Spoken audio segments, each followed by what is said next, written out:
Okay, obviously the marriage to Odin didn't last. But how did Frey end up a hermit in the woods?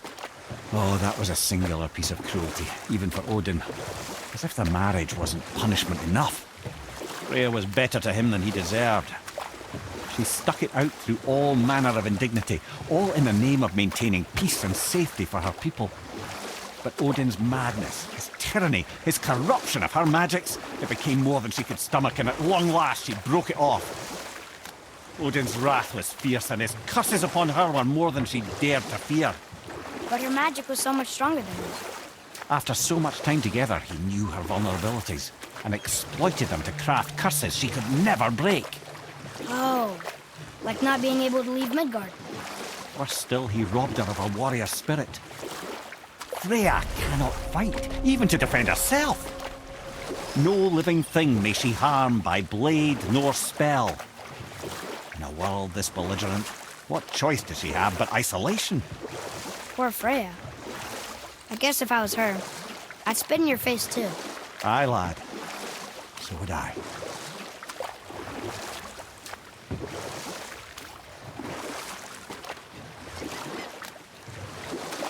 You want a beach here?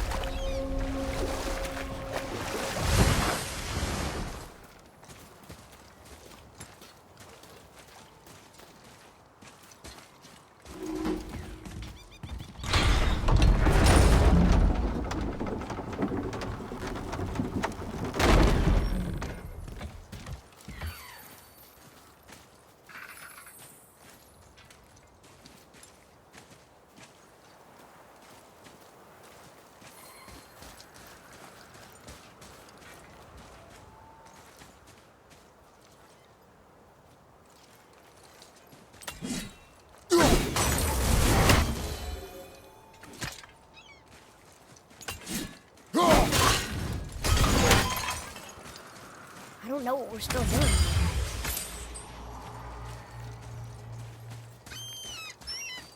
Treasures from all different realms. Do you think that Fafnir went to Alfheim too? I do not know. Aren't you curious? He sounds interesting. We go to the storeroom to collect anything useful for our journey, not to learn more about the dwarf. Fafnir was a rather interesting fellow, little brother. Perhaps I'll tell you a story one day.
Reavers. Uh-oh. They must have gotten here first.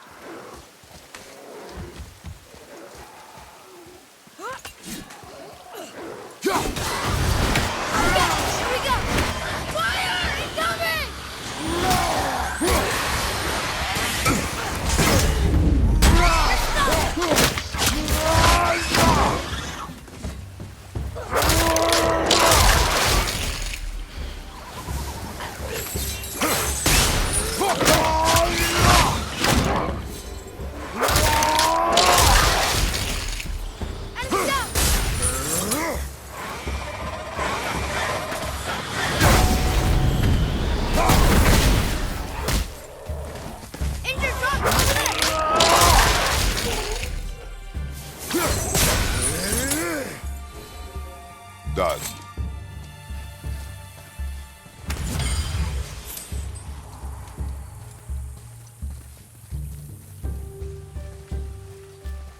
I see something up there.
Whoa.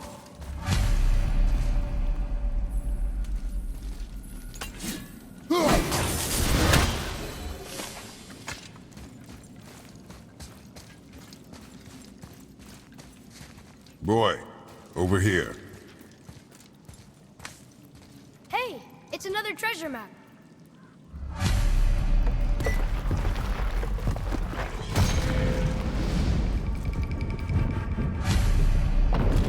Looks like the Reavers made it inside. I hope they didn't take all the treasure.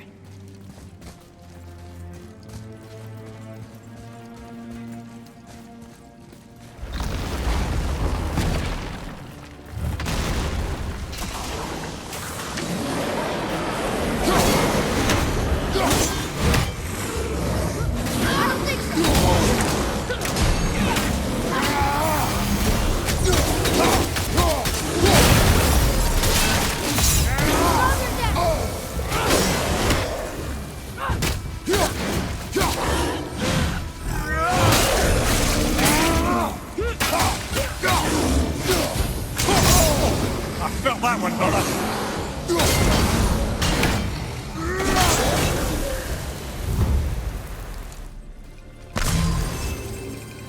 Just some stupid pots. To draw them. No magical treasure, and no whetstone. Keep your expectations low, boy, and you will never be disappointed.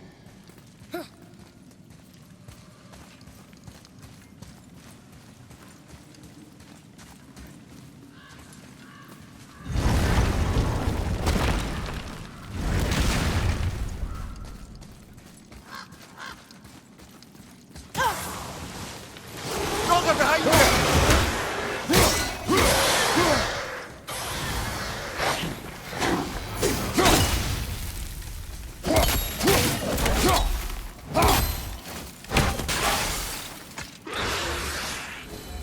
They caught you off guard. I wasn't expecting them. Exactly.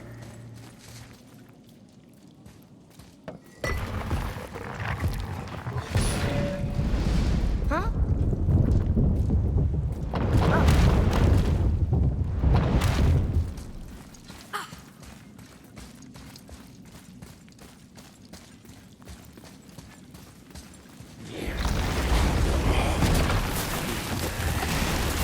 Here we go!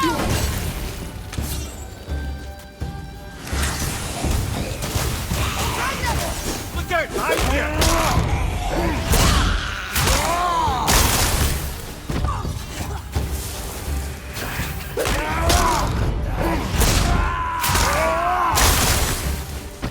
Take that!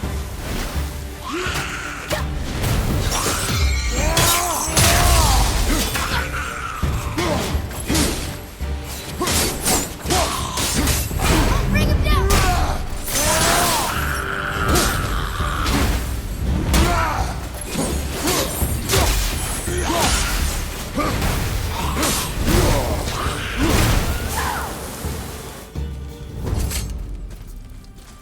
There's nothing but poison in this one. And the stupid bird statue. And useful resources. The main reason we are here, boy. However, many of these chests have been emptied. Probably by the Reavers. I hope they didn't take Sindri's whetstone.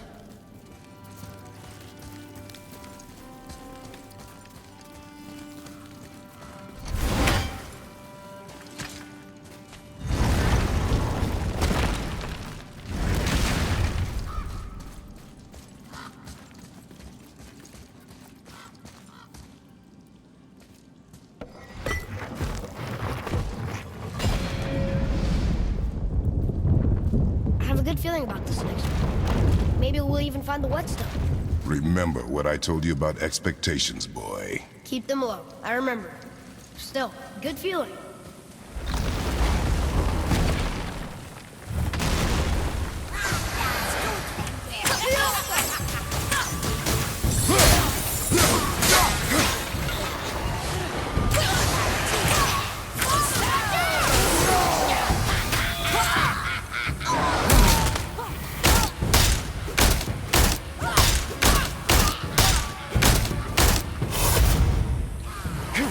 Ready?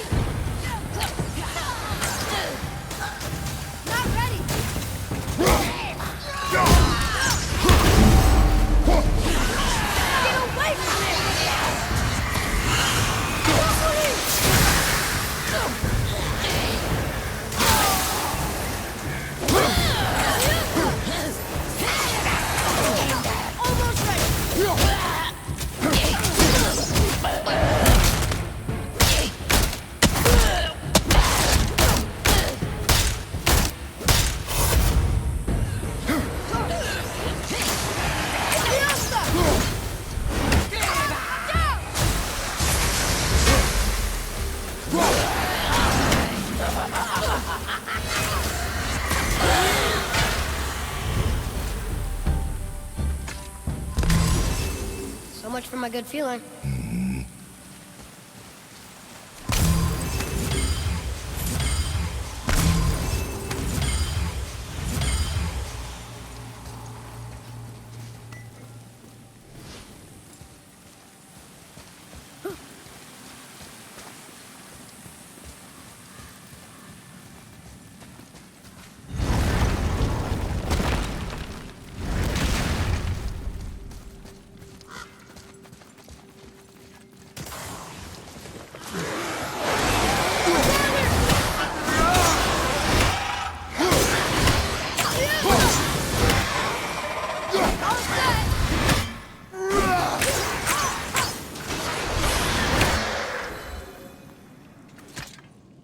I was ready for them this time. I saw. So I should keep my expectations low, but always expect an attack? It is a delicate balance. Expect the worst, assume nothing, and always anticipate an attack. Sure is a lot to remember.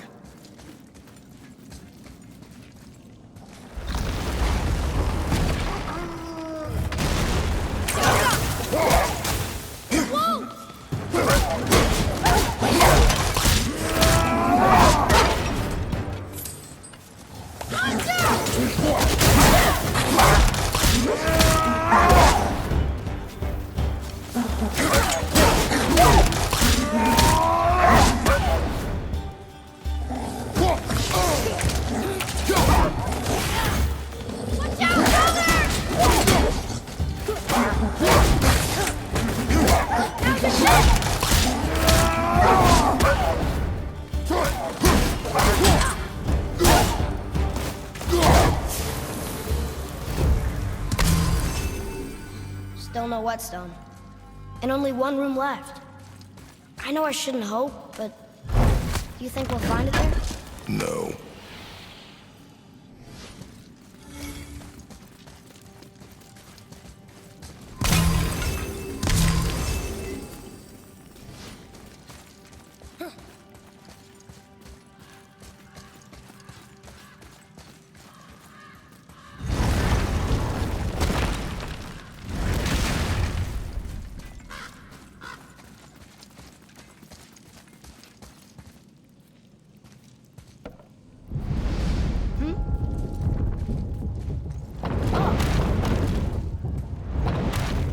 Yeah!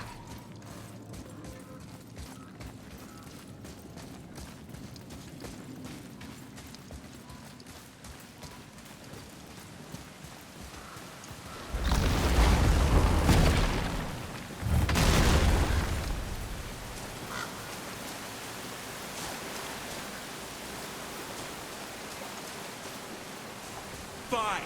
Piss off.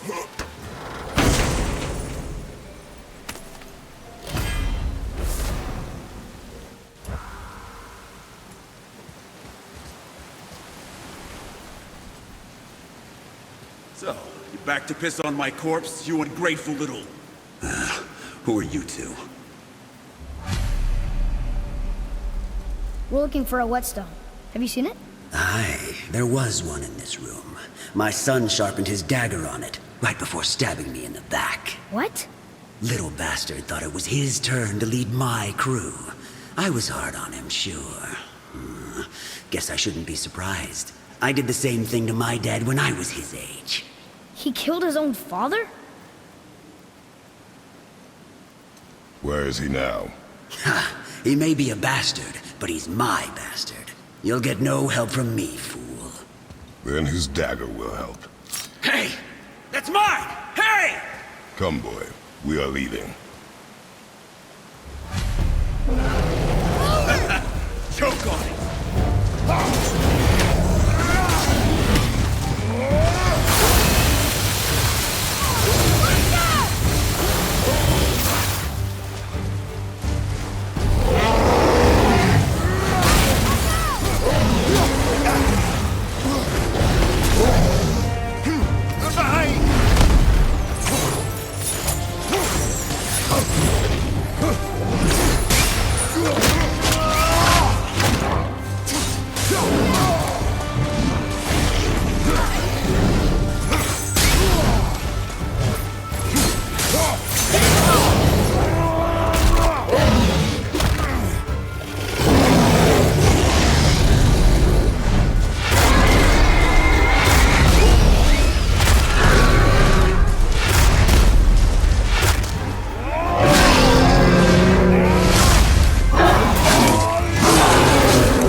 Nicely done.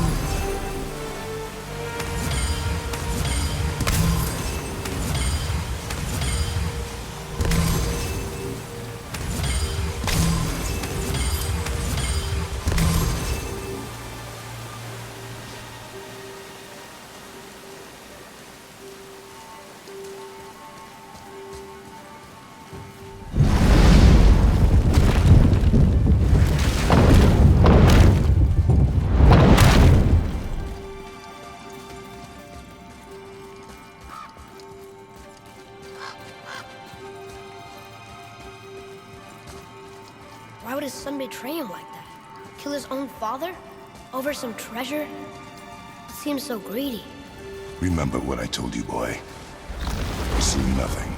Well, sure. He didn't seem like a great father, but... You only know half the story. Guess.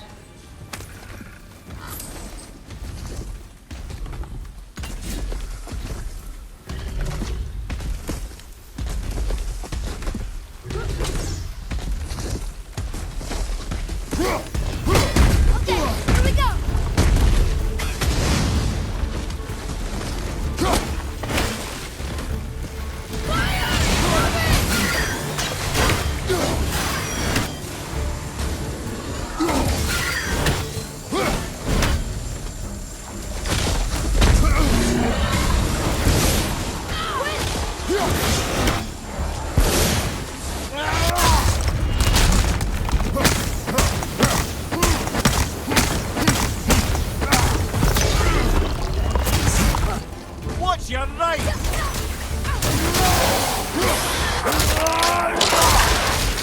I'm ready!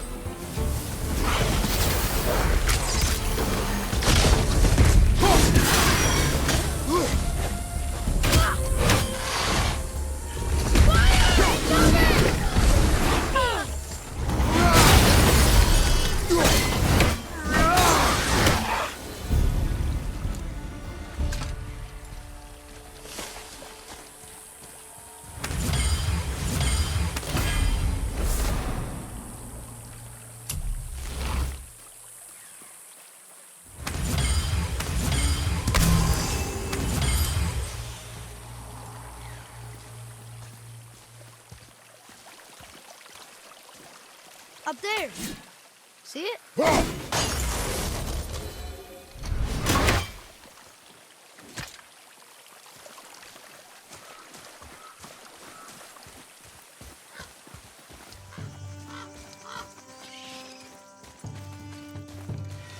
Well, what did you think of Fafnir's storeroom? We found no whetstone. This dagger belongs to the Reaver who took it. They took most of the good stuff. Oh? Well, here, take this, in exchange for the dagger.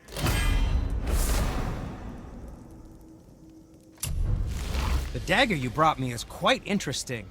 An artless design, but the construction is sound. Where in the temple did you find this? In a Reaver's back. Ugh. Oh! He mentioned he was part of a larger clan. Maybe they took the whetstone? Quite possibly. I know I've seen this design before. I have a favor to ask. Just a small favor, really. Do you remember the dagger you gave me? The dagger stabbed into the Reaver's back? His own son killed him? Yeah, I haven't forgotten that one. Well, I traced it to a group of Reavers that operate out of the Northree stronghold. I'd wager that's where they took their haul from Fafnir's storeroom, along with that whetstone that I could use to help you.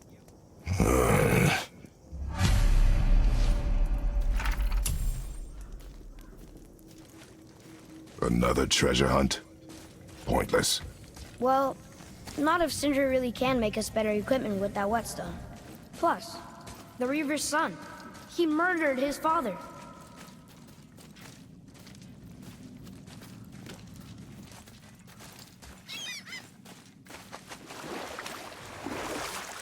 Mimir, why did you say Tyr felt responsible for what Odin did to the giants? There was an incident shortly after the forging of Mjolnir, when Tyr arranged a diplomatic meeting between Odin and the giant kings. Well, this was when the Long War was young, when victory was still a thing dreamed of, and the Jotnar might have tipped the balance between Aesir and Vanir. Odin had persuaded Tyr that the hammer was merely a deterrent, a means to broker peace from a position of strength. Tyr was hopeful to convince all parties they would prosper best through peace. He knew the giants were deeply concerned about the hammer, a super weapon in hands they did not trust. But they trusted Tyr. Tyr always believed the best in him, and taking Odin at his word in his desire for peace, he brought the Raven King to Jotunheim. From there, things unraveled quickly. The giants anticipated Odin's trickery and exposed his true agenda to spy and steal their secret wisdom. With magics, they expelled Odin from their realm and cursed him never to return. Frustrated, Odin visited his fury upon the giants of Midgard. Thor unleashed Mjolnir's might upon any giant he could find. None could stand against the tide of slaughter that followed. And at last, it seems, with Tyr's aid, they retreated. The tower disappeared, no giants could be found in Midgard, and no man nor god has set foot in Jotunheim since.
We could dock the boat here.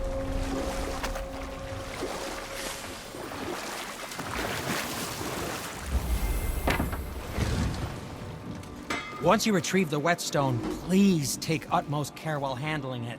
It is a priceless relic, after all.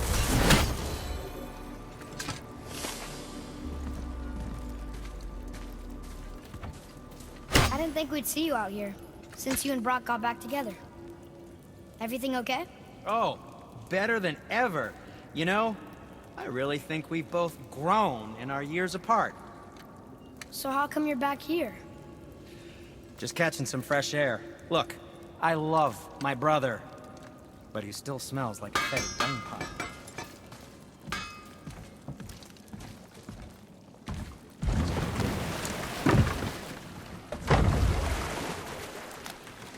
I still can't believe a son would kill his own father. That's crazy, right? I know, we only got one side of the story. But come on! His own father? I mean, I get angry at you sometimes, but... Do you? I mean, sometimes, yeah. A little. But I'd never stab you in the back. No. I imagine not.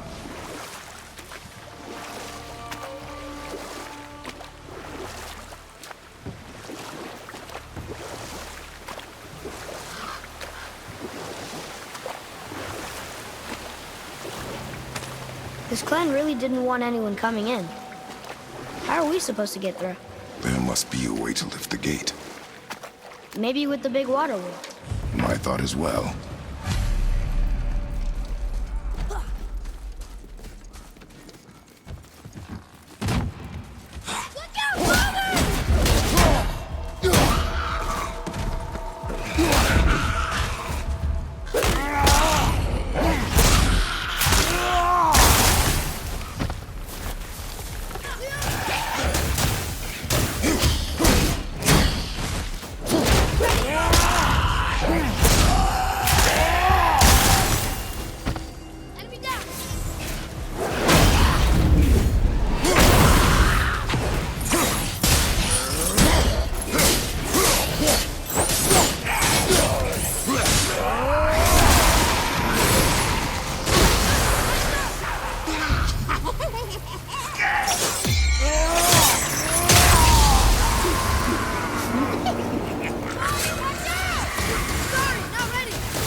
It is over.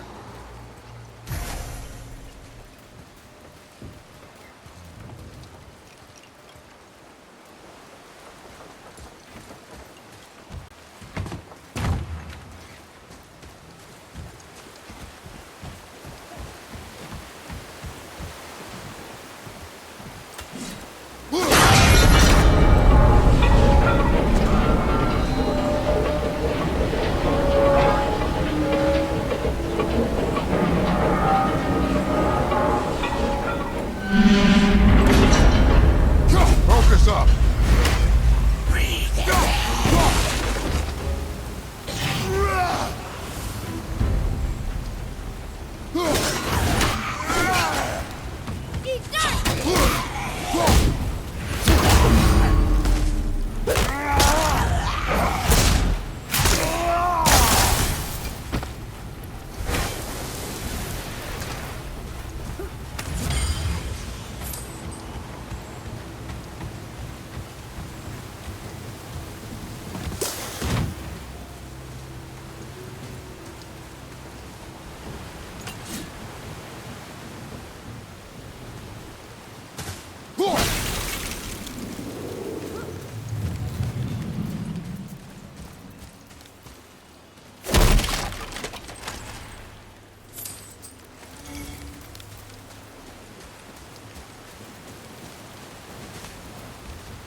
When are you angry? What? With me. When? Oh, I guess sometimes when you don't think I can do something, but I can. It is not always easy to know It's one's... okay. I get it. I'm little. Where's that whetstone, I wonder?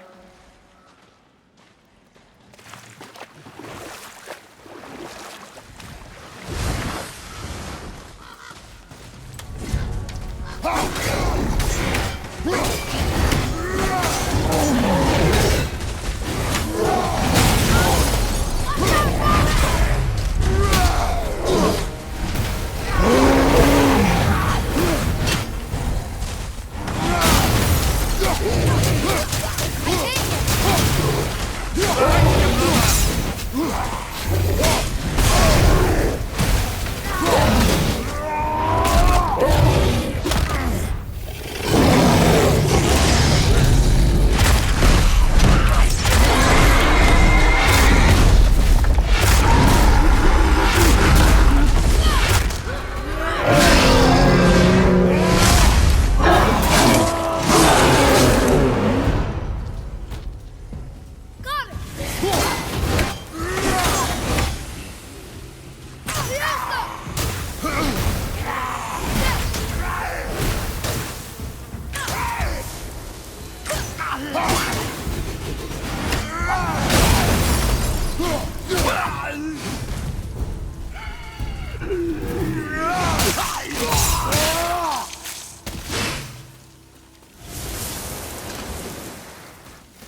Boy, Yes, sir.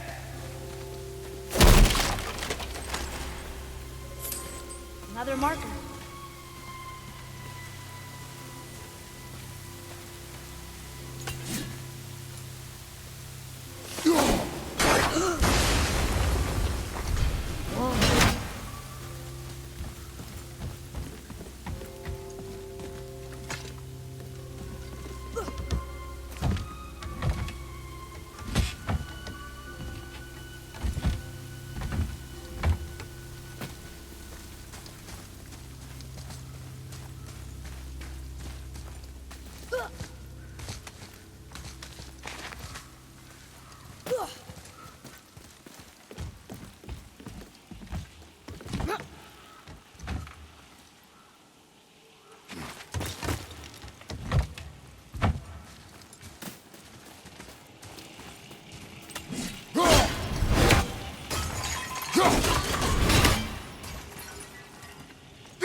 That wasn't so bad.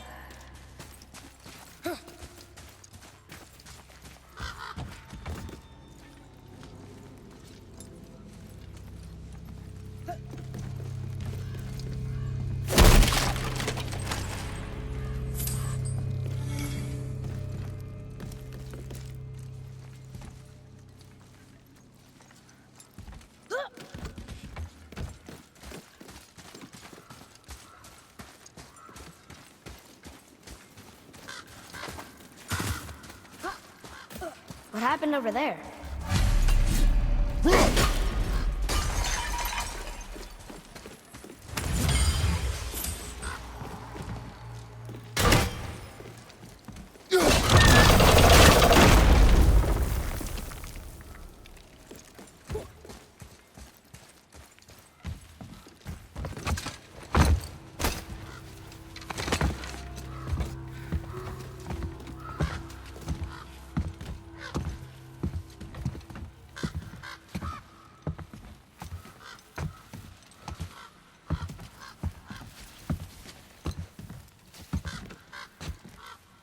this is the sun.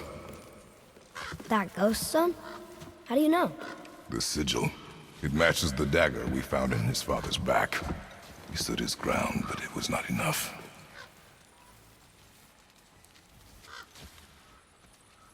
They betrayed him. Betrayal begets betrayal. My guess, the young one murdering his dad didn't sit well with the others. He thought himself ready to lead. It cost him his life. I guess. Look there, lad. By his feet. The whetstone! Yes. They used it to smash his face in. They did? Ew.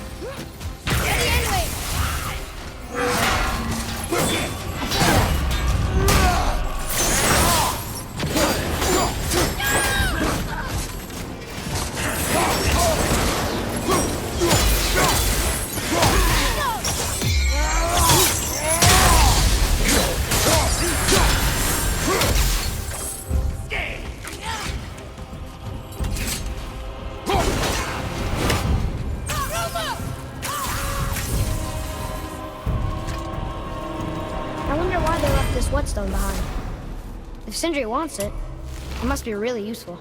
Well, lad, reavers have very specific priorities. If it's not shiny and you can't eat or drink it, might as well use it as a blunt object.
The apple doesn't fall far.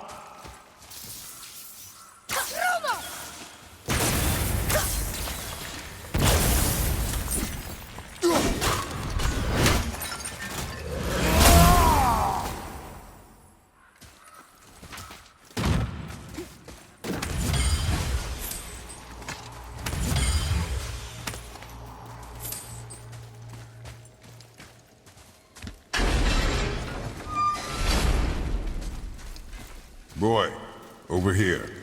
Yes, sir.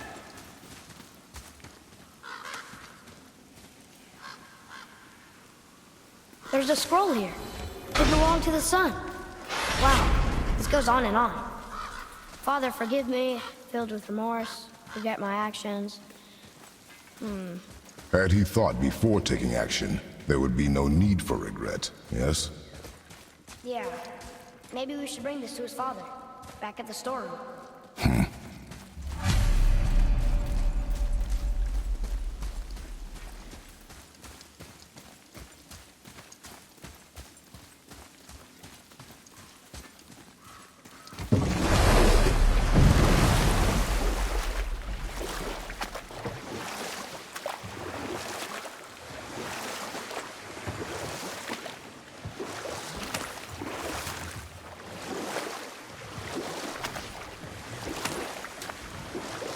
Hey, we can dock here.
Now where do we go from here?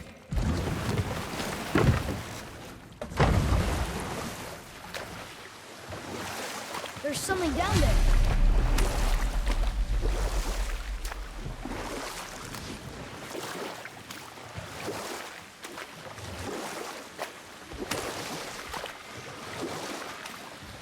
Amir, why did you work for Odin if he's so horrible?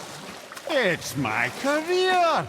And if you mean to make a career as a counsellor to kings, you can't very well rule out petty maniacs. You didn't happen to find the Available whetstone, positions are perchance? scarce enough. You know what?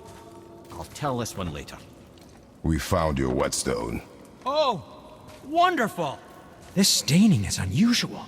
The Reavers used it to smash another Reaver's face in. Oh, wonderful. Here, for your trouble.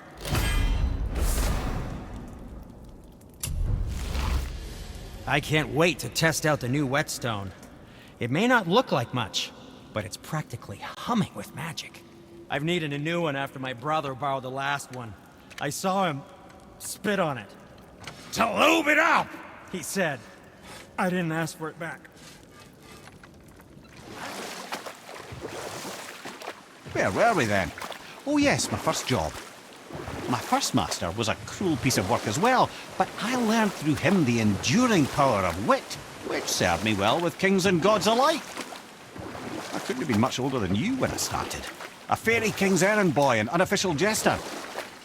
By night, my mates and I had the run of the forest. Good fellows they called us, knavish spikes to the last.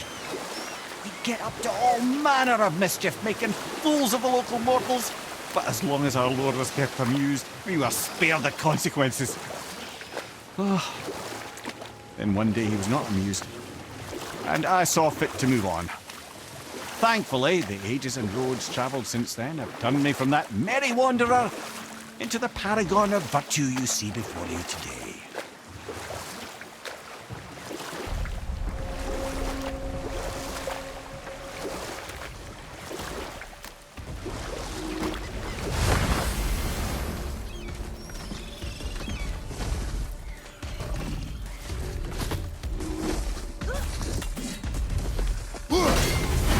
Right behind you! Fire!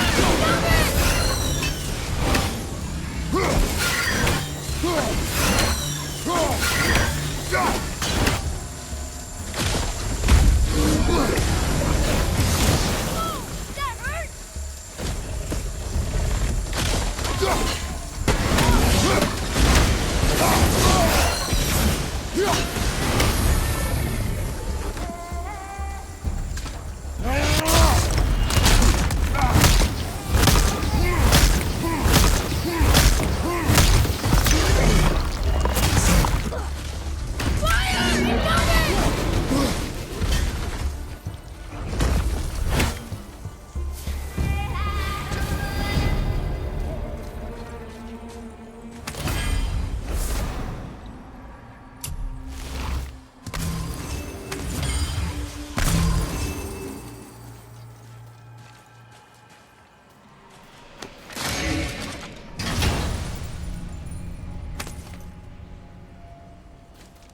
Now we can decipher those Niflheim runes. And the travel rune is here too. You want to go? Boy, Sir. Another map. Great.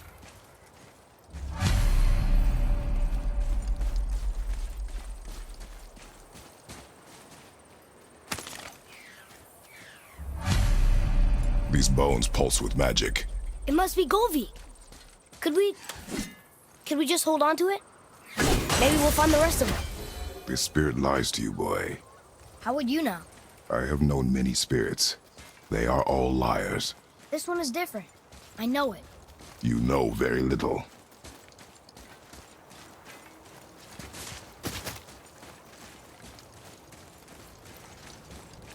Trusting a spirit to keep its word is foolish, boy. But if there's even a chance, don't you want to see Mom again? Of course I... She is gone, Atreus. You must accept this. I do, but to see her again. Just one more time. Why do you believe him? You do not know him or who he was. All of this is sinister. He wants to see someone he loved again. I understand how that feels. I don't think there's anything sinister about it. Hope is blinding your instincts, boy. We can beach over here.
is over.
down!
See some loot up there.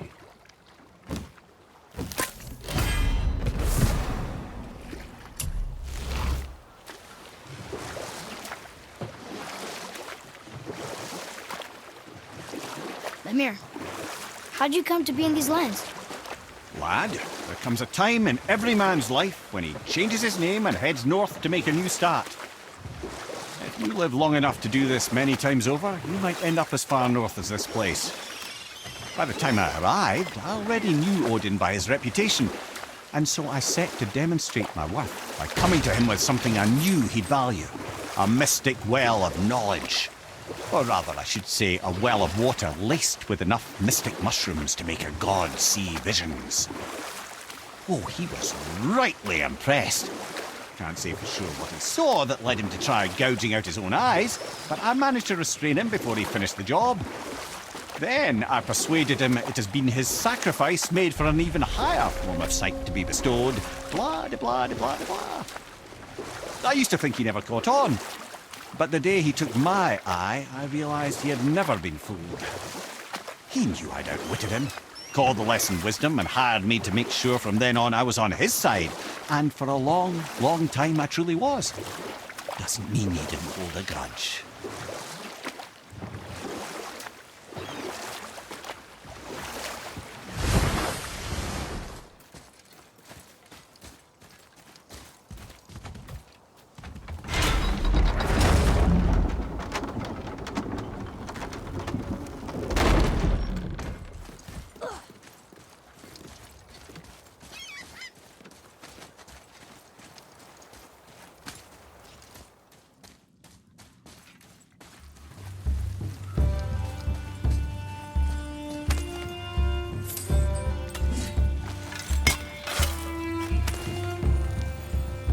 Found it!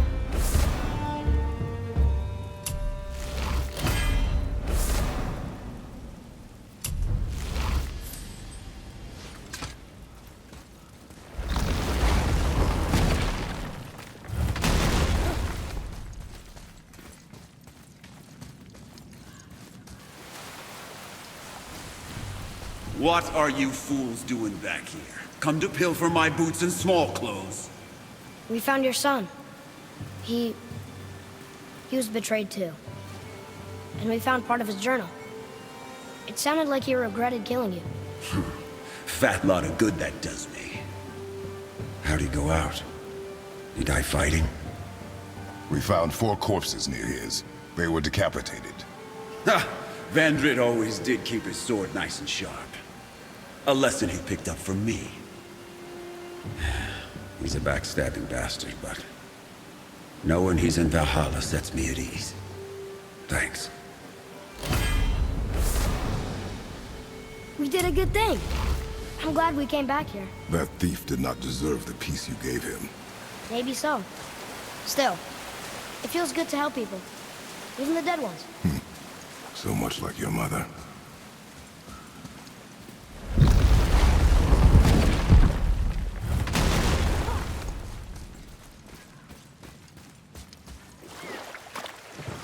Mimir, I still don't get why you ever wanted to work for Odin.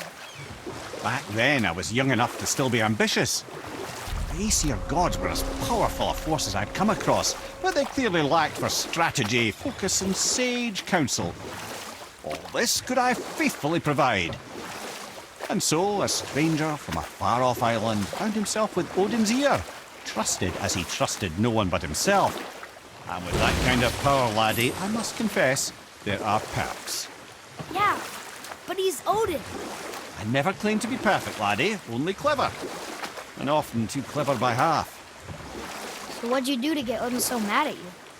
Well, for a long time my job was to enable Odin, and I was fucking excellent at it. Gradually, as I grew more to care about people and the world, my job became to contain him, to protect him from himself. By serving peace, I served his interests as well, that's the truth. But he saw it as disloyalty. No longer trusting my motives, but not wishing to part with my brain or tongue, he bound me to a tree and adopted a new pastime of casual torture. Well, I'm glad we came along to cut off your head. Aye, lad. Lucky break that was.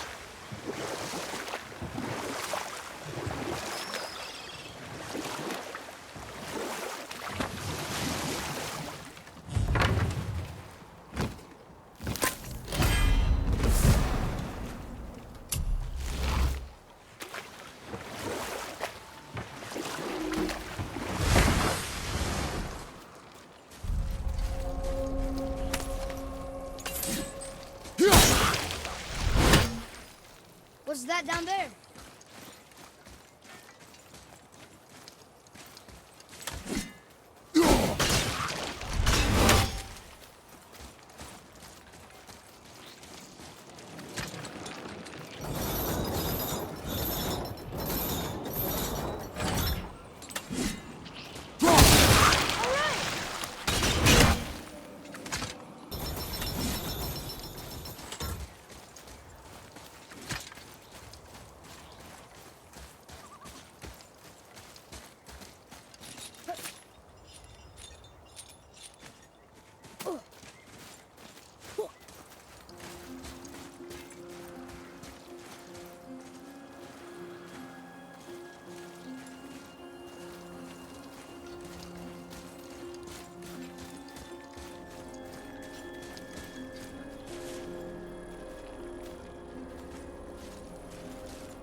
Tell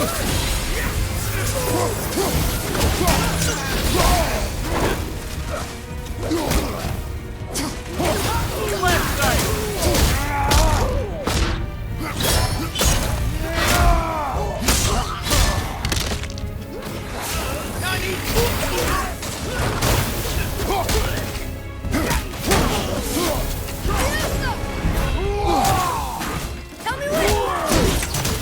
Almost ready!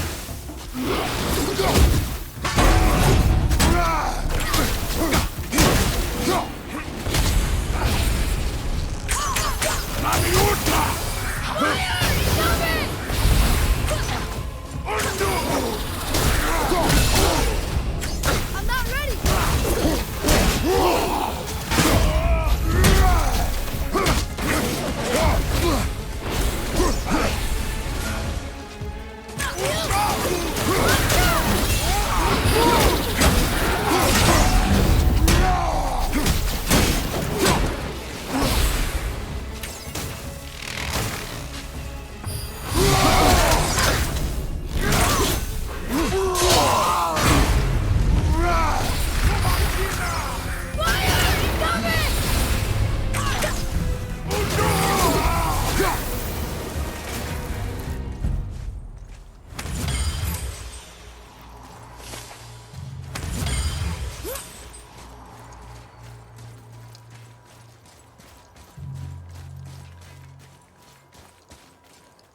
Hey, look!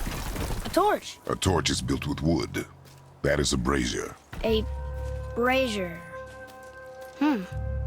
Looks like there's something written on it. Want me to read it? Ready yourself, boy! Watch out, Father!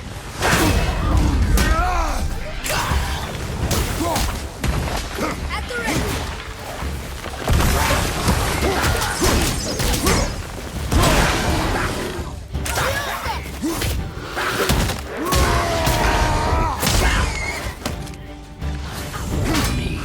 On your right!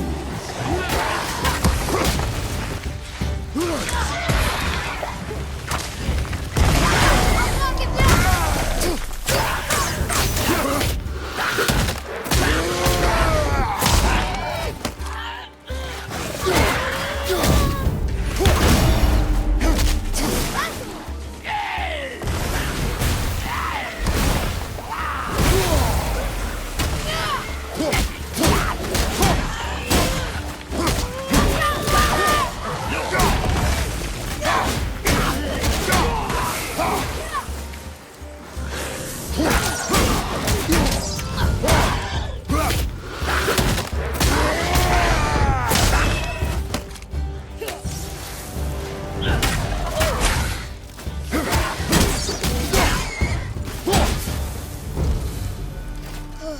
That was exhausting.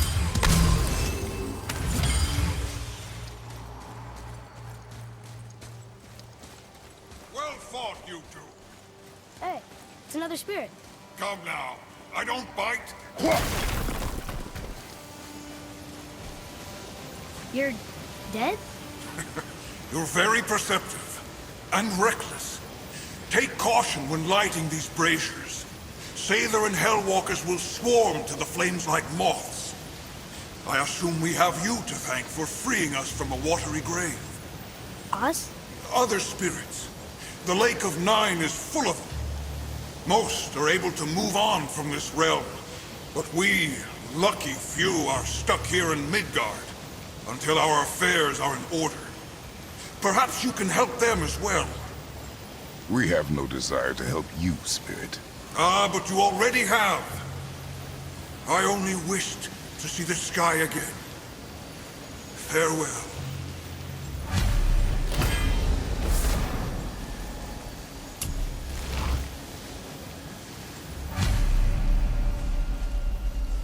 Whoa, he disappeared. Come, let us not be distracted.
Ah, more of those. Good.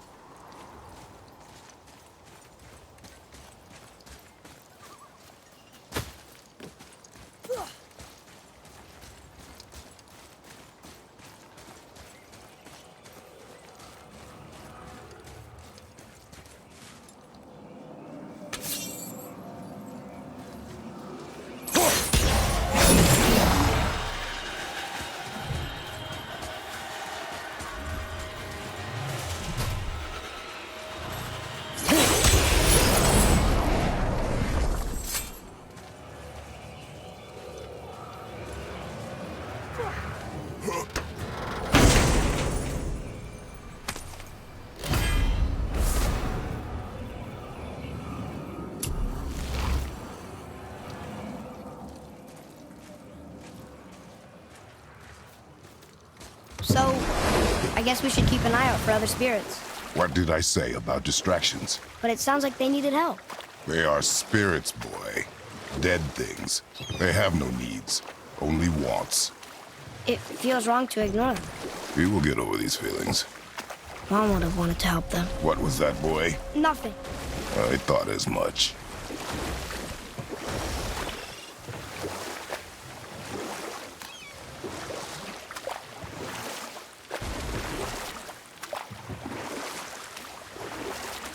Mimir, you never told me what happened with the stonemason's son. Hrimthur, son of Thamur. After completing his father's masterwork, the Great Wall of Jotunheim, he thought of nothing but making the Aesir pay for their crimes against the giants. You know what? I'll tell this one later.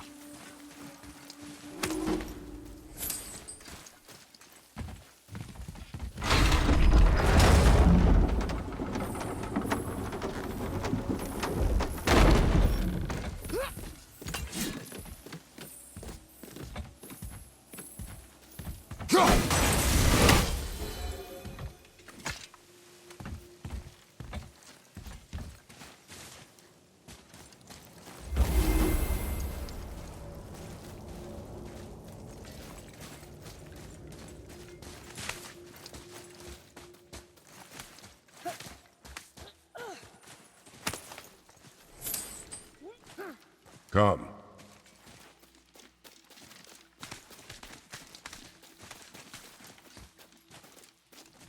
Here. Boy. Interesting.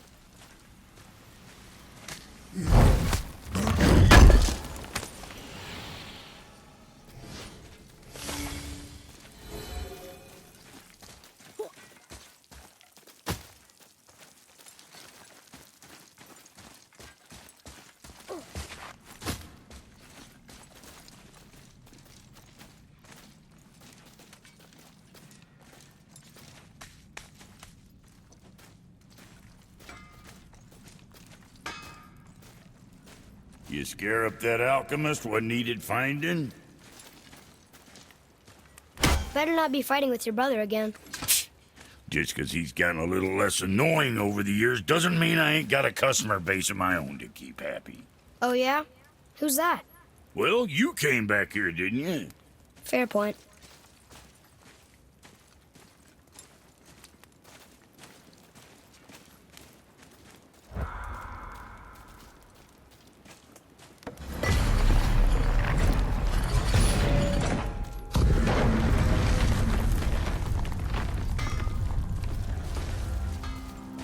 So, Rock said his friend was dwarven like him, wearing a green ring.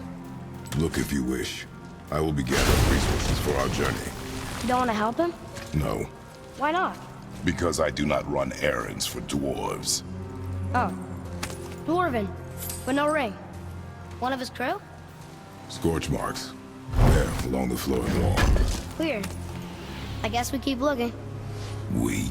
I mean, I'll keep looking.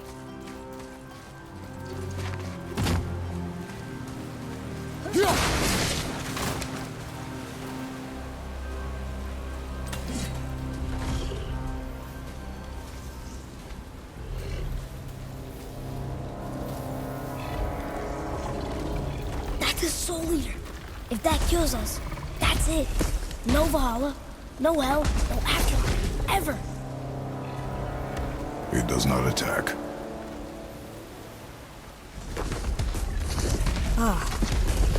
Mom made them sound more dangerous than that. Then do not drop your guard. Come.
A tough fight.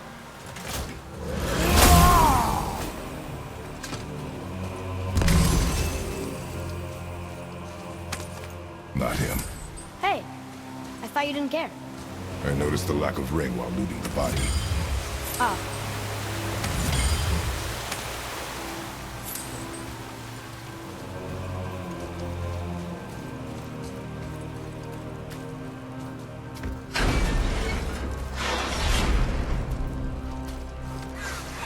Prepare yourself!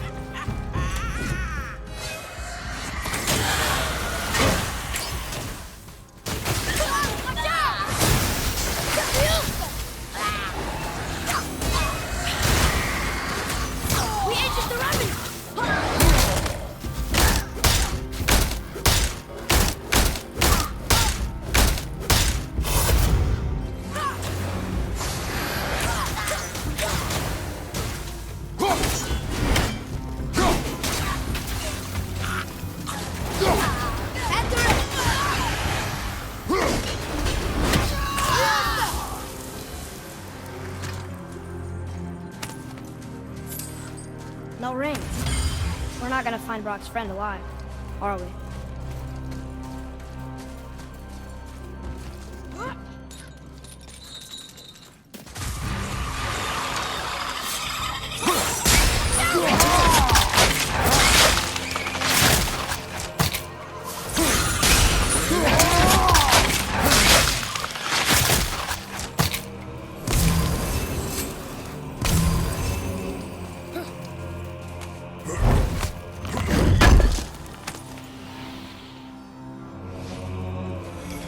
Boy, Another map. Bet we'll find something useful here.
There's the ring!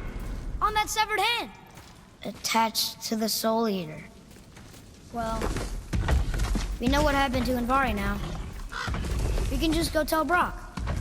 No need to fight it, right? no. We will fight it, But why? because you are frightened of it.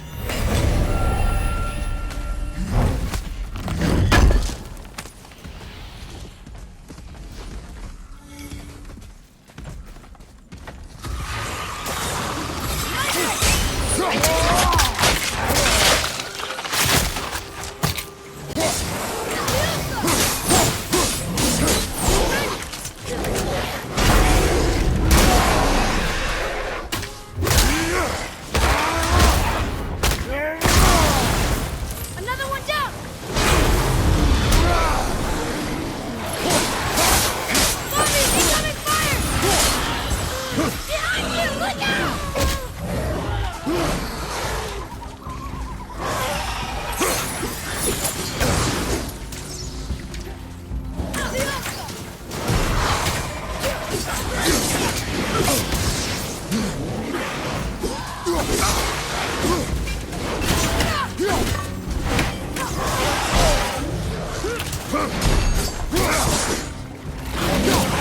This one! Father!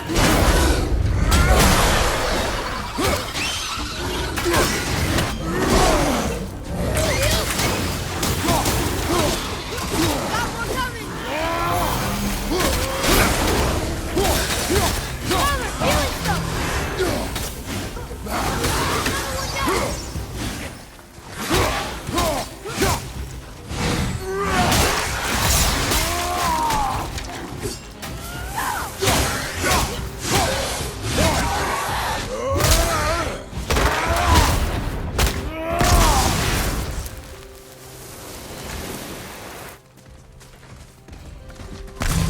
Give him what for?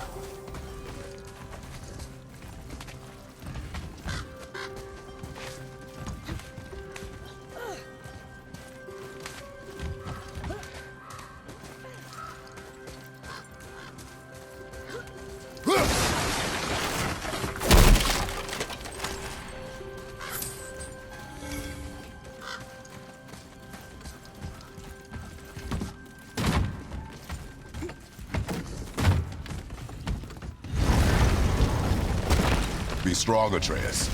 Stay focused, and look for a weak point. Yes, sir.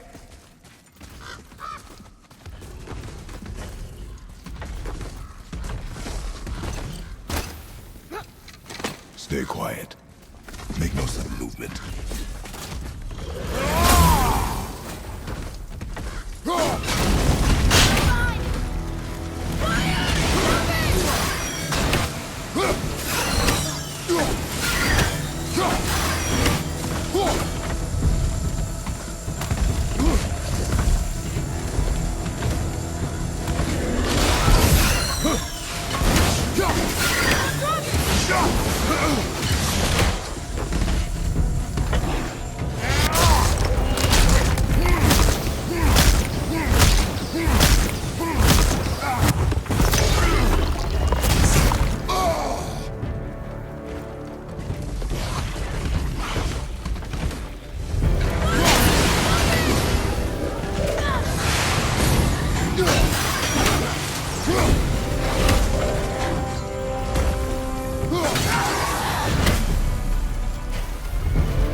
are strong. Thank you, Father. Let's see if that's the alchemist's ring.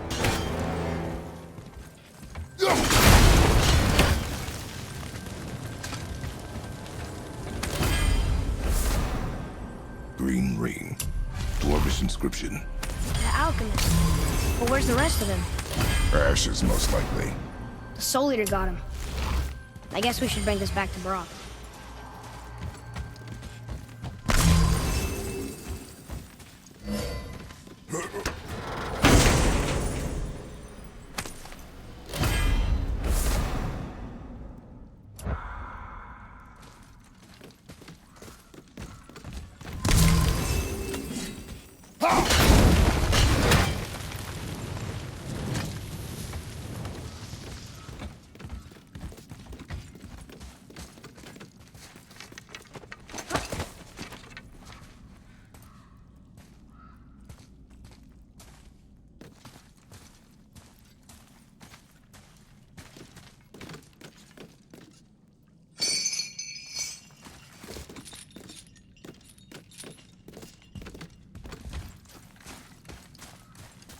Can you read it? Yes, sir.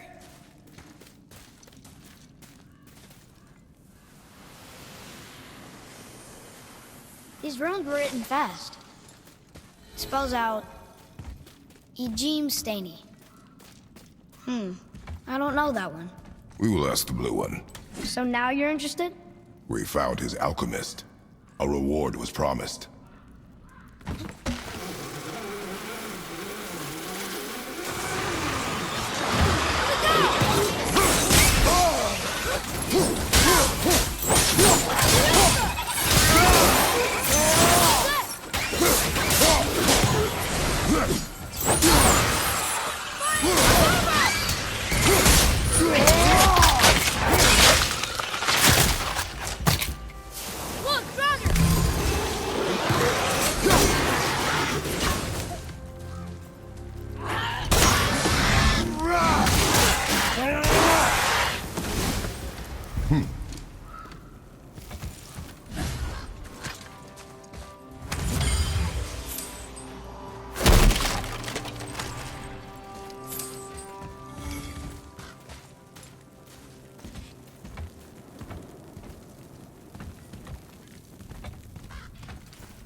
What'd you find?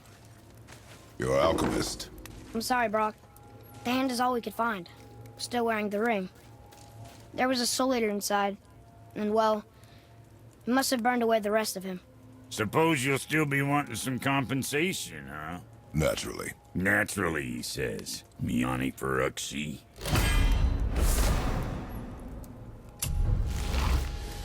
I'll take a closer look at this here ring. Maybe Anvari left a bit of magic inside for he croaked. Dwarves can do that? Sure, dwarves and magic jewels is like flies and pig lips. Supple ones. Ugh. I'm not as interested as I thought. Oh there. Got another favor to ask you two. What do you want, dwarf? I got another lead on my old pal Anvari. Meet me at the Lawnsoother mines. There's some fancy-dancy loot in it for you. Another lead? But we already found him. Well, found his hand anyways. I'll explain at the mines. These ones is just south of the river pass. Now you two want something, or you just gonna stand there all gag-scrapped and slack-jawed?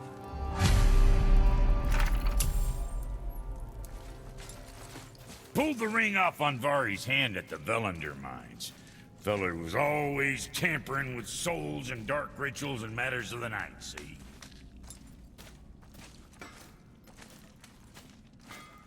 Just the sound of his hammer flattening metal were enough to stoke my fires all blissful. Shit, you better clear out before I get all frisky.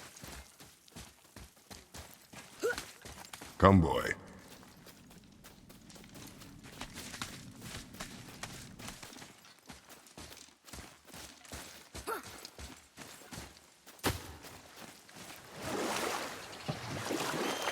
What were we into then?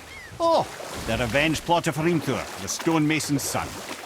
Once he longed to fight Thor, but tragedy had brought wisdom to Hrimthur and cunning. He observed that Asgard's walls were half-built and shoddy, for no Aesir god could be bothered with such tiresome labour. So Hrimthur adopted the guise of an ordinary man and made the Aesir an offer. He would build them majestic new walls, and if he couldn't build them within 2 turns of the season, they would owe him nothing for his labours. And if he succeeded, he asked only for an audience with the goddess Freya.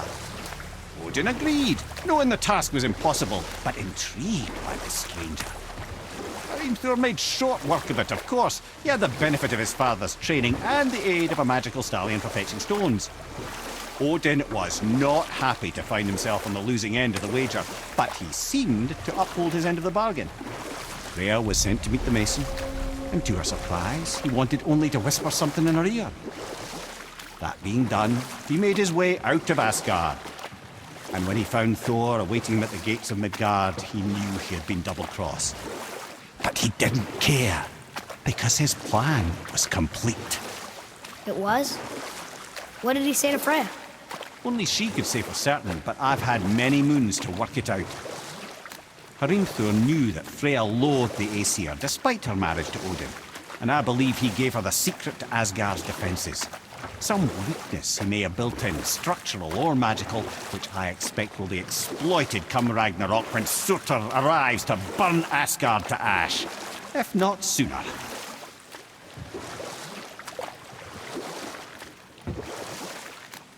We can beach over here.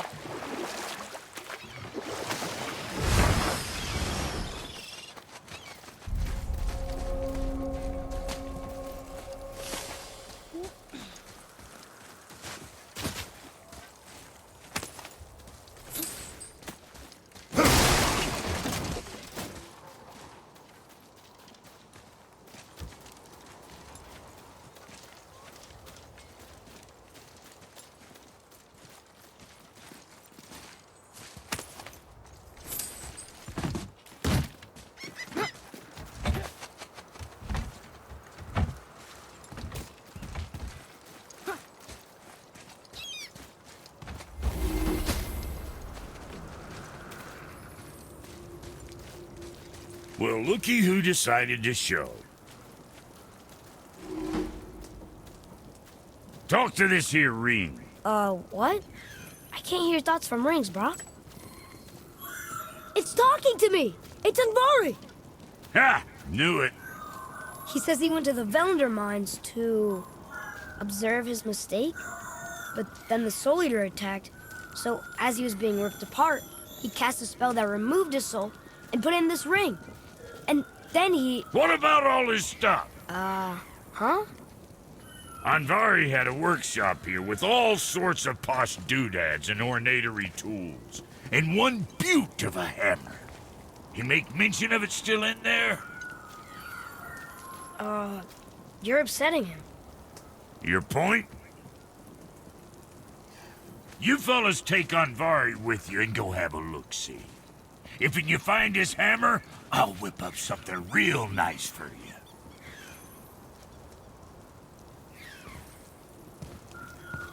Hey now, don't go forgetting your entry stone.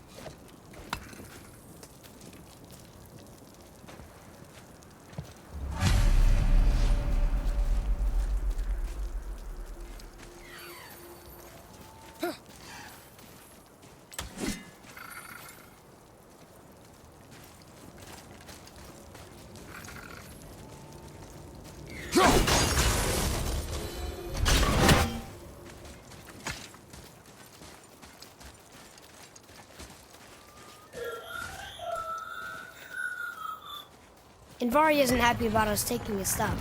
I do not care. I'm not gonna tell him that.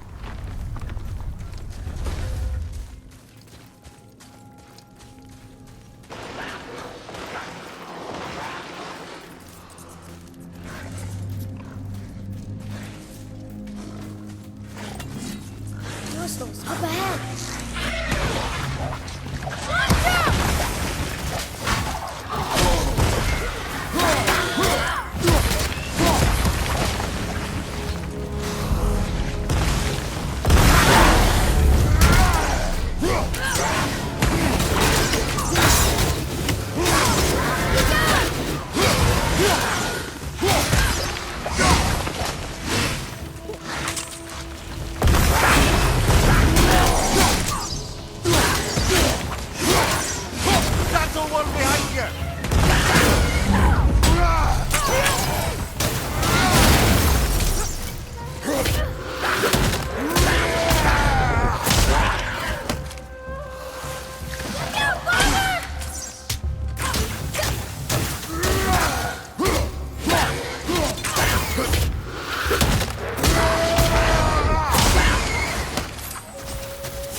Andvari says this dwarf was part of his crew.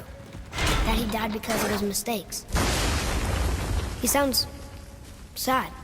The ring's grief is of little importance, boy.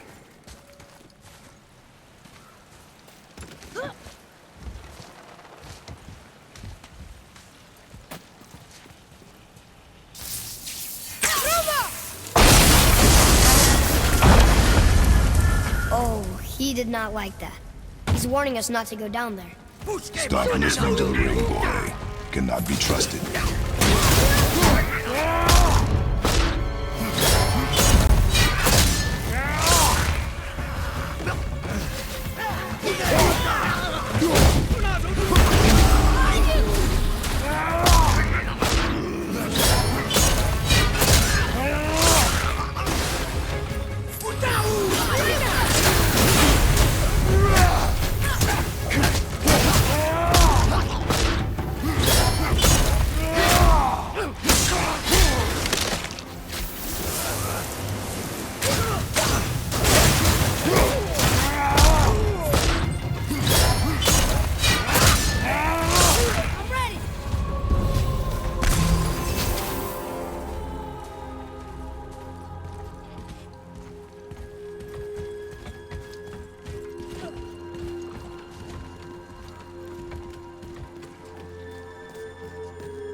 Silence that ring, boy.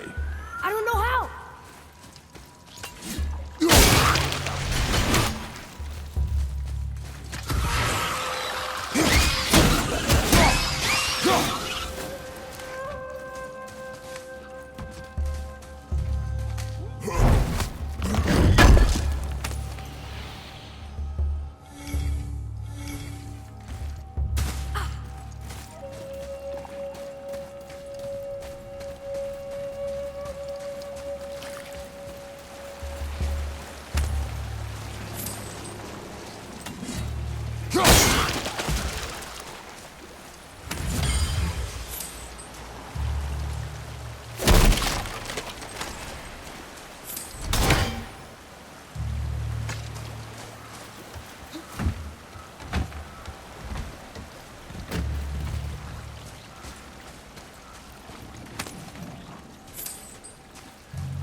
Boy, Yes, sir.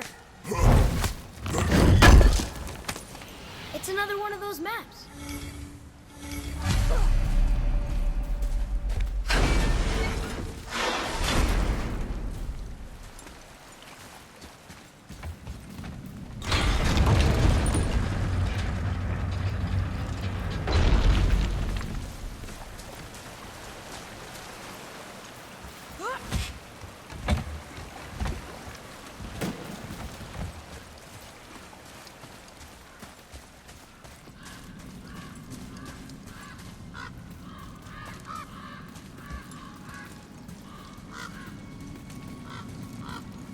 A soul eater. and a traveler. Guard up.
Glad I'm on your side.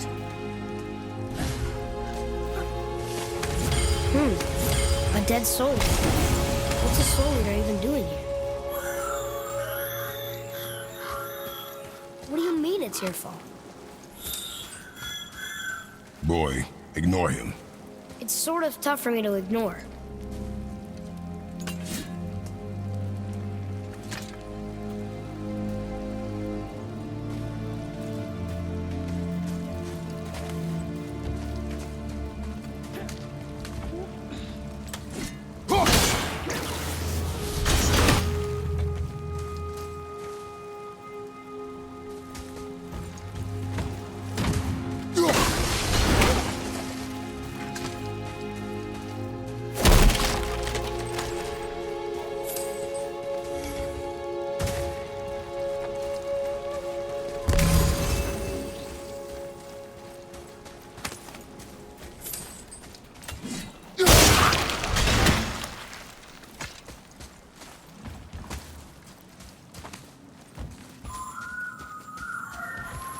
He says this chest will trigger a bunch of traps.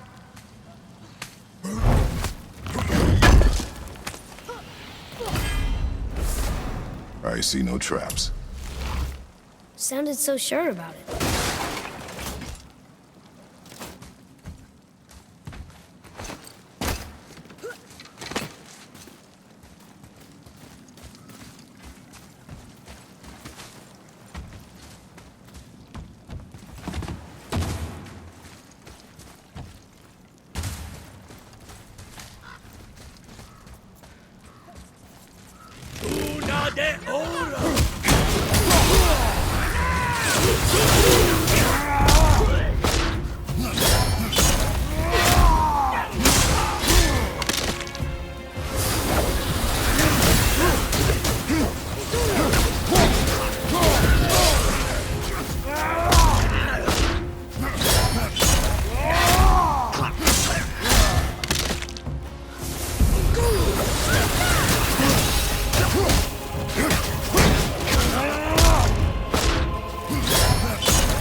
Sorry, not ready.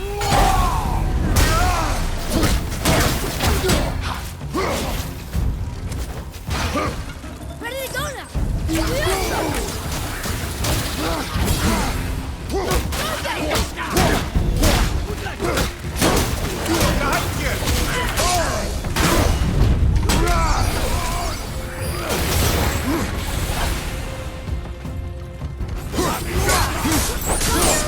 Coming fire!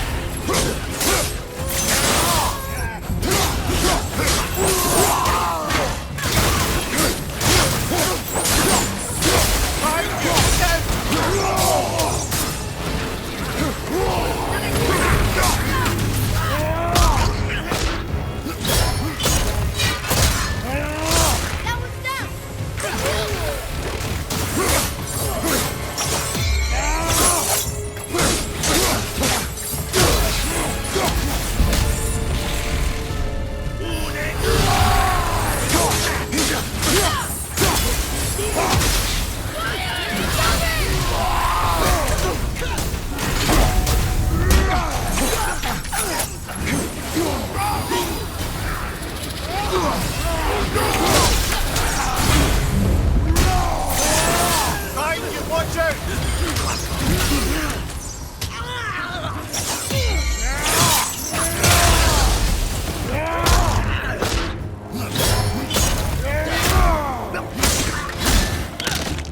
This is the last one.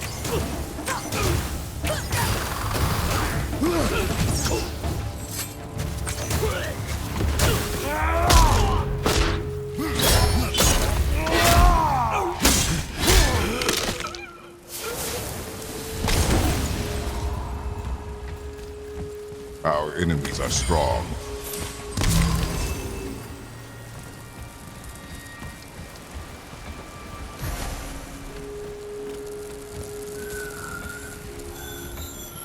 Boy, Father, please, just listen. Invari's crew did something bad here. He's glad you destroyed his lab, and he's sorry he kept trying to trick us. His hammer is just through this gate.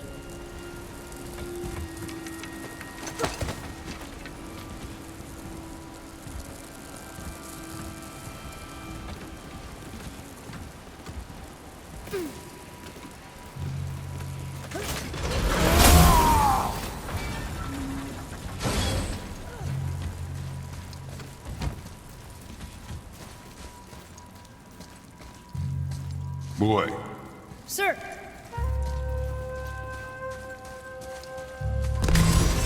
Okay, that's going in the journal.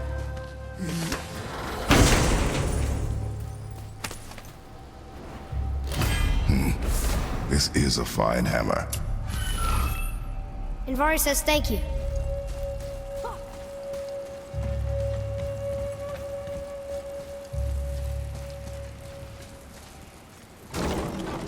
Can we keep him? We will talk to the blue one.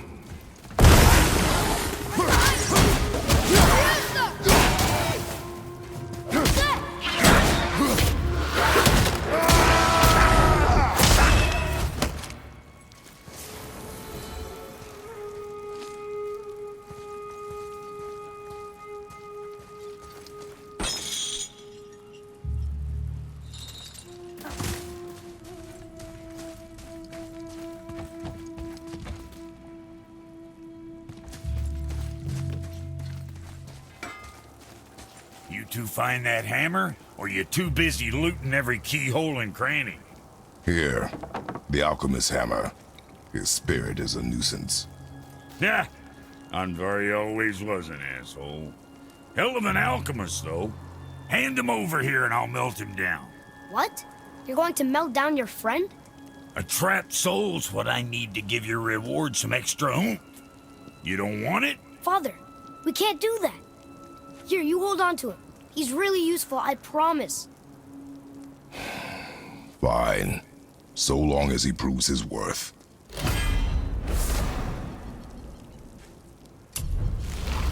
Kid's a bit of a softy, huh? Well, he'll grow out of it. My brother and me got a new project. Come see us at the temple if it so please you.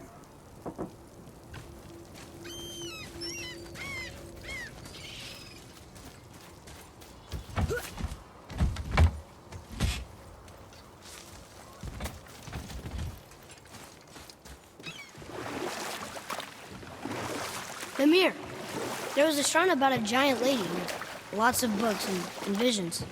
Ah, that would be Groa, the Knowledge Keeper. She was a gifted sorceress who gathered every tome of arcane wisdom she could find in the realms, all in the hopes of augmenting her powers of prophecy, that she might find her lost husband, Arvandil.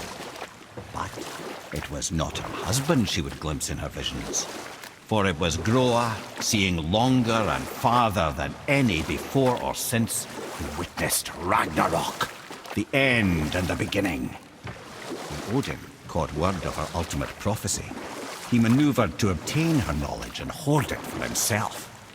Groa knew Odin as a long-time patron of her services, and so she welcomed him into her library as a friend. What she did not know is that Odin himself was behind her husband's disappearance, having used his enchantments to conceal his death at Thor's hands from her sight. Smiling, jealous Odin took her by the throat, and with his very hands he stole her library and her life for his own. I always knew Odin was bad. That's just... Ruthless, barbaric, heartless? That's Odin. In fact, we would do well to sit here in silence for the next few moments and reflect on Odin's capacity for cruelty. And so... Reflect longer.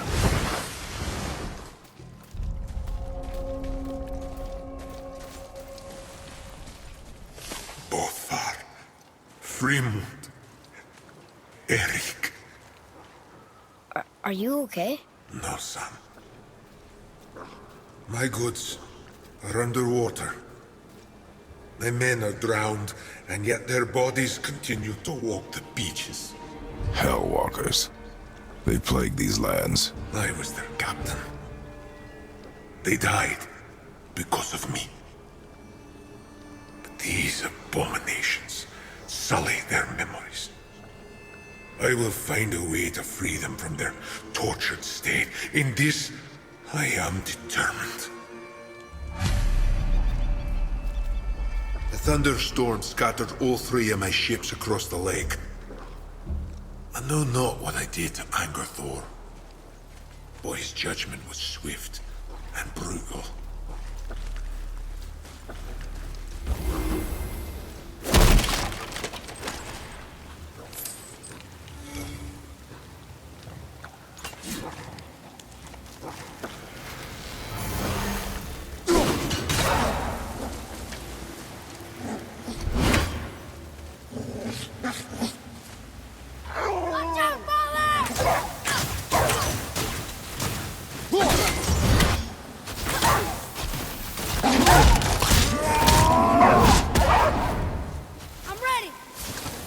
Boy, Yes, sir.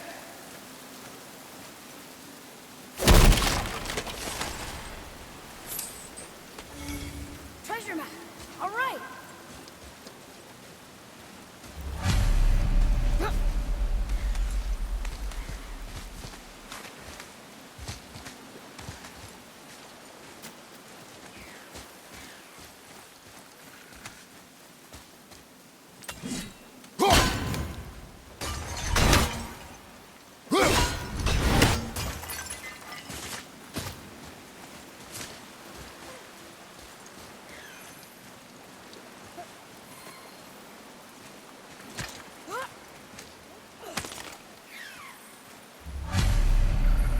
Govig's bones. What will you say to her?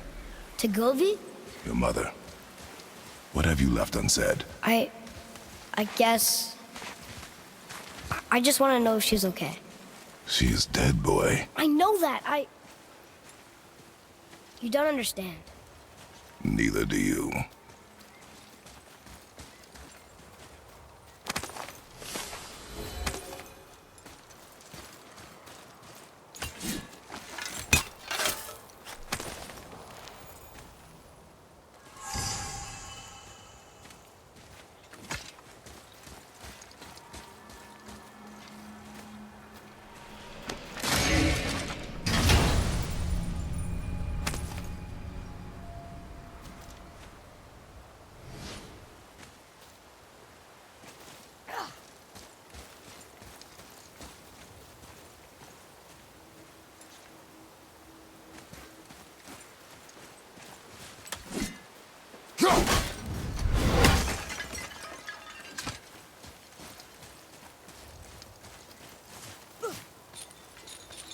Hey, another brazier. I suppose you wish to light it. Can I?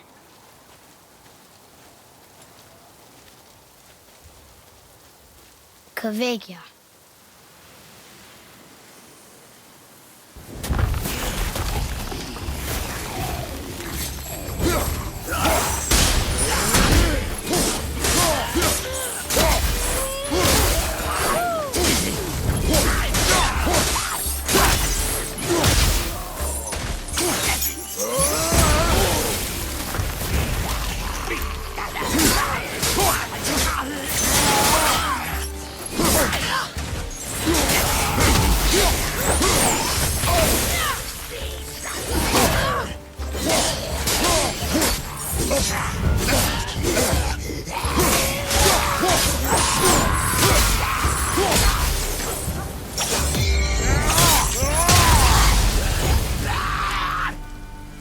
We are done here. I don't believe it. Are you both alive? Another spirit. Yes, another spirit. Hello.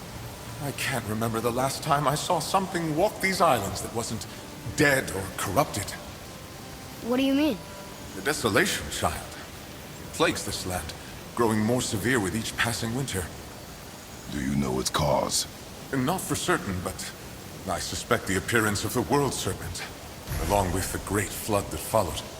Many were drowned, myself among them. The dead began to walk not long after. Do you need anything from us? Boy, I only wish to speak to someone again. A wish you have just granted. Thank you.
Are we lost?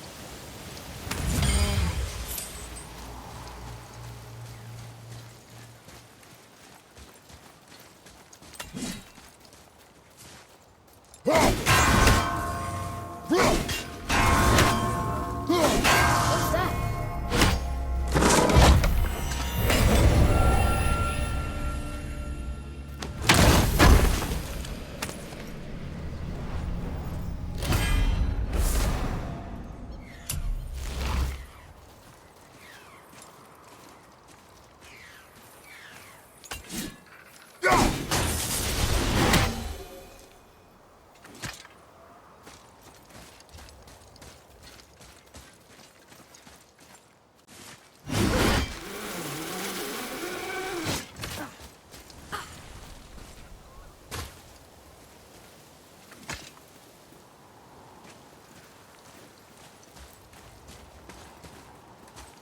Boy, what did I tell you about offering help?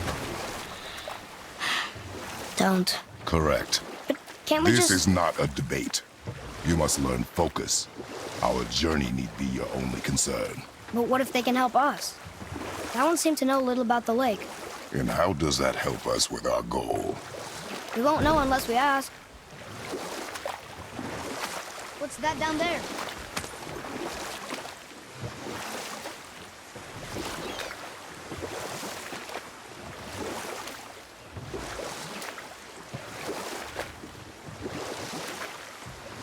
I have a question. If Ymir was the first giant, where did he come from? In the beginning, there was Ganungagal, the great void. There were no realms yet, only primordial forces. There was fire, and there was ice. And there in the void, they met and produced... You know what? I'll tell this one later.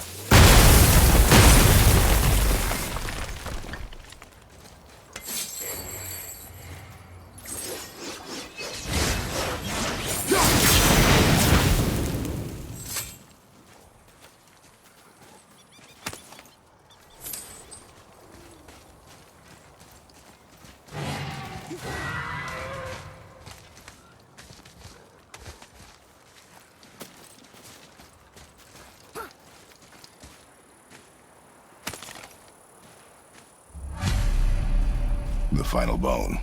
Yeah. We might as well return them to the spirit. Maybe he will keep his word. I know she's not coming back, okay? I know. I just... Never mind. Let's just go return the bones.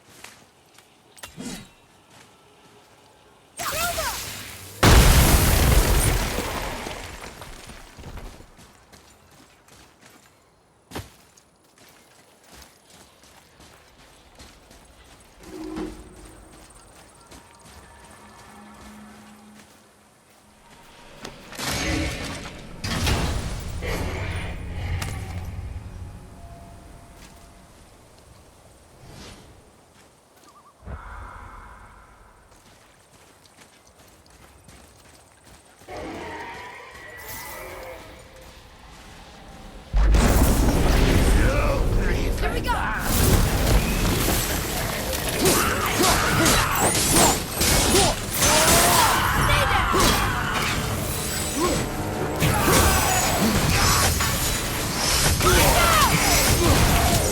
Stay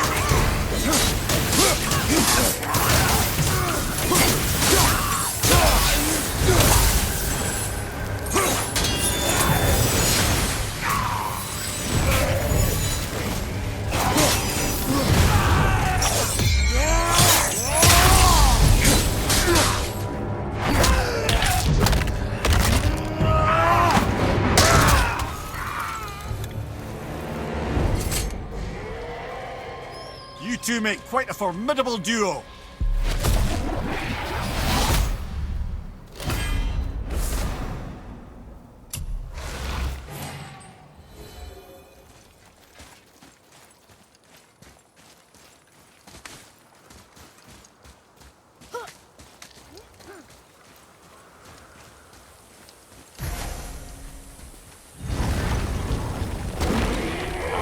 Fafnir. I always wondered what became of him. Wait, Fafnir? Like, Fafnir's storeroom Fafnir? The very one. But Sindri said he was a dwarf. He was. And now he's a dragon. Funny how life works, isn't it? He's chained up. Perhaps we should keep an eye out for binding shrines and free the poor bastard. Aye, lads?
did your friend become a dragon, Mimir? Oh, he's no friend of mine.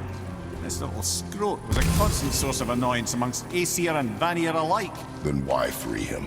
Trust the recently liberated, brother. No one deserves to be held captive like this. Even a greedy little dwarf come dragon. Boy,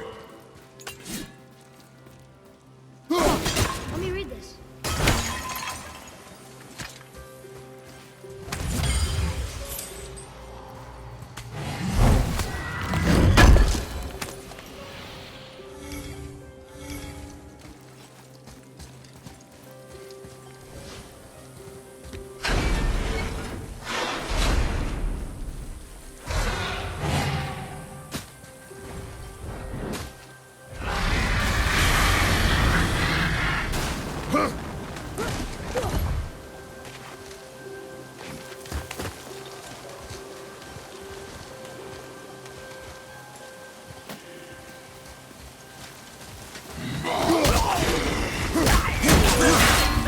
Take this!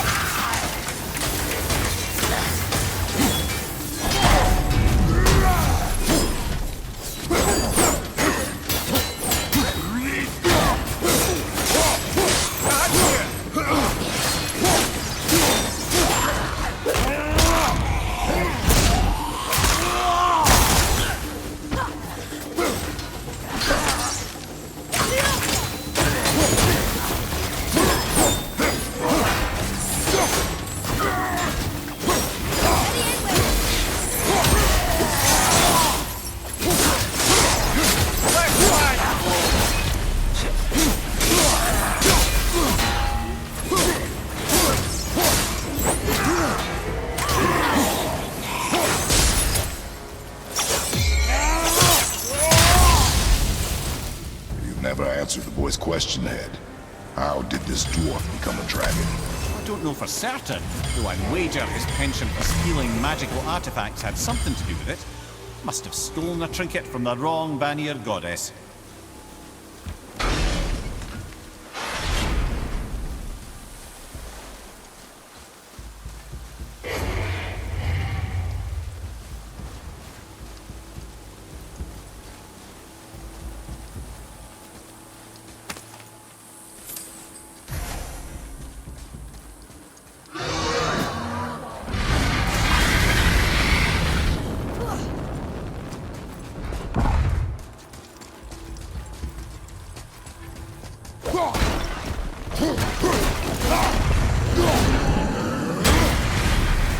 Time to set him free. Think he'll remember you? I don't know, lad. A lot's changed since we last crossed paths. I had legs.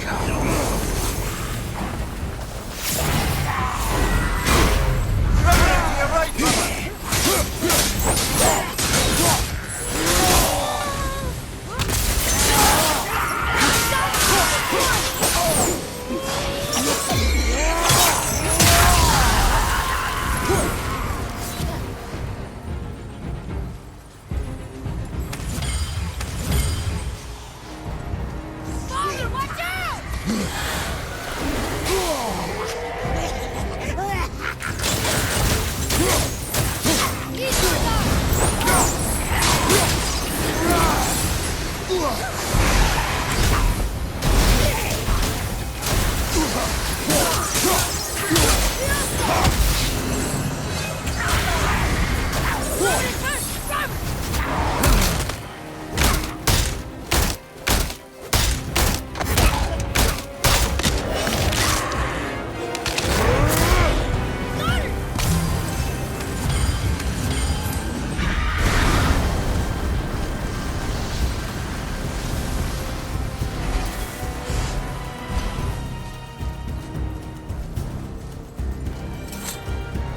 Sir.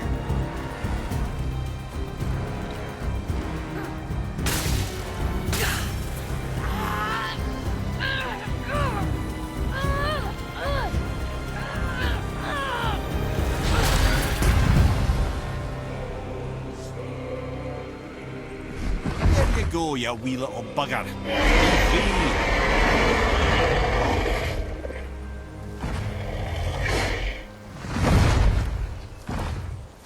Well, the dragon hasn't done much for his personality.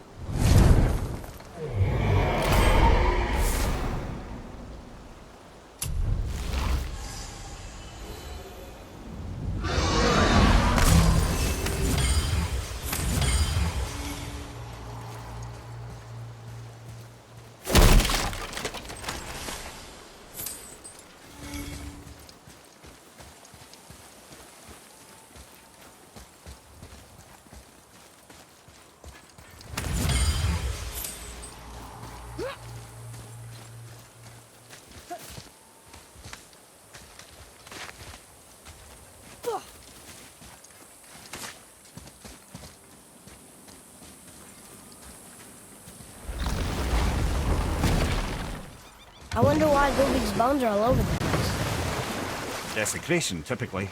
Pieces of scattered corpse make for a piss-poor soul.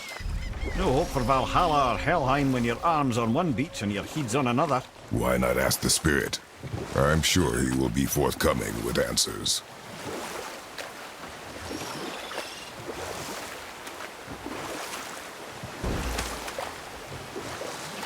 Right then, we were in the middle of a story, weren't we? Regarding Ymir. Primordial fire and ice met in the great void, producing water. And we'll pick this up later.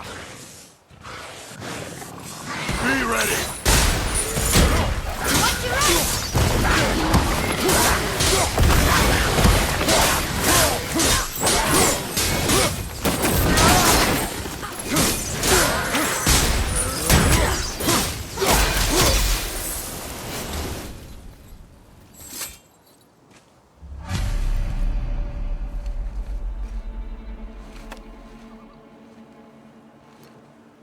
We have collected the rest of your woman's corpse, spirit. Show us this magic you have promised. My sweet Gulvig. Whole again. Rise, dear Gulvig. Awaken, O powerful Gulvig! Evni ukar bitjast. She says she'll honor our request. Erdi fagna. And reunite us? Okay. You're right.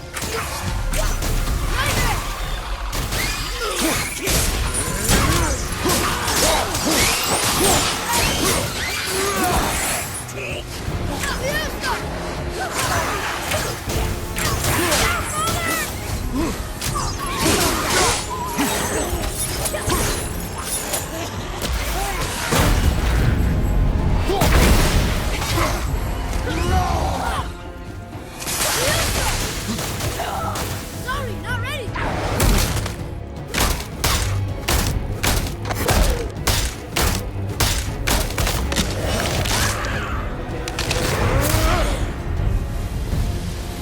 All right.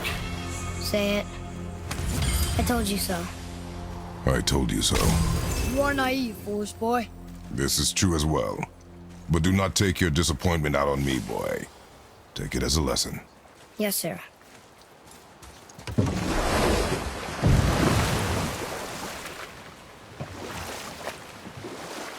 Right then, we were in the middle of a story, weren't we? Regarding Ymir. Primordial fire and ice met in the great void, producing water. Water? More than water. The mystic lifeblood of something entirely new. From this water, Ymir took form and became a being of pure creation and chaos, mother and father to all that came after.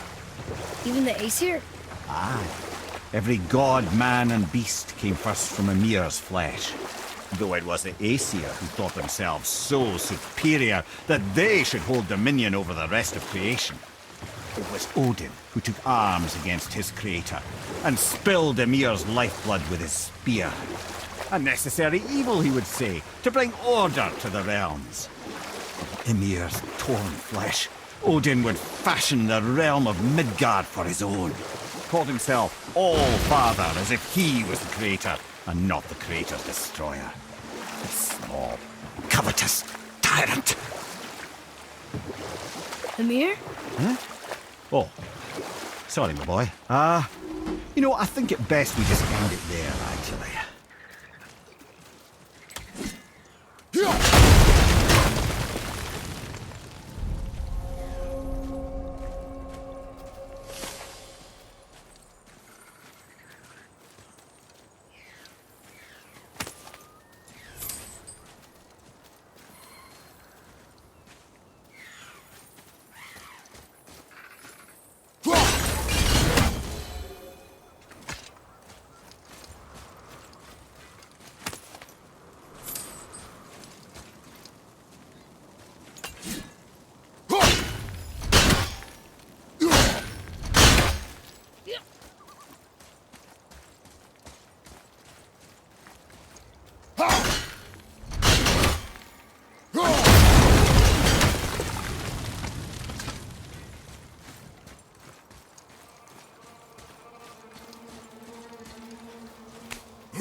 those guys part of his crew?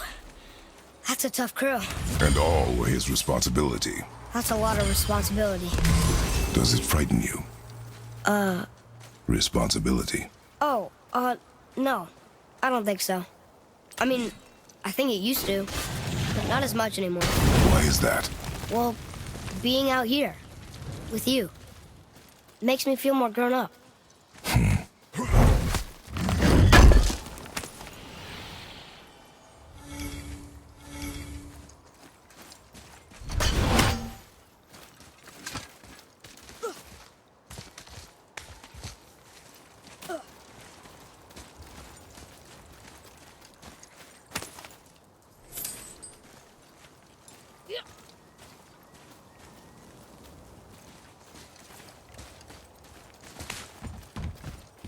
Boy, Yes, sir.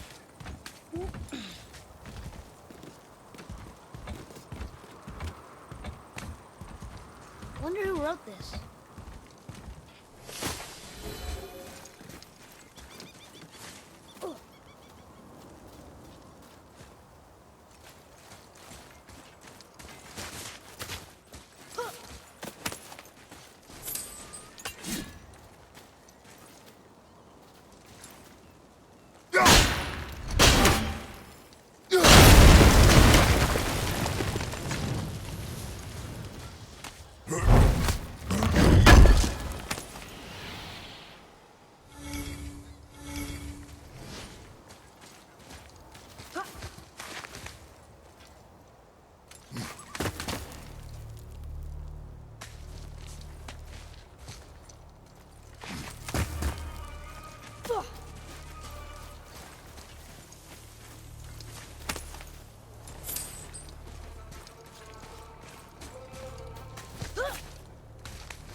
Well, well, what? the brazier? If you must. Here. Boy, Sir. Kvekia.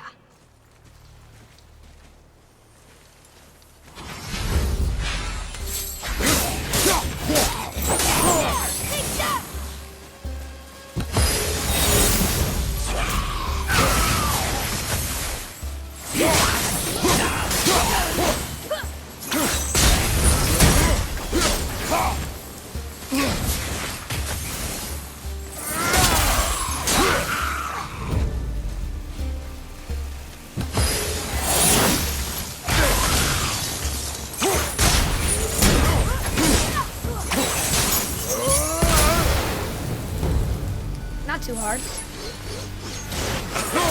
Well done, boys. Never thought I'd see a scrap like that again. what do you want? To thank you.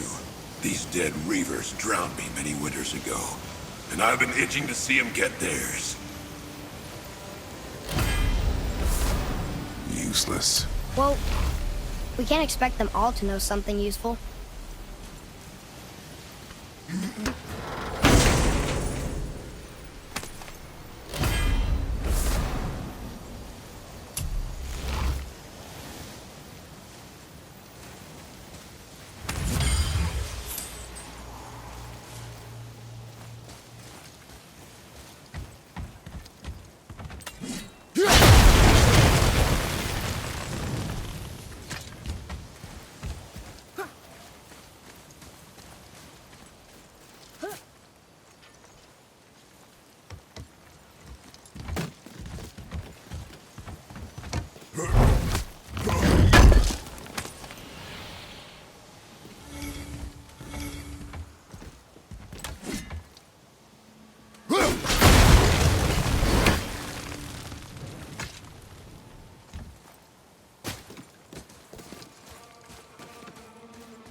One more for the collection.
I think this is the last one. Might as well, right?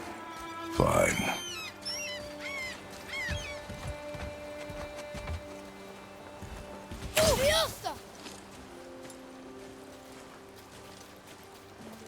Kavekya.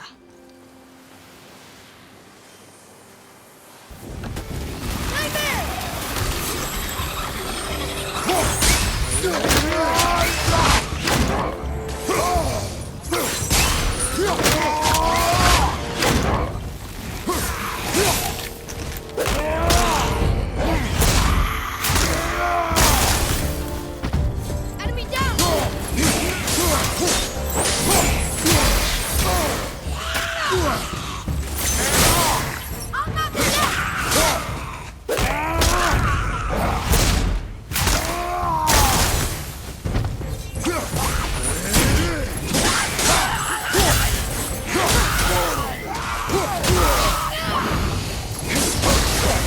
Felt that one, brother.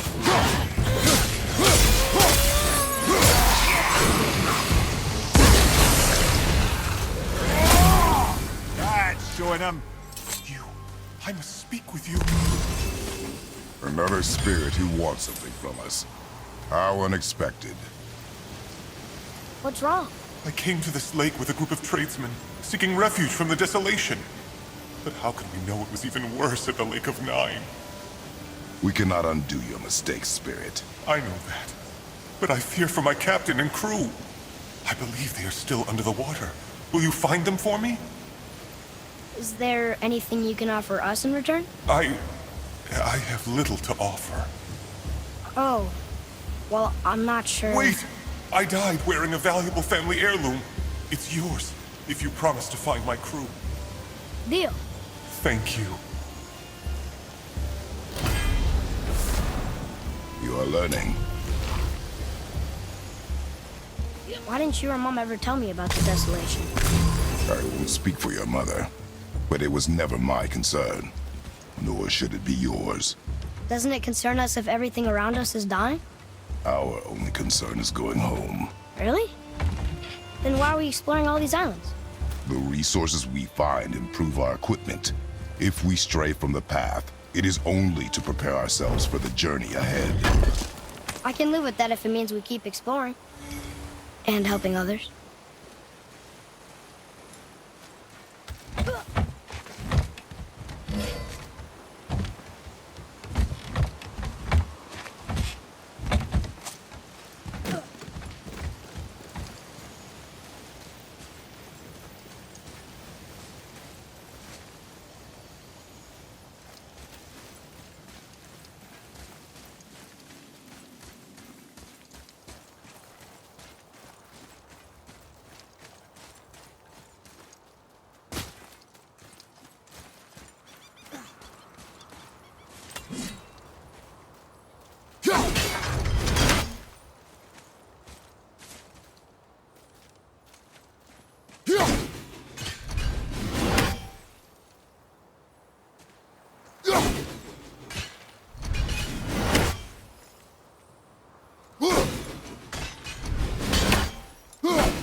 Seriously. How did this one captain lead so many men?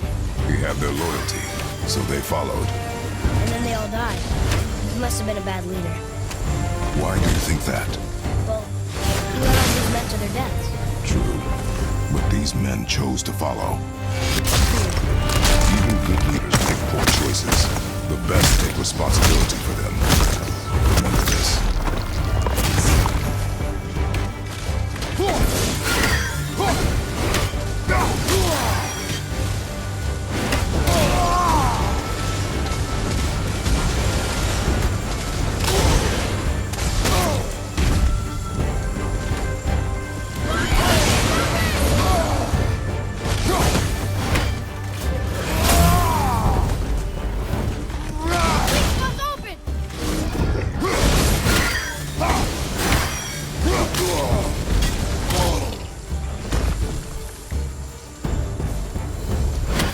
That was difficult.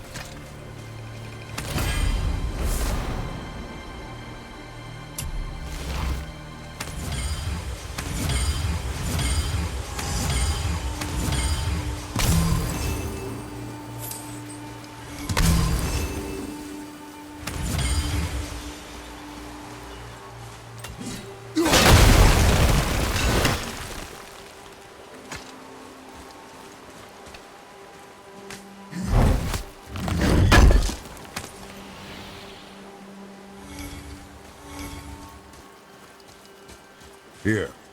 Boy. Yes, sir. Hey, it's another treasure map.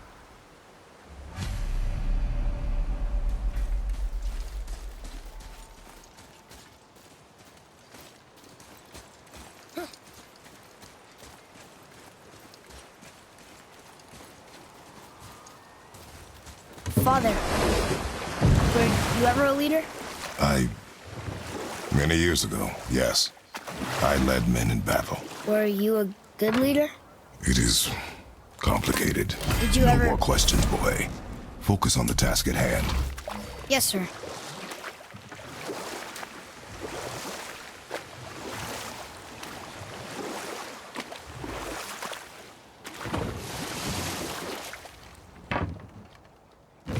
Ed, you are full of stories. When will you tell one that entertains? I beg your pardon? He just insulted you. Yeah, I got that. So you want a corker, do you? Very well, my brothers. I'll tell you the story of Hrungnir, the brawler. The real story. There was a huge battle, right? His shrine had him in the middle, fighting off Aesir. A pretty story, but no. Hrungnir, you see, was born with neither head nor heart. So the giants had to complete him with stone. He was strong, to be sure, but also a perfect simpleton. And we'll pick this up later.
Another name. Gunnar. Another Valkyrie. That's no coincidence. But who'd have etched them on Tyr's braziers?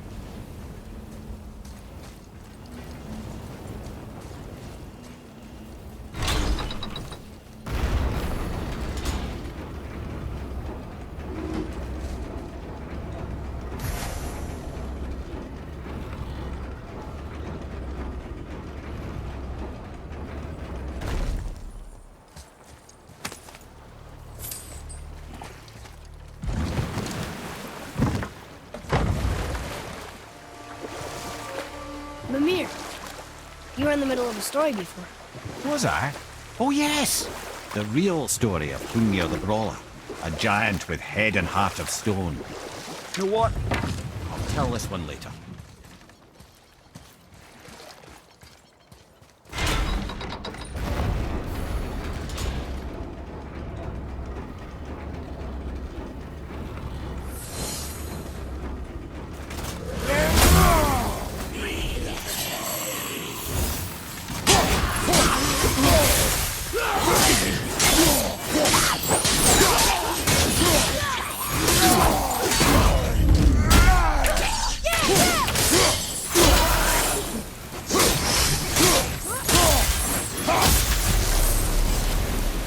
Phew.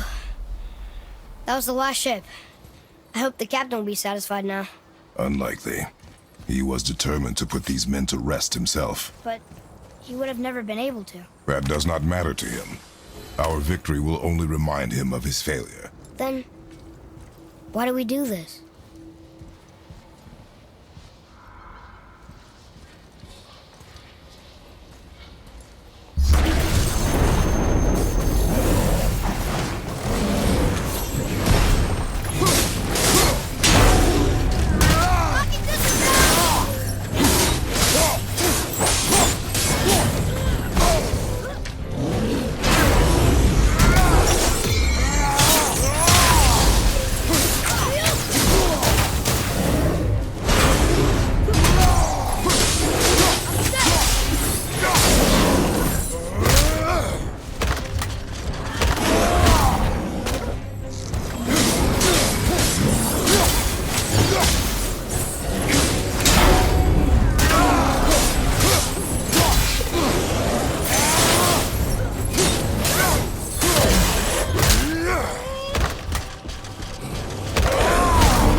Another name. Hildur. It's as if they'd been made into a memorial to the Valkyries.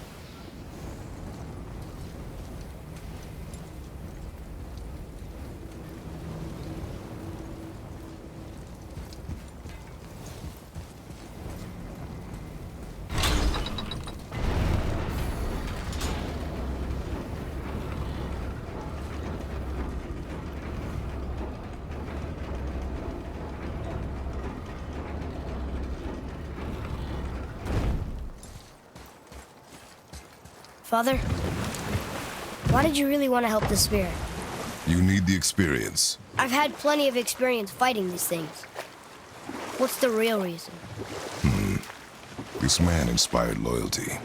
He took responsibility for his mistakes, and he was determined to fix them. These are good lessons for you. Oh, Yes. Oh.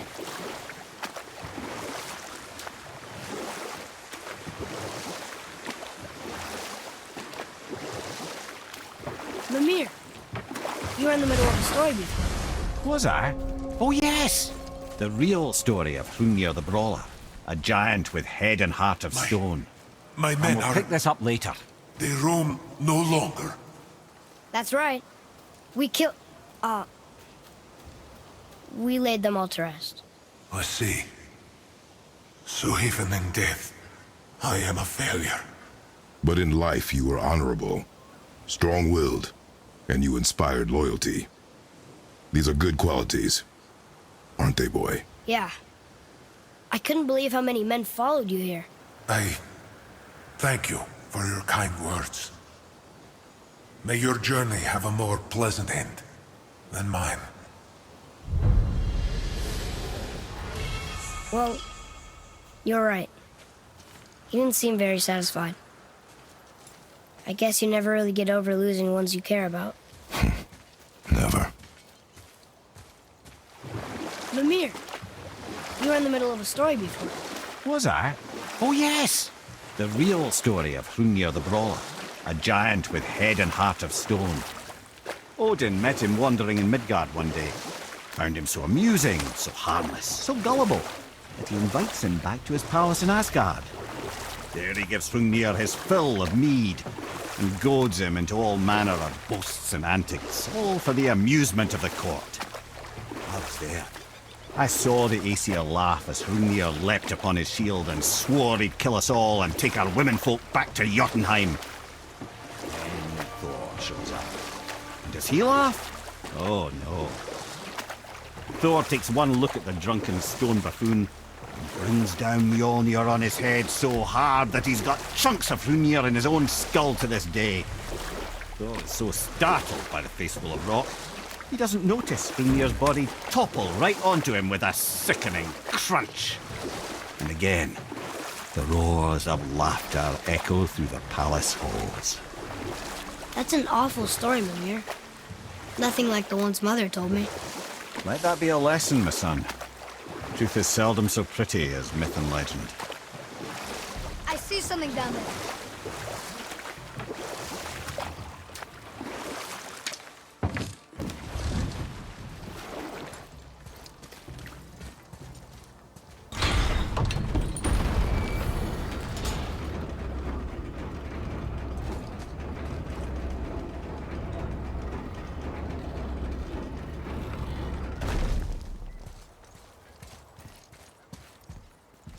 Another name. Goindel. Someone who loved the Valkyries enough to do this? I wonder. Perhaps the Queen?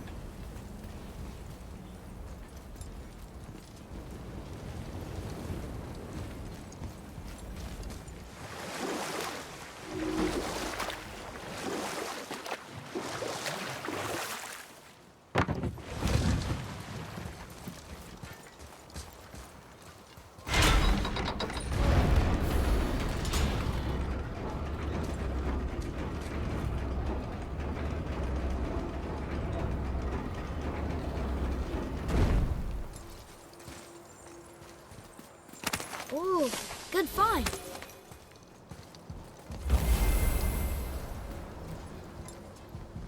Another name.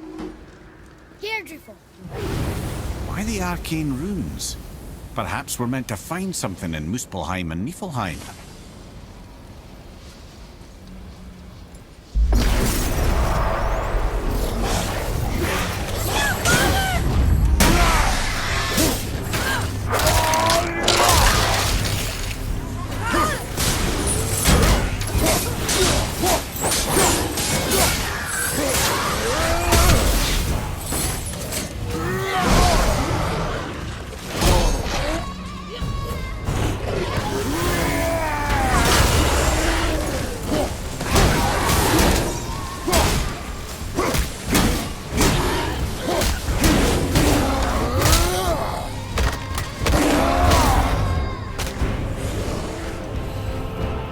are one vicious son of a bitch.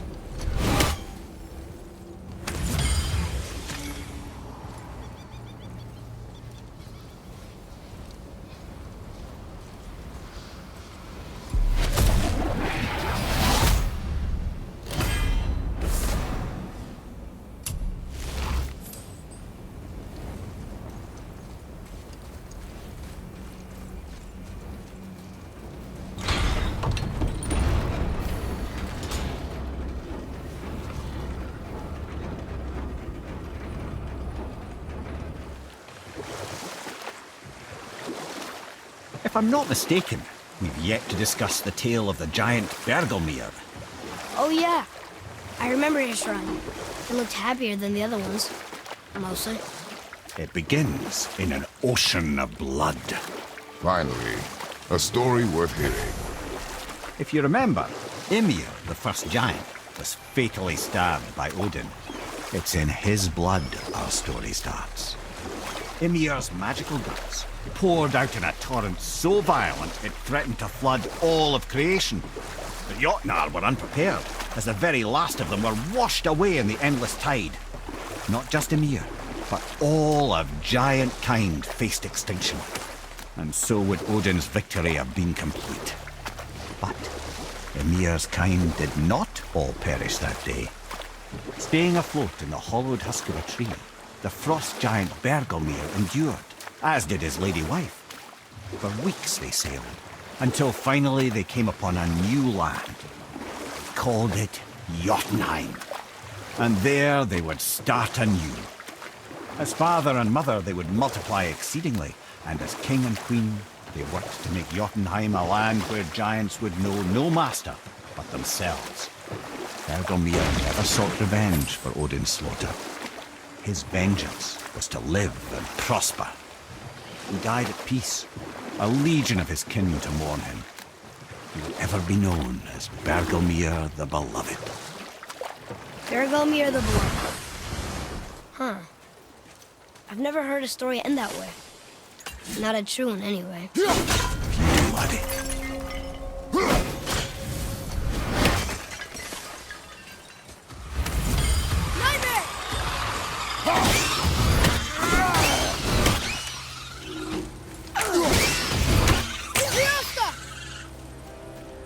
Ready, father!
Here, boy.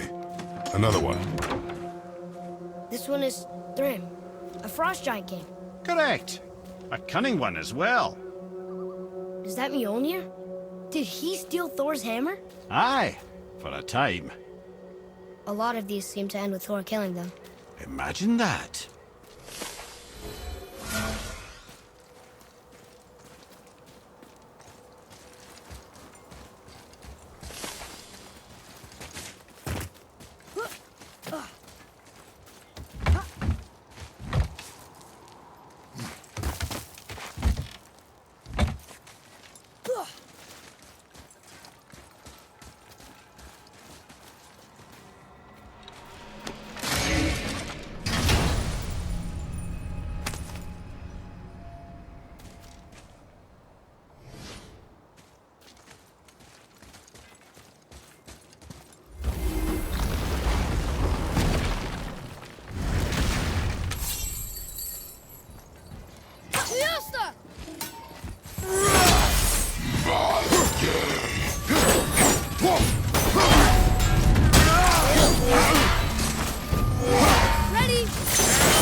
Another name.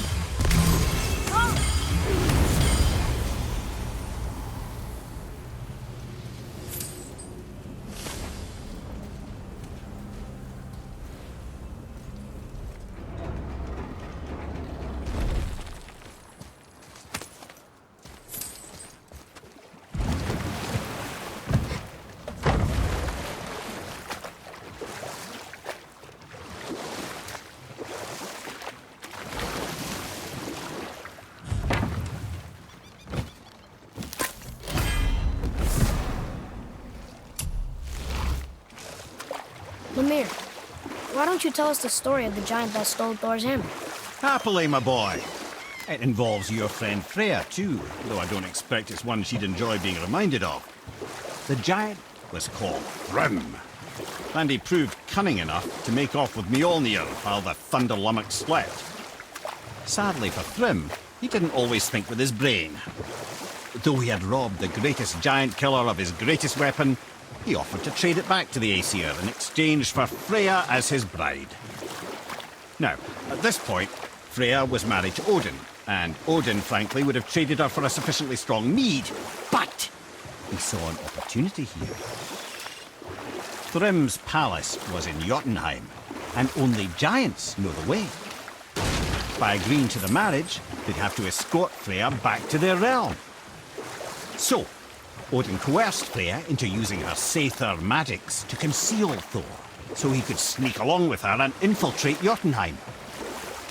When the hammer was produced as the wedding dowry, Thor revealed himself. He took back Mjolnir and wasted no time in smashing Thrym's skull, followed by every other giant present for the festivities. The only thing that put a stop to it was Freya, who wanted no part of this massacre. She cast a powerful spell that hurtled them both out of Jotunheim with no means of return. Odin was livid, hoping that Thor's foothold in Jotunheim would become his own. And oh, would he ever revenge himself upon Freya? What is the point of this story, Head? Well, for Thrym, the lesson would be to keep his priorities straight. For Freya, it's that doing good has a price. For Thor, it's that no object of power makes you what you are. And if what you are is the biggest butchering bastard in the Nine Realms, nobody can take that away from you.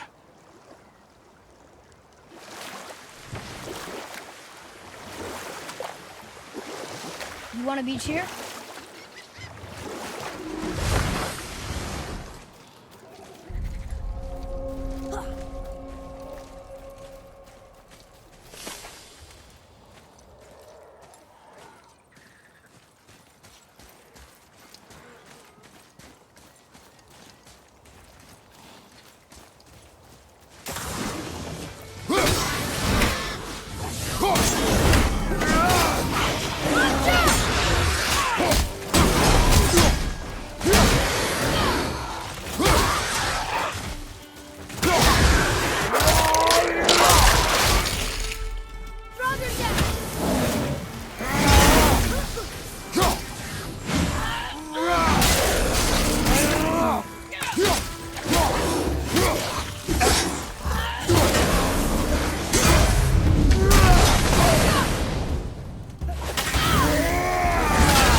Should we dock on this beach?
Come and face me, God of Thunder!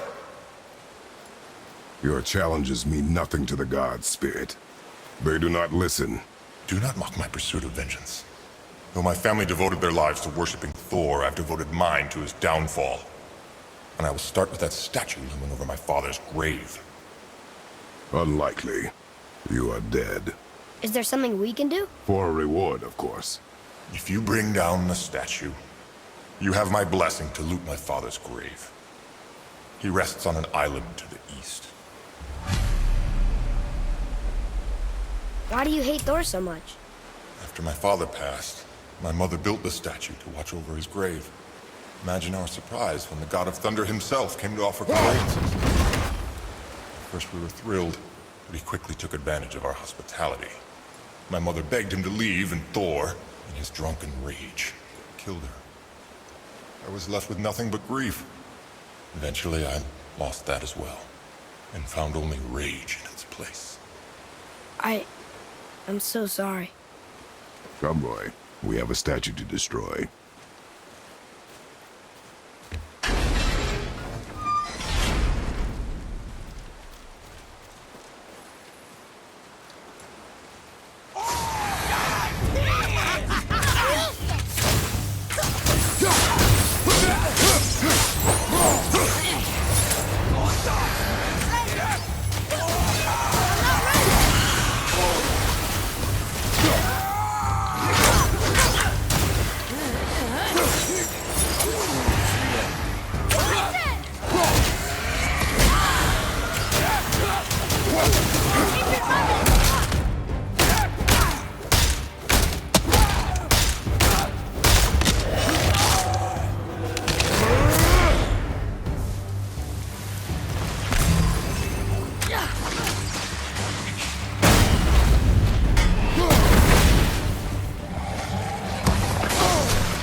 father's grave lies on an island to the east.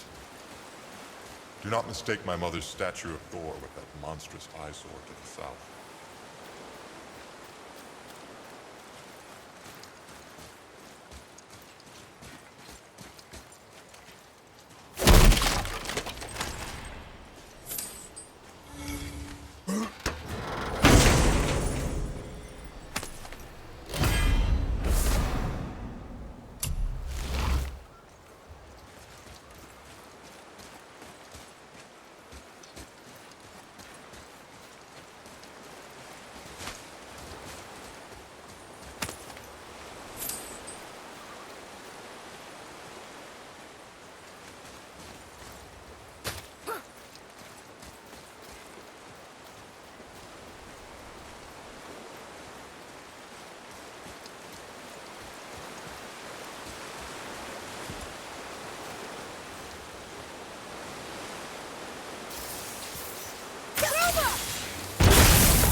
One more for the collection.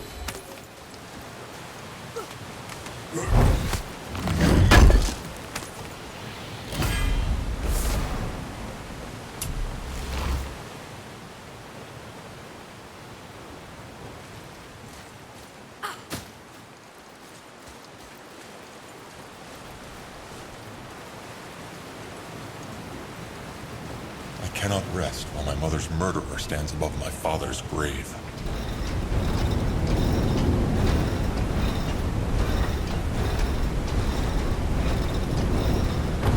Wow, very smart.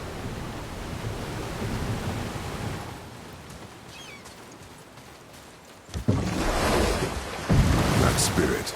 The one whose mom was killed by Thor? What about him? Will his story be a reminder? The lives of men mean nothing to the gods. I know, Father. You know. But do you listen? Yes. Good.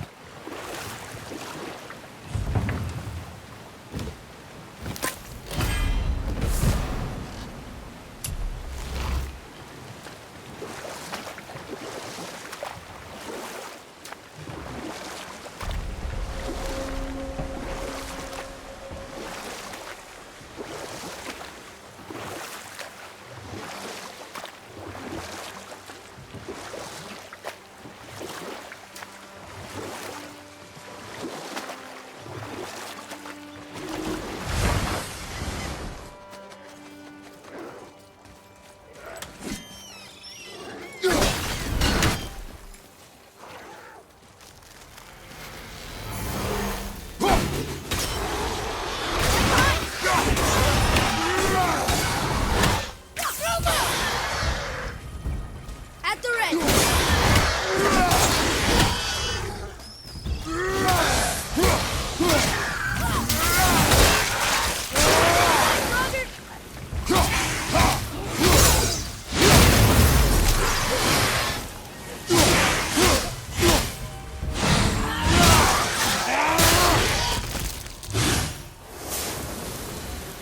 They barely touched us.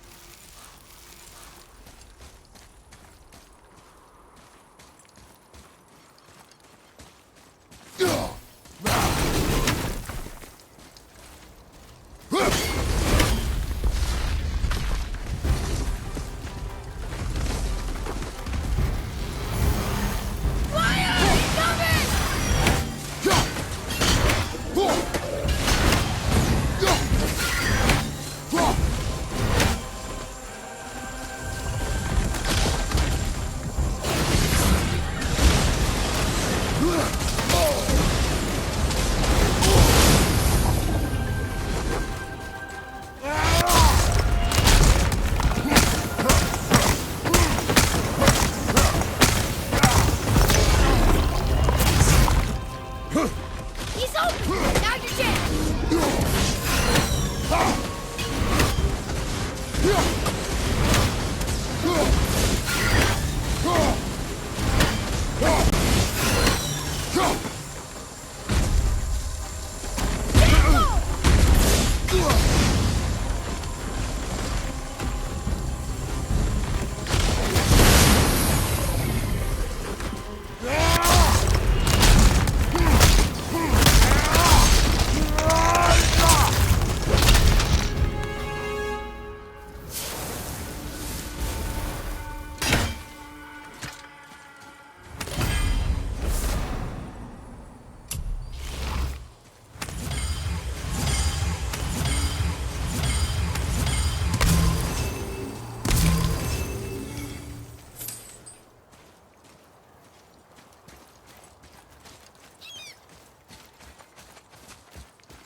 Come see me and my brother at the temple sometime.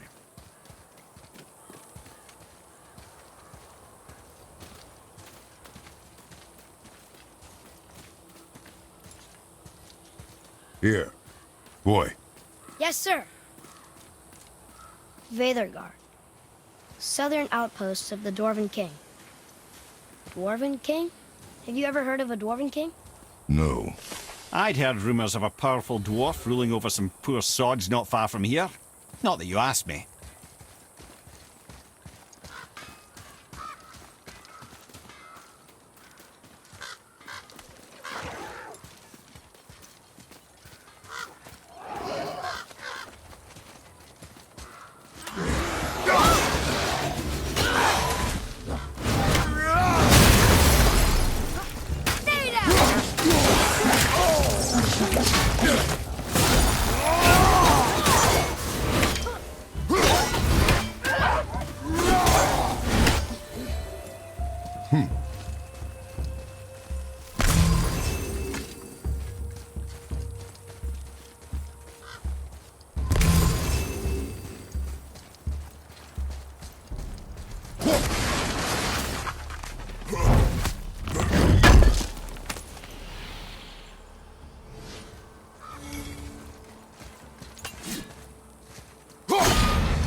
What happened to these people? Follow the clues. Okay.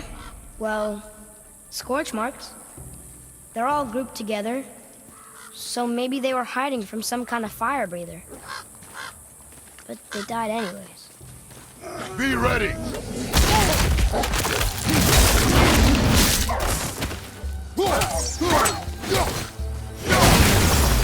Enemy down!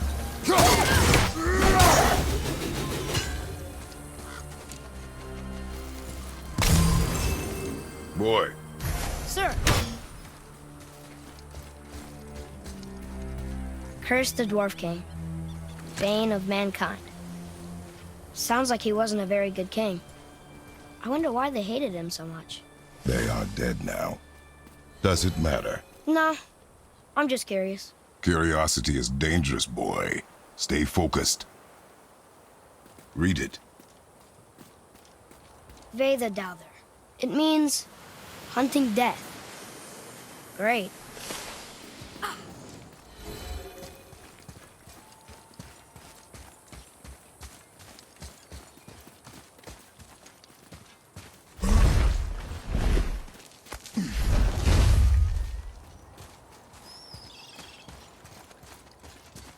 Wow.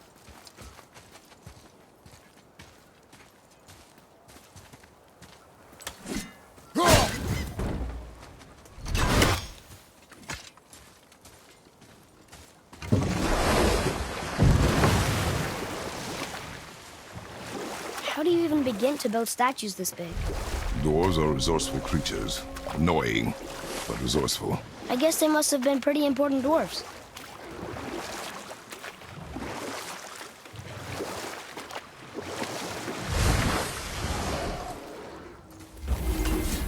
That sounds like a dragon.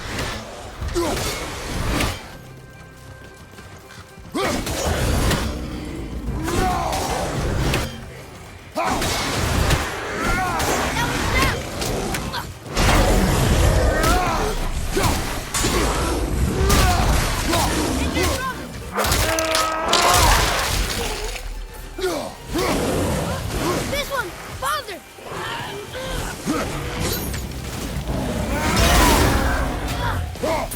Enemy down!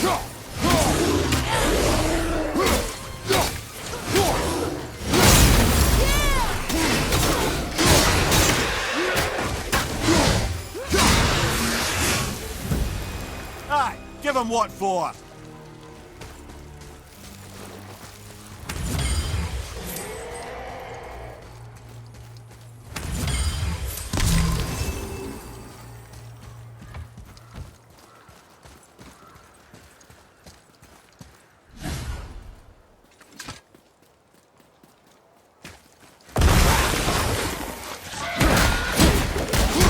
Changing it!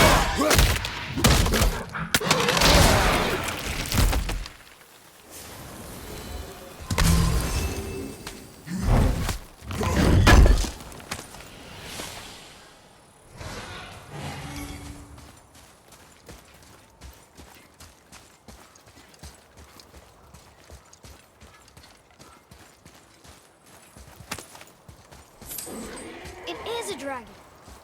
Is this one chained up too?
to be valuable.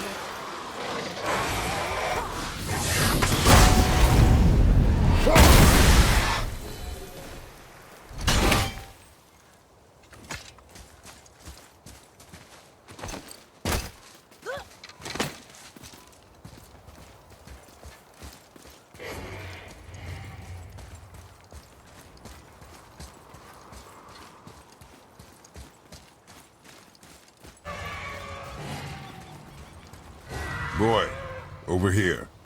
Yes, sir. Huh. Neat.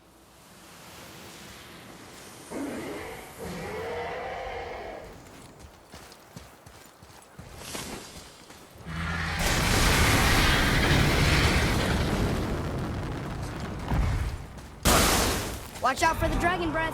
I am aware of it, boy. No, Father!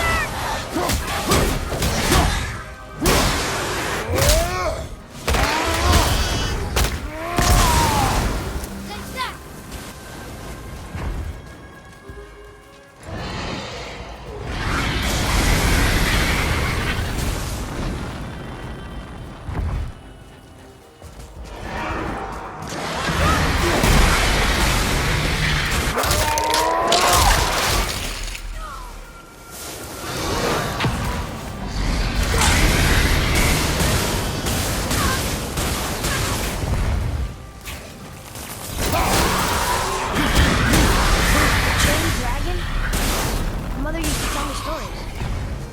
Help him? This dragon is dangerous. I guess so. But it sounds so sad. Not sure where you get sad from all the roaring and fire breathing, lad.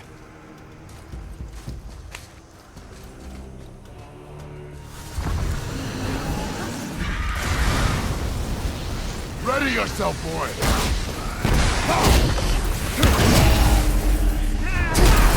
Let's stay from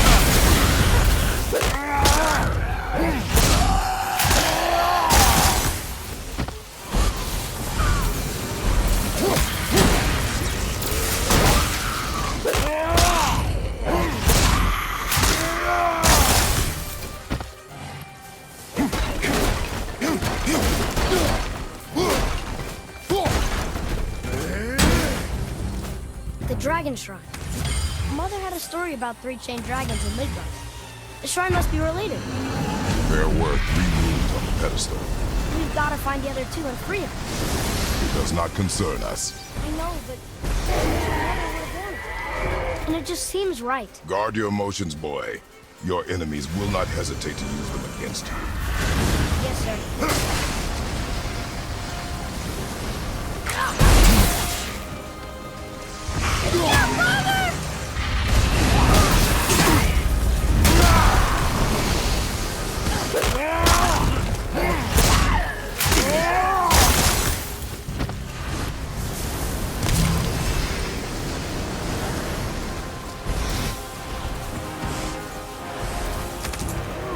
Good find.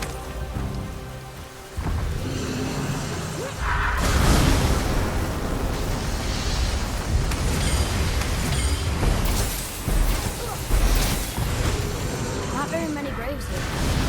This must have been a small settlement.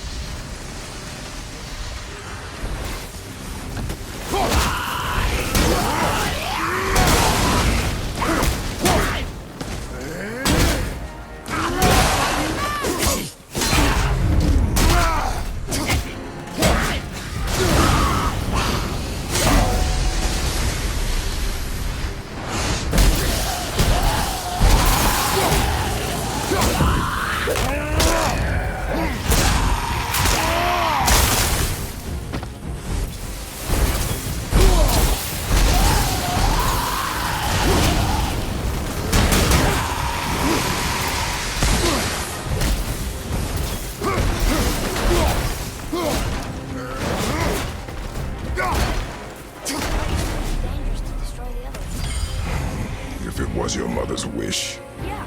You are too eager, boy. It may attack us, and we will be forced to kill it. Oh, good point. I'll be ready. We'll see.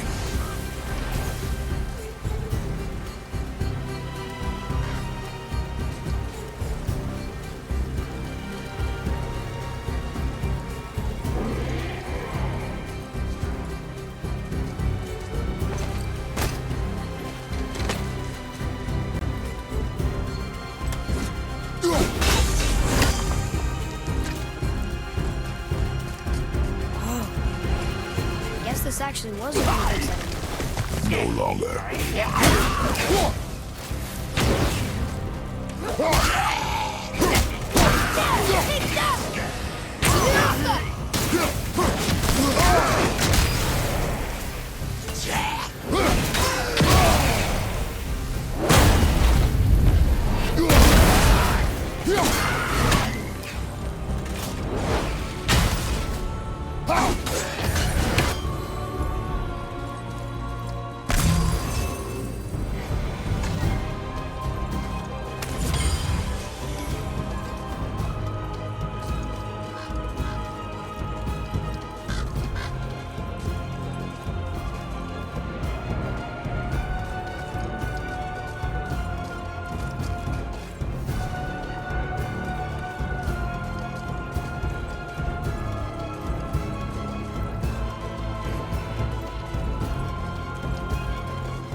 Enemies.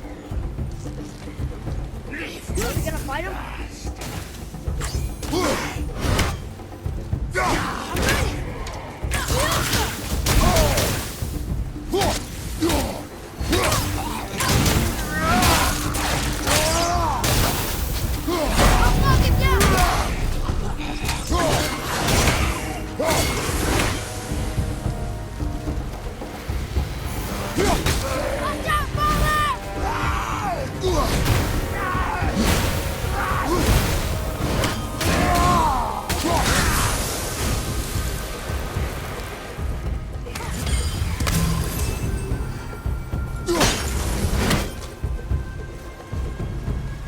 Boy, over here.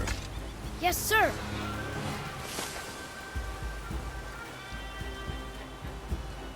Hold on. Let me read this.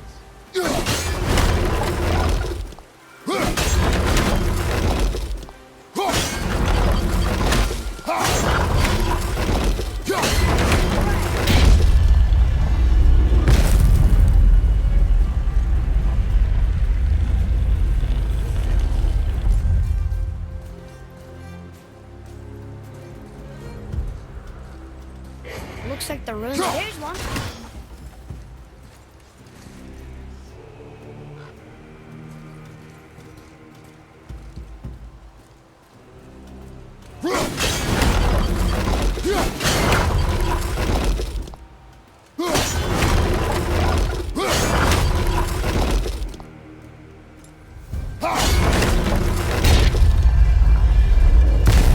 What do they say, boy?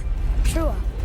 It means to believe or to have faith in. So they still had faith in their king? Even after he got so many of them killed? It is a command to have faith despite his failures.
Here, boy. Another one. It's Skathi. Mother liked her. A great huntress. That's right. Queen of the Hunt, they called her. That's her father, and all the animals she hunted. He taught her well. And the last panel. Her father again. Both of them. In the snow. And they're still there. It's quite a story.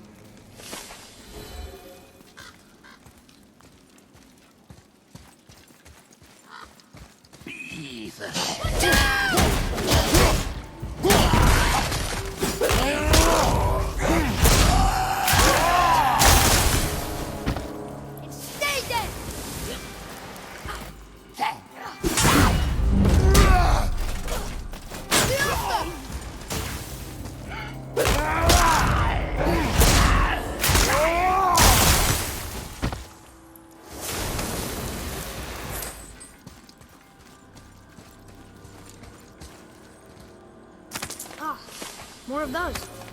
Good.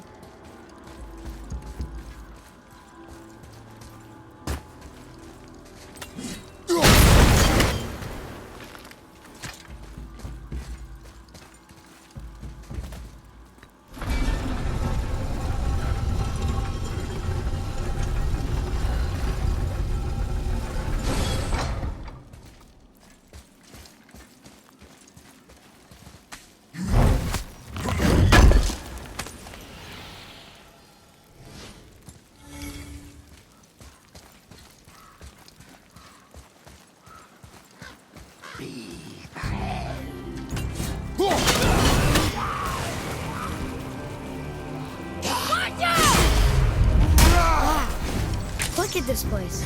A ruin. Well, yeah. But if a dwarf built it, he must have been aggressive back when he ruled.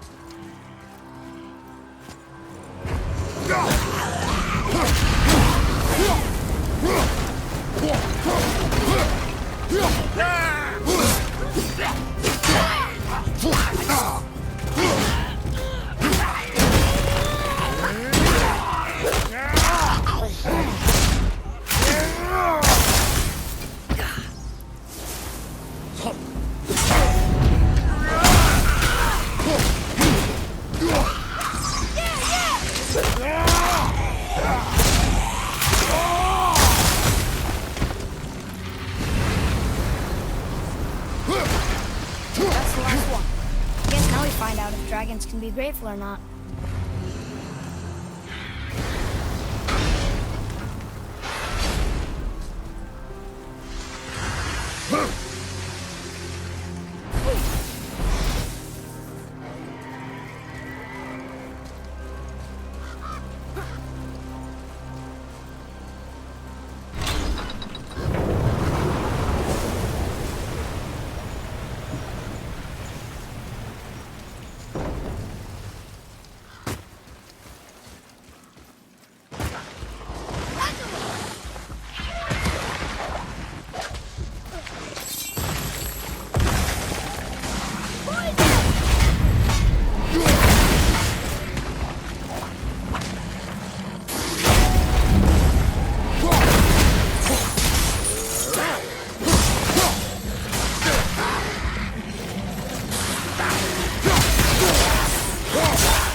We are done here.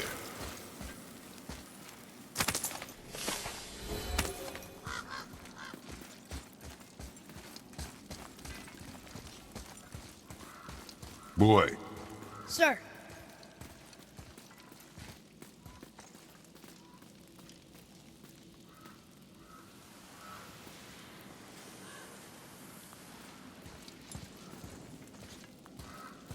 The Dwarf King made his subjects hunt dragons and other monsters for him? Some king, huh? Be ready!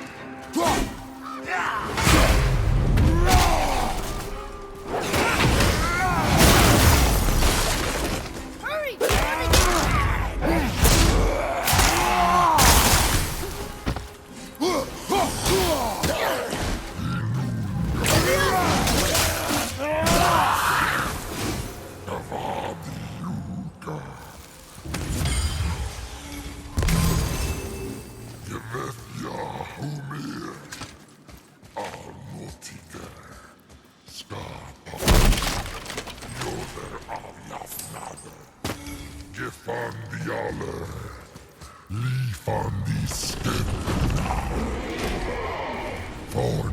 Father, you may want to see this. Looks like that lever over there will free him. He will attack. I know, but it feels wrong to keep someone caged like this. Your emotions again, boy. I can't hear their thoughts. I can. Ignore them, and ready yourself. Okay. Of hell. Vita Megi.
What is the beast thinking now?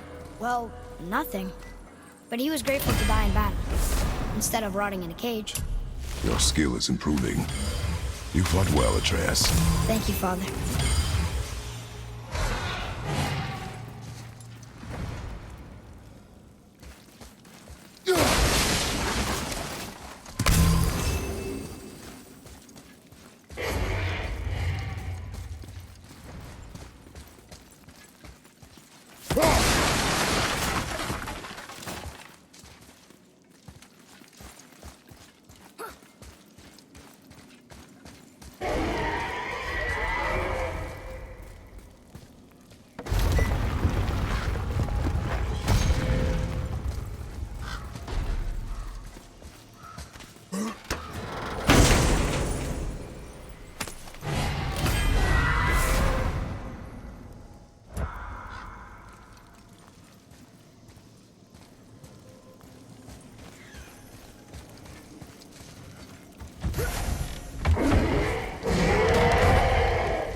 Ah, fresh air feels good.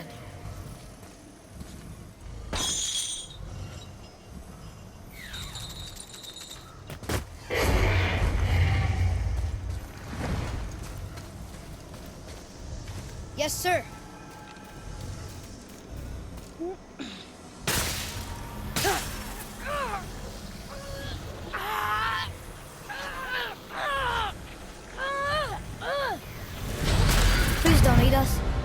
Please don't eat us. Boy, prepare yourself. Huh.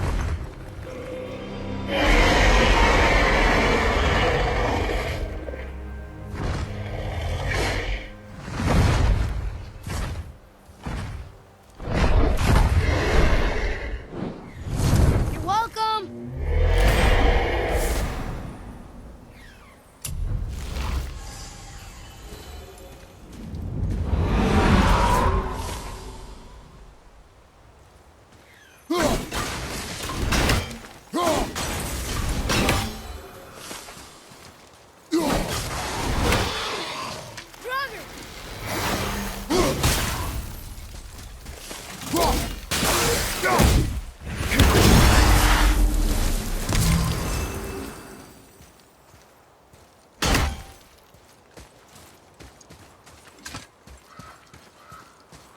So, what happened to all the people who lived here? Follow the clues, boy. Right. Follow the clues. Okay, so there was an evil dwarf king, and he made all these people hunt monsters. The people put them in cages, and then I don't know. We are missing a clue. Back inside the castle? No. There is nothing more for us inside. But stay alert for chained dragons, boy. Perhaps you'll uncover more about this dwarf king.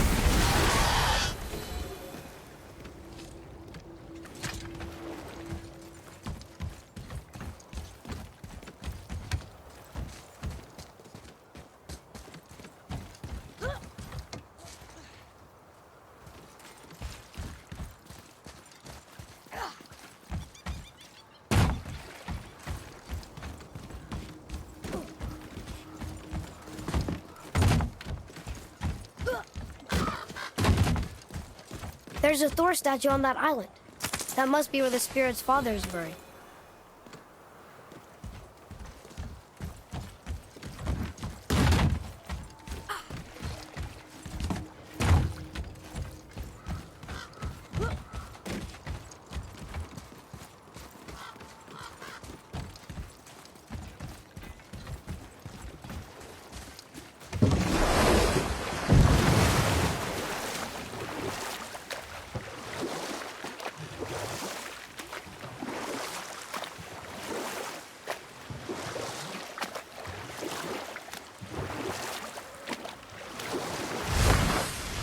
Whoa, here it is. It's gotta have a weak point. Somewhere. There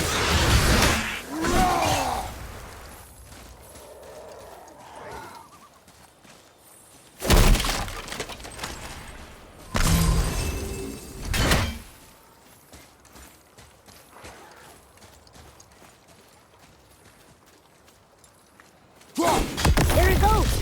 How's he planning on doing this himself? He looks about ready to topple over.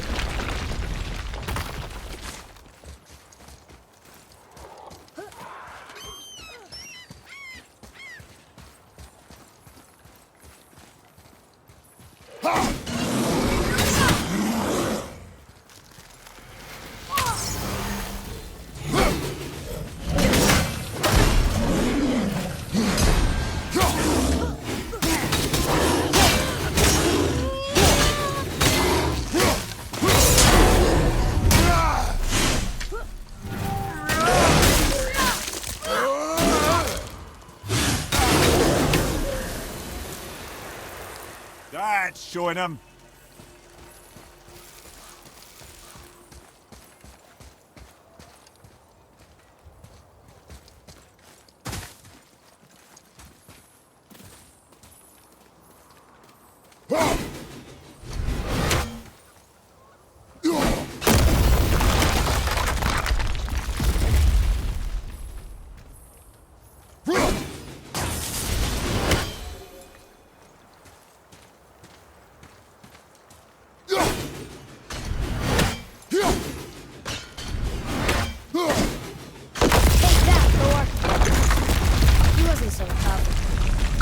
Do not fall this easily, boy.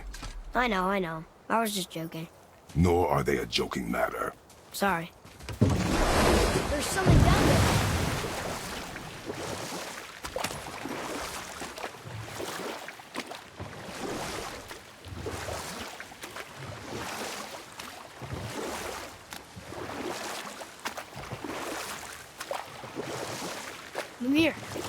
What can you tell me about that giant lady with the bow? She was called Skadi, Queen of the Hunt. Her father was Thiotzi, who could take the shape of any wild creature, and taught Skadi how to hunt them all. From the ribs of pack beasts, she fashioned second feet, allowing her to glide upon the snow so no animal could evade her. She became a huntress beyond compare, even to any god. You know what? I'll tell this one later.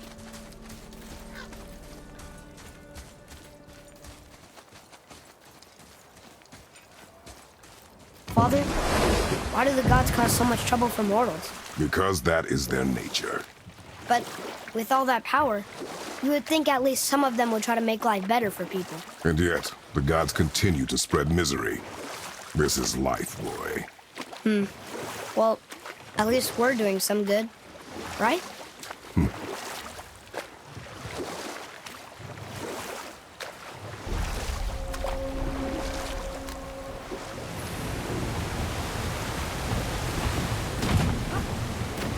You there? Have you destroyed the statue? The statue stands no longer, Spirit.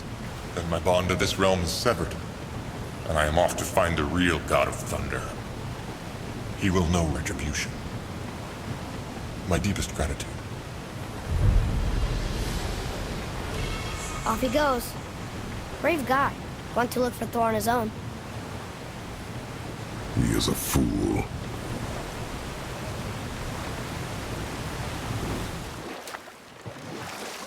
Right then, where were we? Ah yes, if you recall, Skadi, the Queen of the Hunt, was being courted by Odin himself. But she spurned his affections, and for that insult, Odin vowed revenge. It was put forth that the Aesir were plagued by an eagle who would steal the precious golden apples of Idun.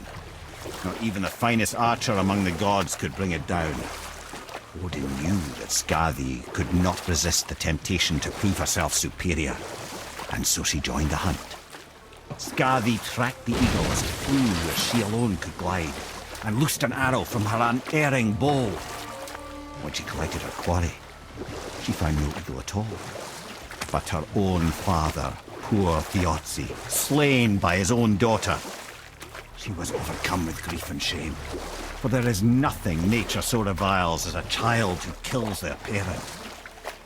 Skadi succumbed to her fate as winter's blanket fell, holding her father as the mountain held her in an embrace to last eternity. Well, that was sad. Aye. There aren't many happy endings for the giants, I'm afraid.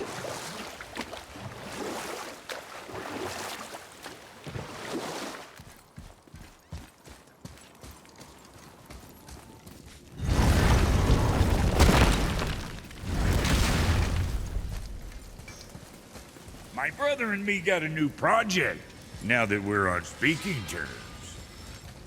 What do you want? With the whetstone and hammer you've retrieved for us, Brock and I can construct the Dvegrathikar, dwarven armor of legend. We just need 3 more mythical ingredients before we set to hammering. Which are... Dunno. Armor's pure legend, and the details is fuzzier than a wolver's butthole. You expect us to find parts from a legend? Oh, Motsognir the Dwarf King found 2 of them. Everyone knows that. But when he went looking for the 3rd... Poof! He vanished. Maybe he'll find some clues at his stronghold in Konungsgard. And looky here. A Konungsgard entry stone. It's got your name on it. How fucking strange.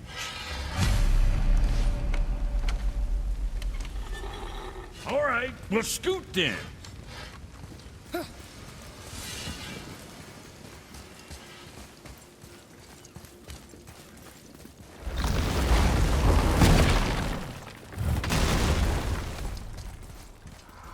I'm glad Brock and Sindri were able to work out their differences. Now they are twice as irritating. I think it's nice to see them trust each other again.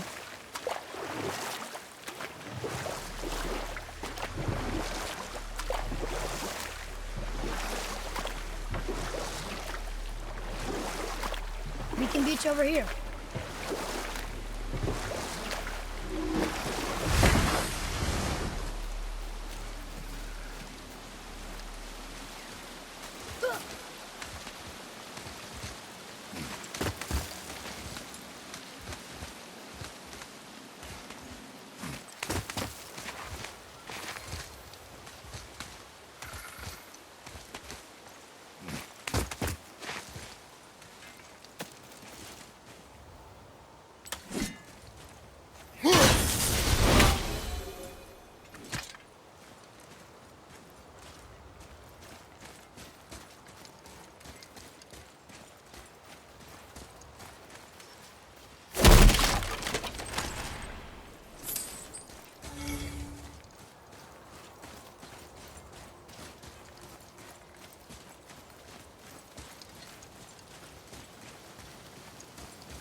These are strong.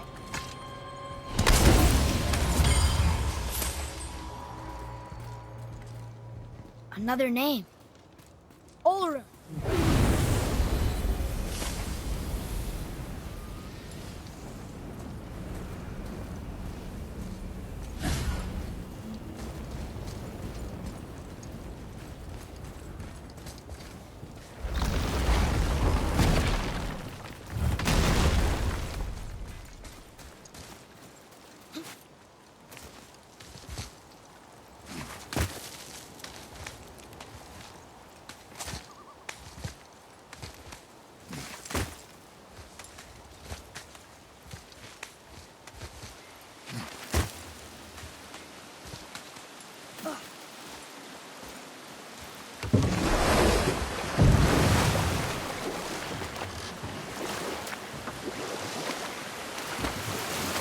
I see some loot up there.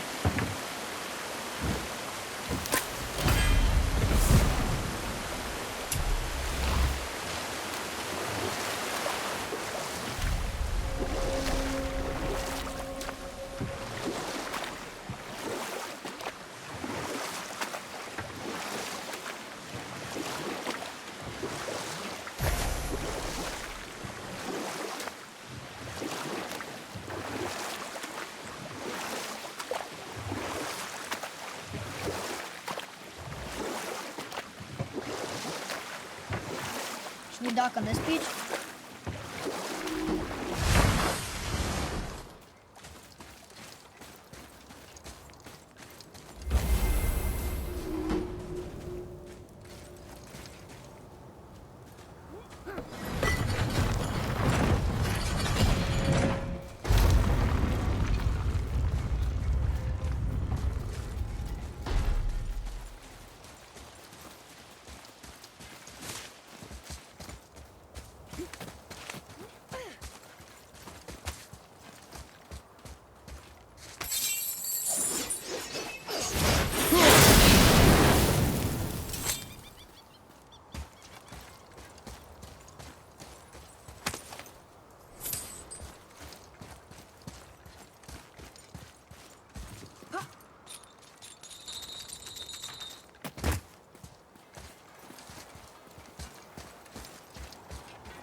Here. Boy. It says, "Glory to Motsignir, the Dwarf King. May his reign be long, prosperous, and filled with peace."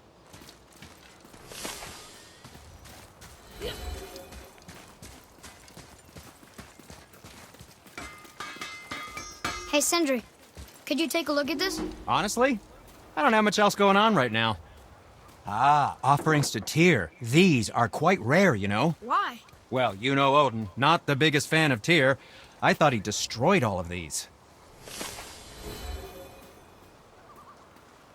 Greetings, and welcome to Konungsgard. I just want to make sure you're good and prepared before heading in any further. There's all manner of nastiness left over from the Mad Dwarf King's foul practices. What kind of practices? Oh, various sacrificing, dark enchantments, blood, magic, and so forth. Quite common among the older dwarves, unfortunately. Old habits are hard to break. Okay, come back when you need something, I guess. Whoa. Look, it's another dragon. I see it, boy. Chained. I hope we can find the binding shrines. This place is huge.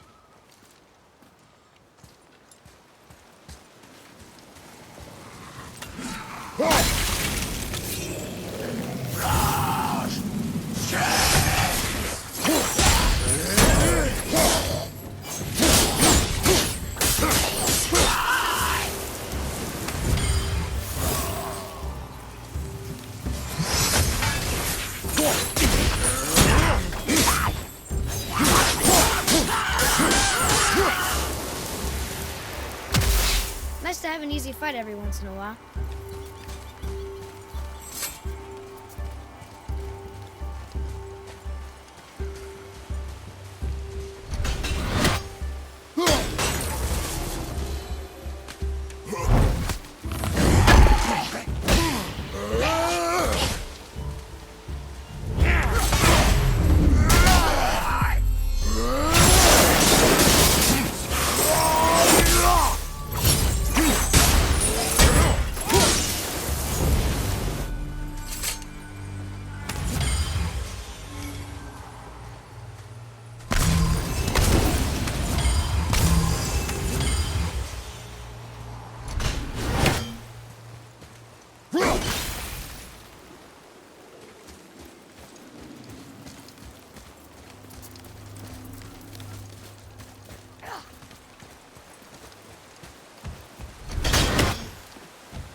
If the Dwarf King captured more than one dragon, he must have needed them to create this legendary armor. Interesting thought, lad. And it makes sense. Nearly everything about dragons is useful and contains power. Teeth, scales, even excrement. Excrement? Shit. Dragon shit is powerful? Aye, lad. Potently powerful. The head is having fun with you. Oh, I knew that.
That's an impressive front door.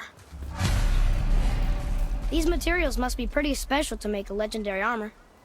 This legendary armor better be worth the trouble.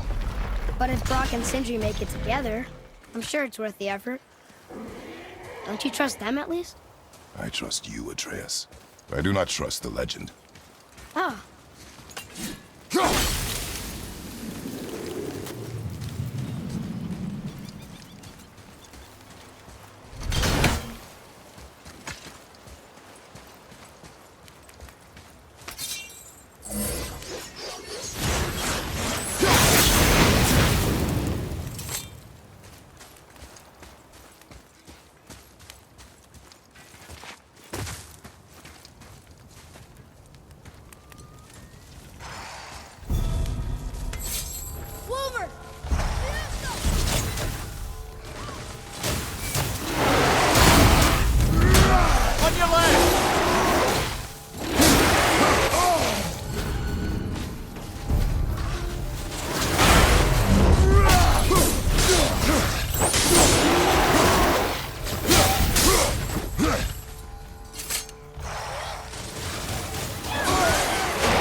we go!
The apple doesn't fall far.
Stone number 2. This place is even bigger than Vadergard. Yes. The Dwarf King's reach appears vast. Wonder what happened to him. 'Tis a great mystery, even amongst the sons of Ivaldi. Mortsognir's behavior before his disappearance grew increasingly erratic. Why? The Devegrath Eater, the very armor you find yourself searching for, Though he found two, I'd wager his failure to find the third ingredient drove him to madness.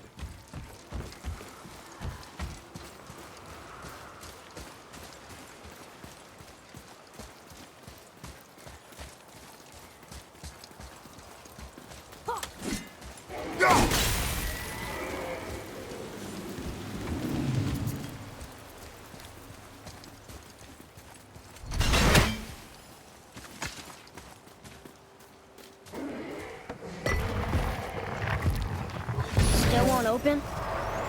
Looks like we need 3.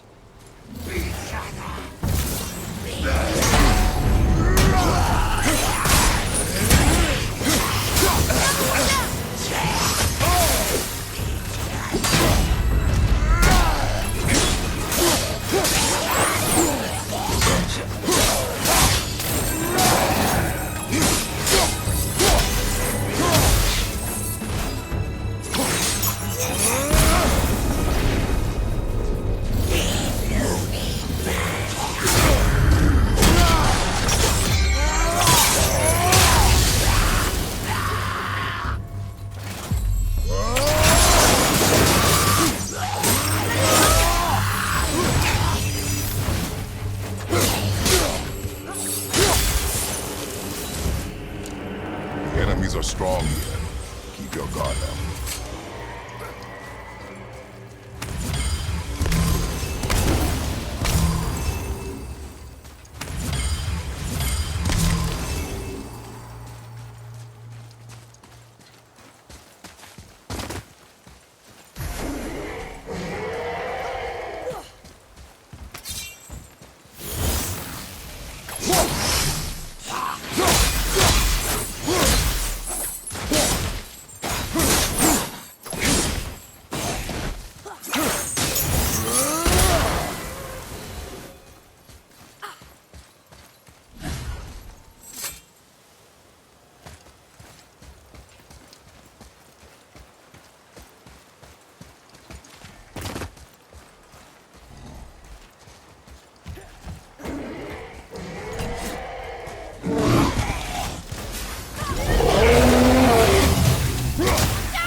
It is over.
he is. Or she is? Are these boy or girl dragons? I do not know. There are a few ways to find out, but they're rather messy. I guess it doesn't matter.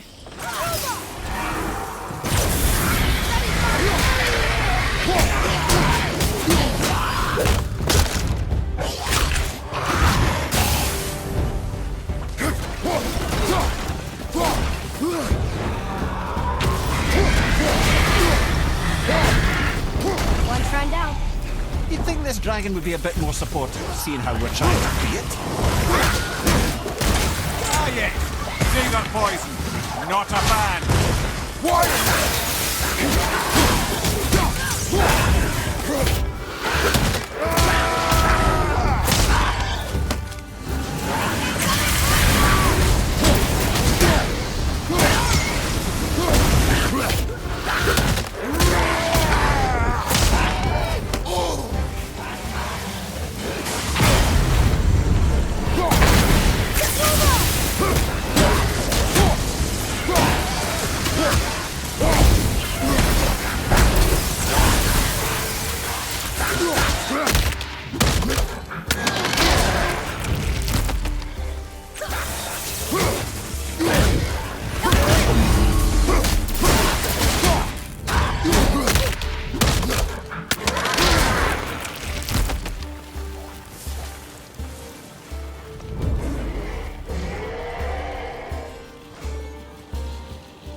Here.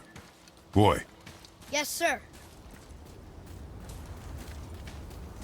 Hold on. Let me read this.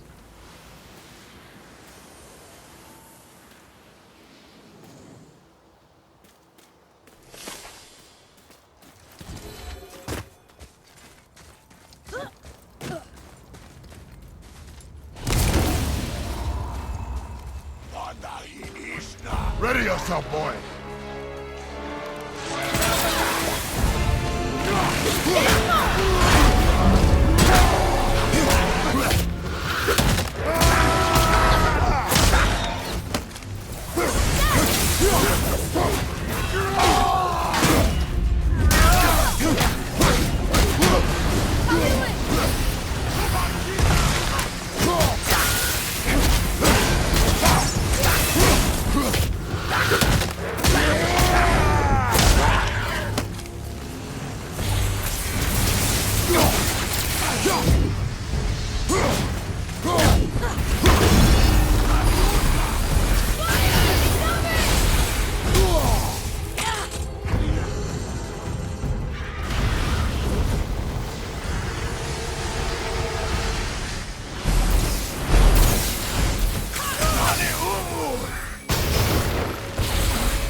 Why did the dwarf king want this armor so badly? What's so special about it? There are many legends behind the Dve Grathikar. A suspicious amount of legends, which makes confirming anything about this particular armor difficult. But the one constant among them is the ability of the armor to offer ultimate protection. A useful attribute for an unpopular king, you see. Yet this plagued land is all that remains of him. This is why you do not trust legends, boy. Well, what can you trust? Yourself, your eyes, your instincts. Blind trust in a legend is a gamble, and rarely does it pay off. If you say so.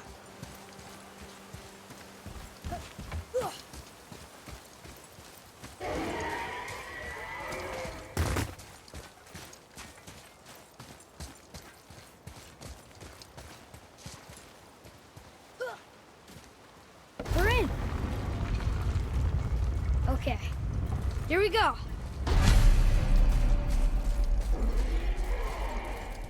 Huh. It's kind of run down in here. What did you expect? I don't know. Less ruined, I guess? Maybe the throne room's in better shape. Another one here. Stargather. Wow. That's a lot of arms. That's fair to say. 6, 7, 8?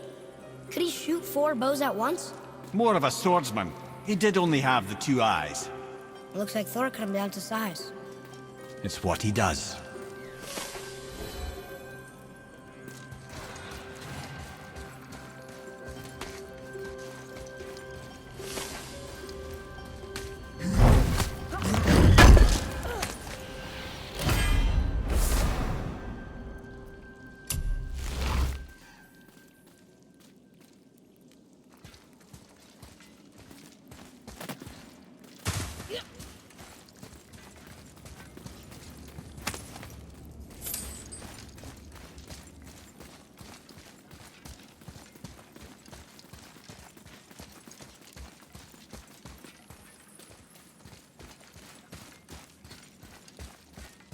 Do you hear that?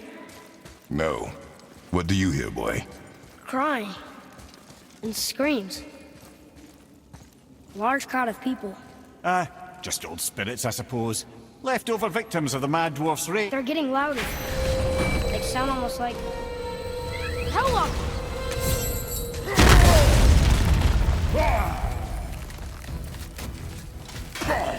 Watch out!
That was a lot of Hellwalkers.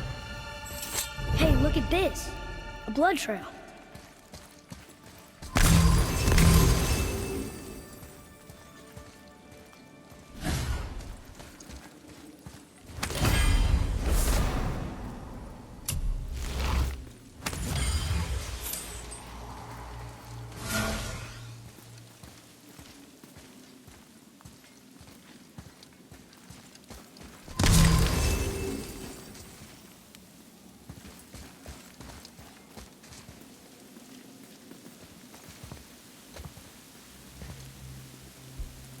Where's a passage behind this throne? A secret passage! Well, wouldn't be a proper throne room without a secret passage.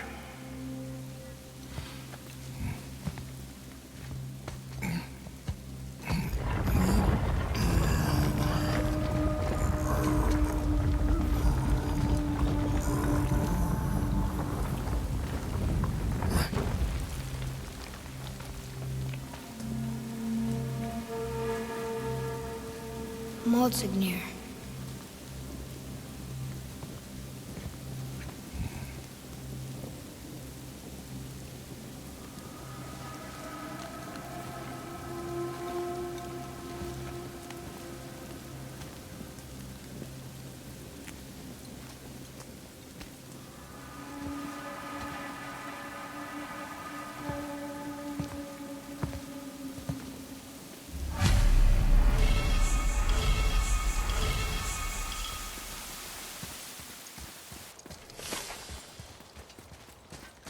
The things you pulled from him. Those must be the 3 mythical ingredients Brock was talking about. I can say with utmost certainty that I've never laid eye on a stranger set of objects in my life.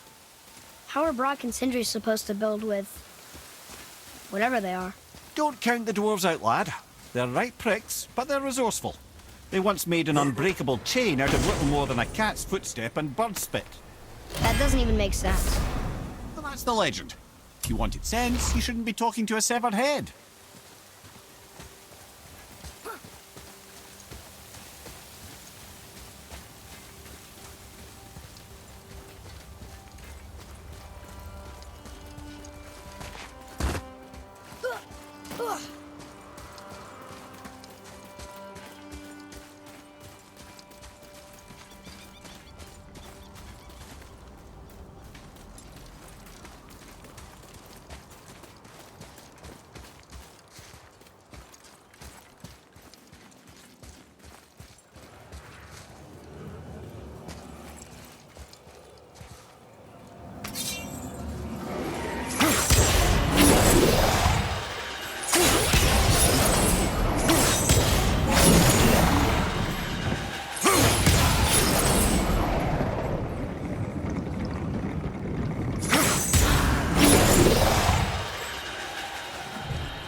I wonder what this place looked like in better times.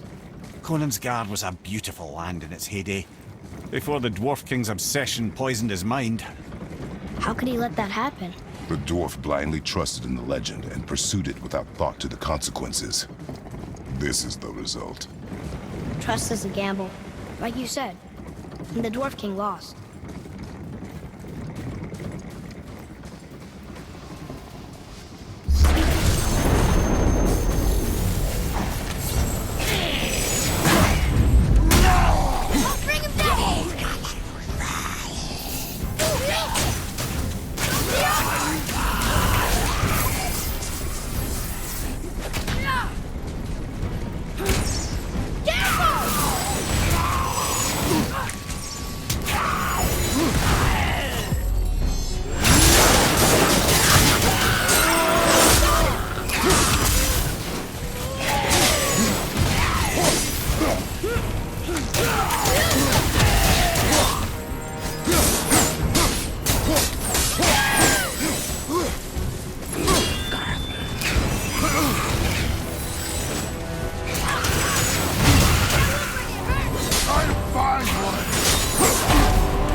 Yes, sir.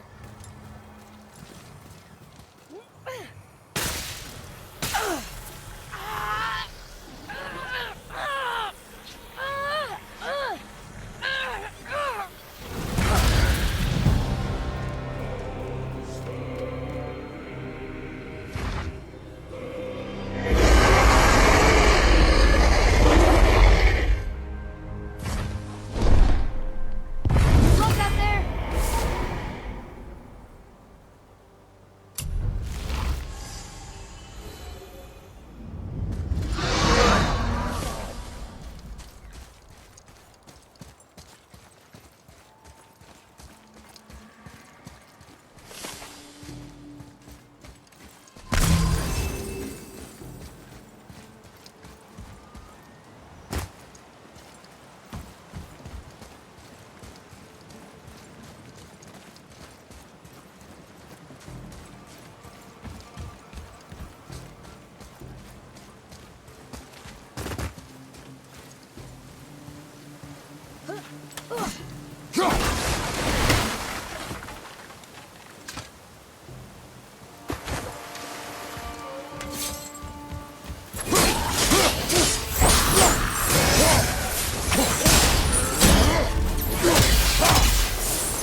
You found the legendary materials? Incredible. Oh, this is so exciting. Meet me back at the temple and we'll get started right away. Sindri, have you always been so... Clean? Huh. Don't I wish. No, I was just as unsanitary as the next dwarf until the day a Vanir witch set me straight. She discovered with her magic there are hundreds of thousands of tiny beasties on everything around us. Oh, so small you can't even see them. No. It's true. And if they get inside you, they make you sick. But the witch told me there's one wood, the oak, that's a natural deterrent. Stops the beasties from spreading. So now, I make all my handles from oak. See? I think of these things. Okay, back to work.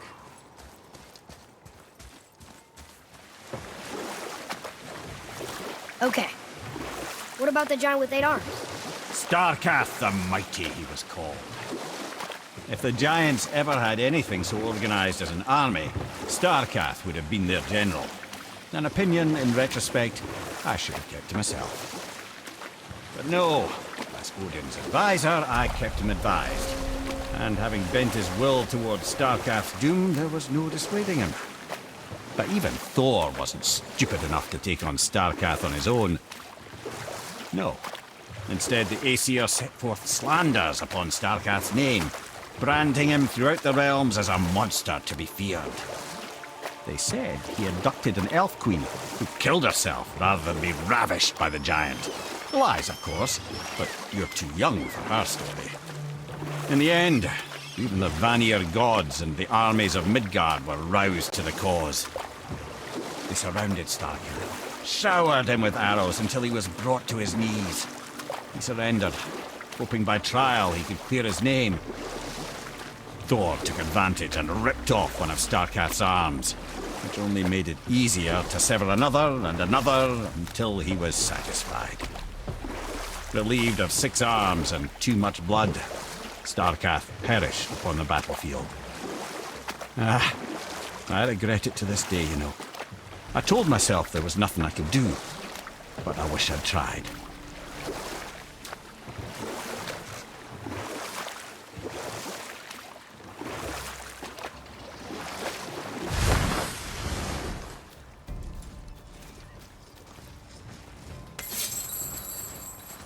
Here. Boy. Sir! Another map. Bet we'll find something useful here.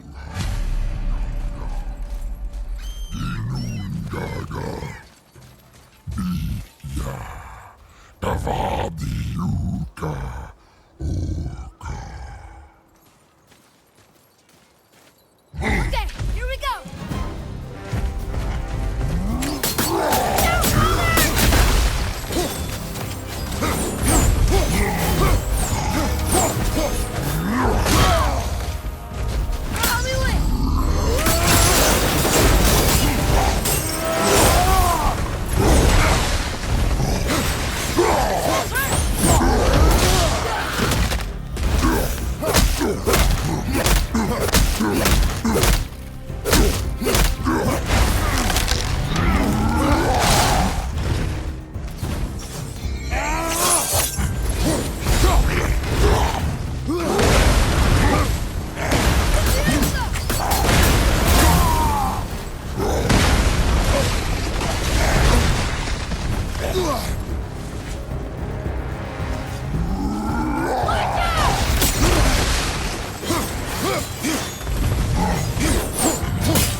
I think we have a complete set of those now.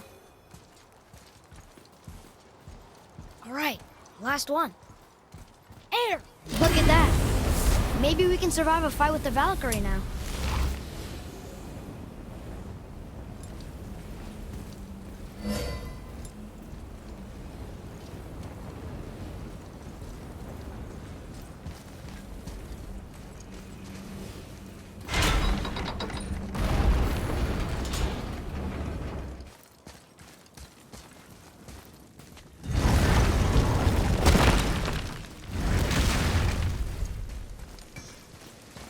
You boys look right beaming.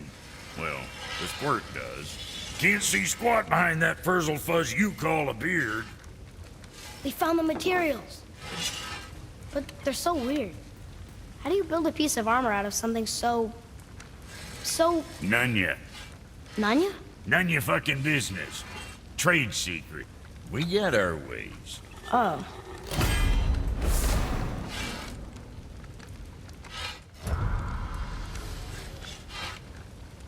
So how was your trip to Jotunheim? Will you give them a little privacy? The kid just found out he's a giant. He doesn't need you interrogating him. Bruh, you knew? Oh, we knew Faye was the last guardian of the Jotnar left in Midgard. That's why we made her the axe. We hoped it could restore the balance of power. After Thor went all berserk with our hammer. Though in the end it seems she chose another path. She chose, well, you. Both of you. I suppose she figured that was the best chance for the giants to live on. And now, I suppose, that's up to you. How about that? A young Jotun with us the whole time. And the son of Laufey, the just... I should have seen it before! Something else we can do for you? Nah, just... glad you guys worked it out. Ah. Well, I could say the same to you. Ha! I guess I was getting a bit full of myself. Told him what he needed to hear, how's it sounds to me. Just the same. I'm sorry for how I spoke to you, Sindri. You forgive me? Already have. Like you said, it all worked out. Now, let us get back to work before I get... sentimental.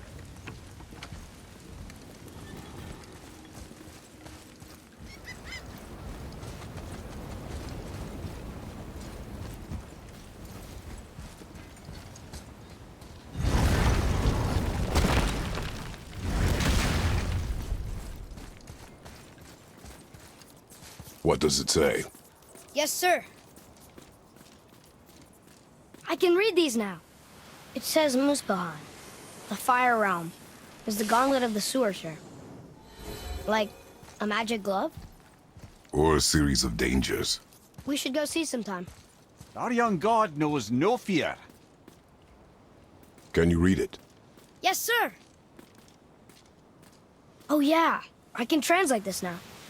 Niflheim, land of fog and fortune. Hey, nobody mentioned Fortune. We should go there sometime.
Just? Did you know her? I never had the pleasure. Laufey was a rumour in the halls of Asgard. A giantess warrior who thwarted many an Aesir god's plans. Freeing those who they would enslave, feeding those who they would starve, generally making a nuisance of herself in the most noble of ways. Thor was terribly frustrated he could never find her to fight.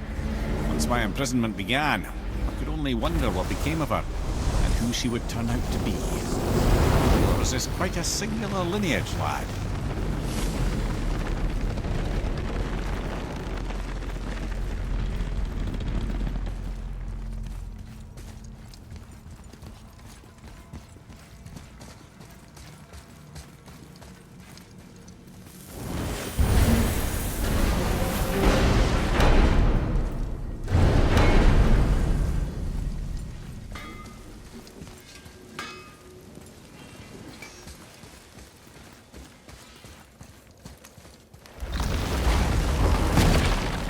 Niflheim. Not sure why anyone would want to come here, but here we are. It smells bad.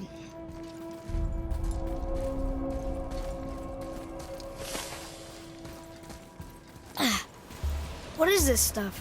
This mist is cursed. Cursed? Quite right. Safe to breathe for a time, but it'll kill if we linger. Just one more reason to love Niflheim. What is that stuff? Weird. Yes, a strange material.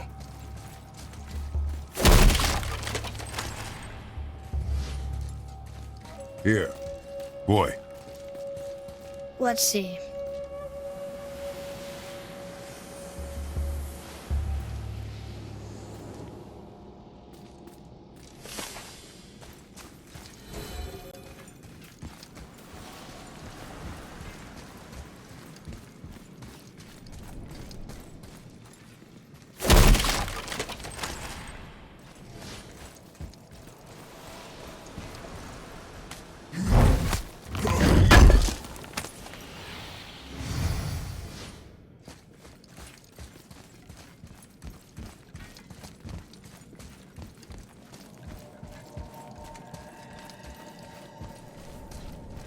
Ah! Fancy seeing you two here. I'm surprised you're here, Sindri. This mist is pretty gross. You think I can't handle a little cursed mist? Well, you're right. I'm trying to build some armor that will lessen its effects. The materials I need are all right here in Ivaldi's workshop, but they're blanketed by this nauseating mist, of course. Wait for it. The last known location for such armor is in the workshop's center chamber. The entrance is sealed, but I could craft you an entry stone with enough mist echoes. There it is.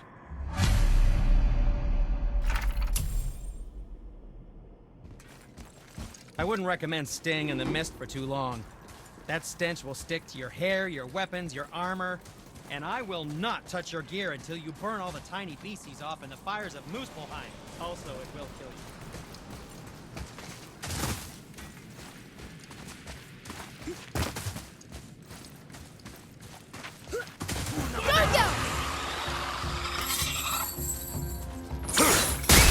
Go!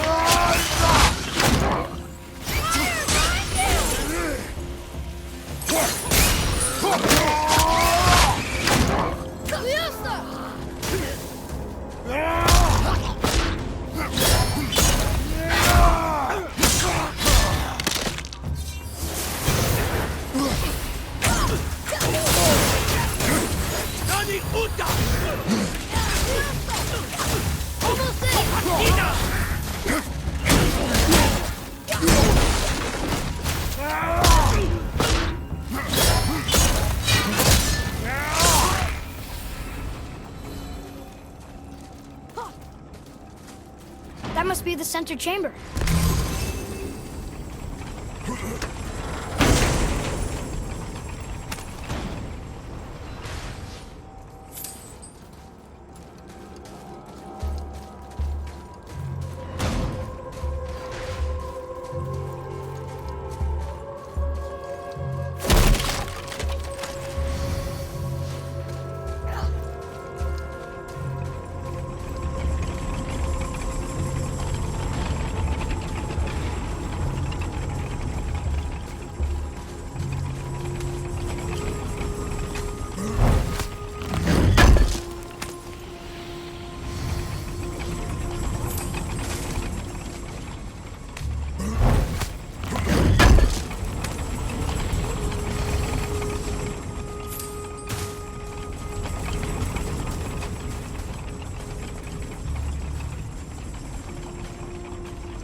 Ooh, looks like you found enough echoes. And you're not dead. Very impressive. Sindri, how do you make anything out of mist? Odd as it sounds, the dwarves who lived here could craft marvels out of the mists of Niflheim. Keep an eye out for more mist echoes. I could put them to all sorts of use. Now, there is something else to tell you.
mist is thinner up here. That's nice.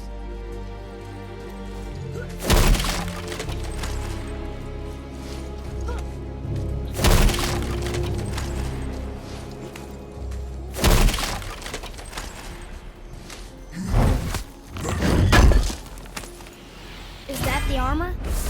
It looks kind of run down. Can you wear it? No, it is too small and too old. We will bring it back to the dwarf.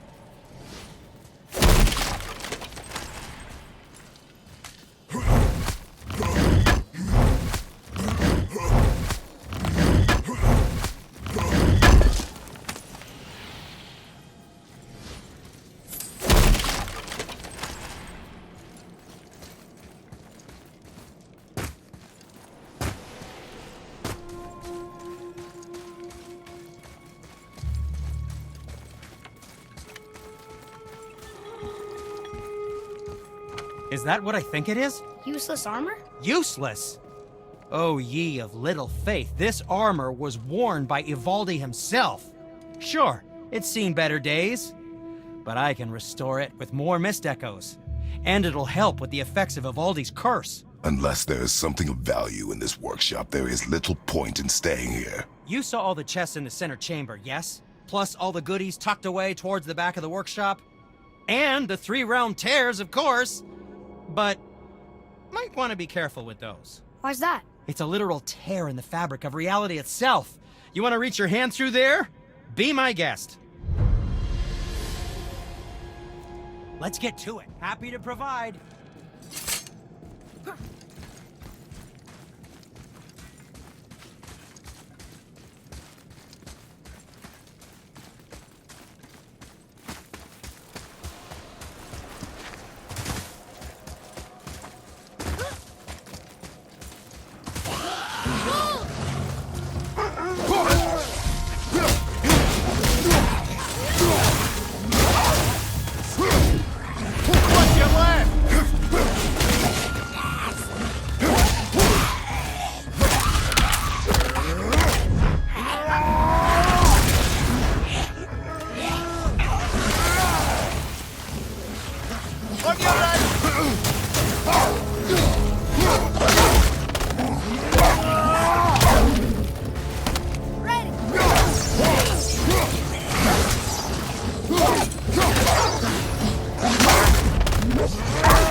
Freedom.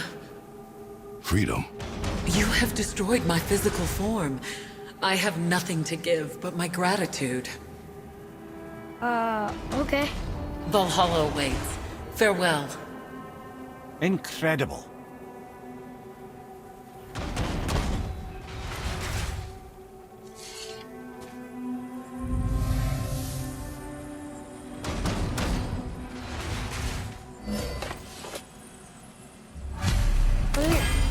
What was that all about? Nothing good, lad. That spirit was trapped. Aye, and I've a feeling there are more out there. We best keep an eye out. If you're up for playing hero, of course.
impressive, lads. I'm kind of surprised we made it out of that one.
rough.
You did it. You sealed all 3 of the realm tears.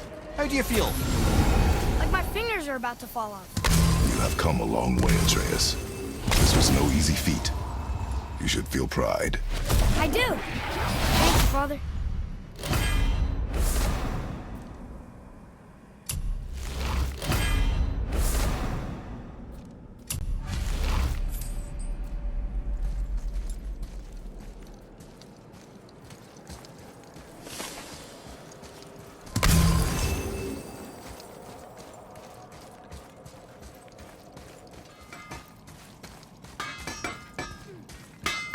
Need a fresh upgrade before tackling the realm tears? No. Hey, Sindri, guess what? We closed all the realm tears. You what? No, you did not. You really did? No way. Yes, huh? It took forever, but we sealed them all up. I don't believe it. The strength you would need. It is no boast. No, I suppose you aren't the type. Well, not much else I can say besides thank you. Evaldi and Sons would thank you too, were they here?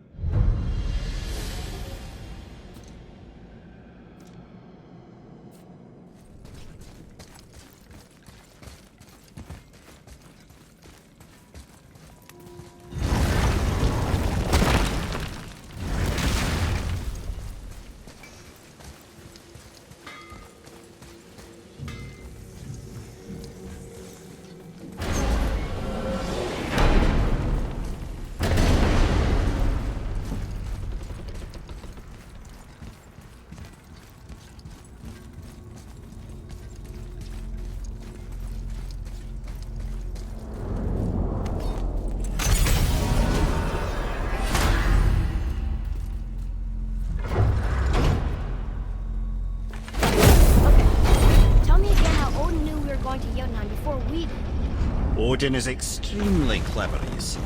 Nearly as clever as he thinks he is. And he's a collector of prophecies. If it's about the future, he adds it to his collection. Helps him style himself as all-seeing and all-knowing. But of course, the idea is control. Control of the future, control of his fate. He'd control every realm of every land in every world if he could. Every potential pocket of resistance, he seeks to eliminate. Even if you've never posed a threat before, he may think one day you might. So you see, it's not important how he knew before you did. It's important that he was right.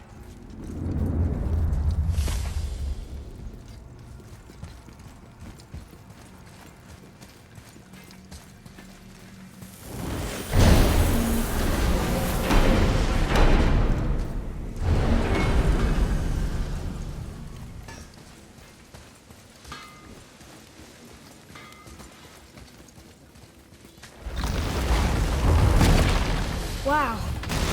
It's hot here. But is that snow? Ash. It only falls like that for great fires. Well, this is supposed to be the greatest fire of all, isn't it? Muspelheim. The ancient realm of flame. Did your mother speak of it? Not a whole lot. I mean, there's not many stories that take place in fire. Except among the fire giants, I guess. But I don't think they talk to others much. And no one's seen one in forever. I wonder what Surtur's gauntlet is. What? It's what those runes said we could find here. We shall look.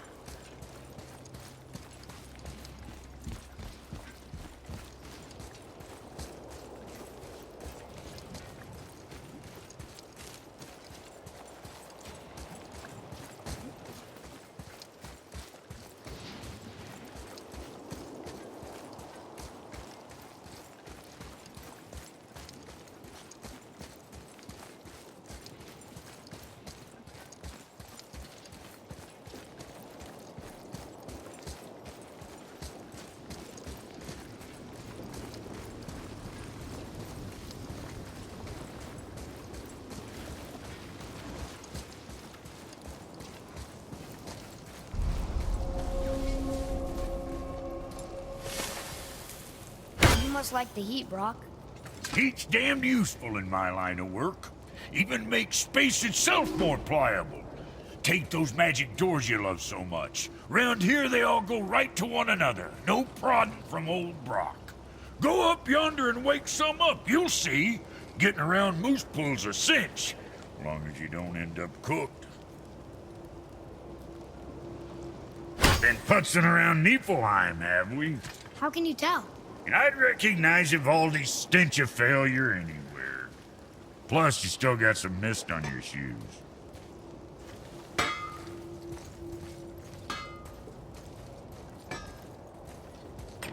Here, boy. Another one. This one's called Surtur. Must be a fire giant. Aye, the first and original. He makes a flaming sword. A weapon of legend. He fights Thor and Odin. But is that the past or the future? That may be a matter of perspective.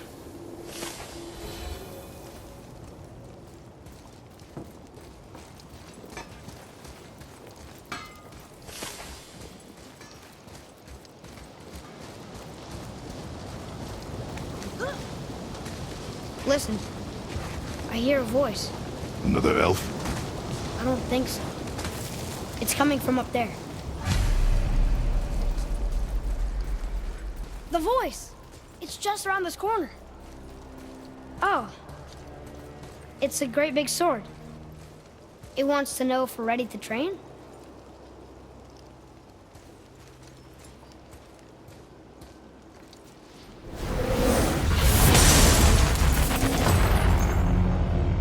The gate's closed. Prepare yourself, boy. Yes, sir. On your left! Left, run!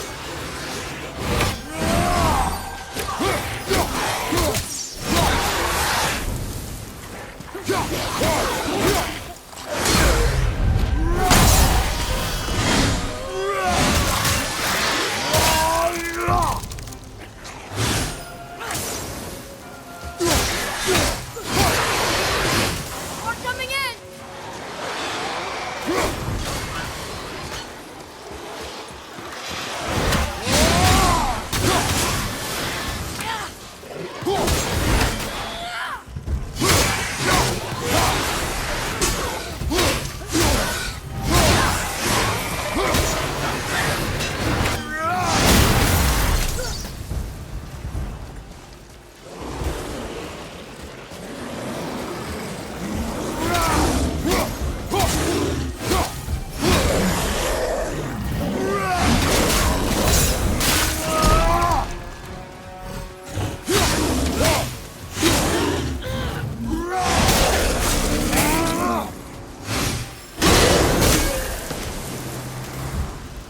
Okay, more.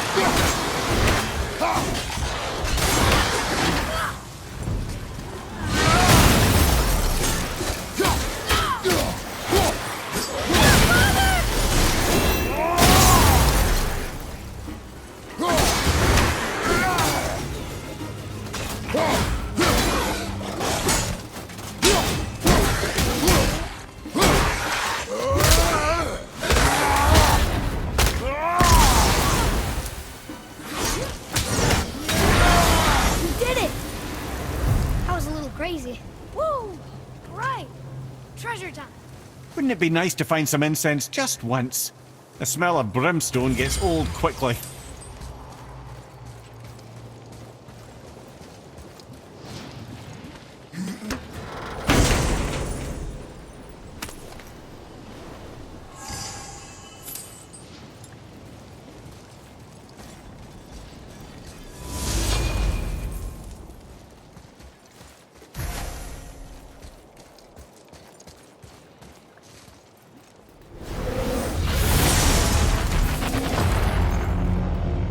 Be ready, boy. I am. Right side! More target!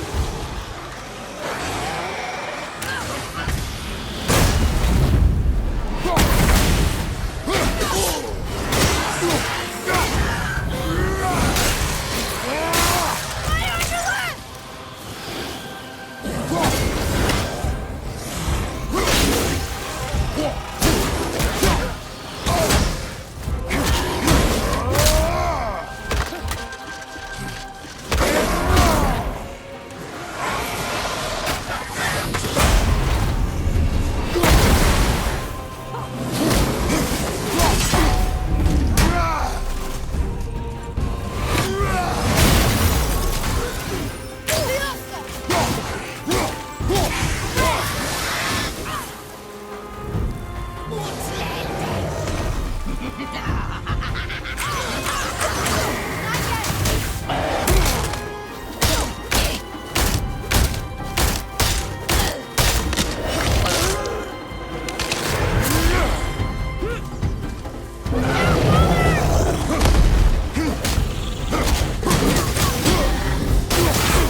also one to the left.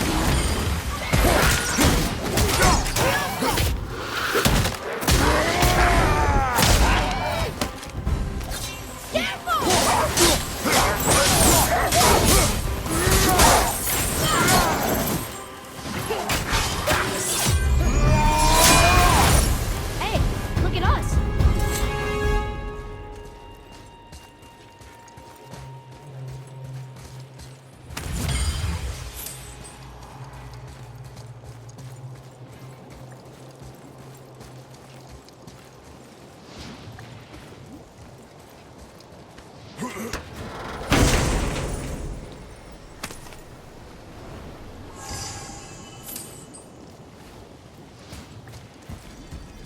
Another gate opened up.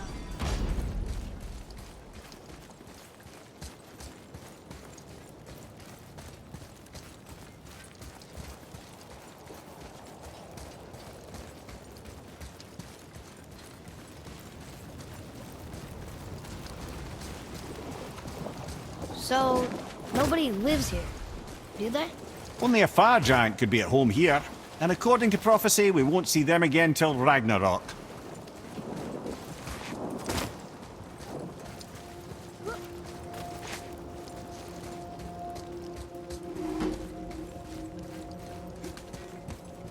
There's another sword. This must be the next challenge.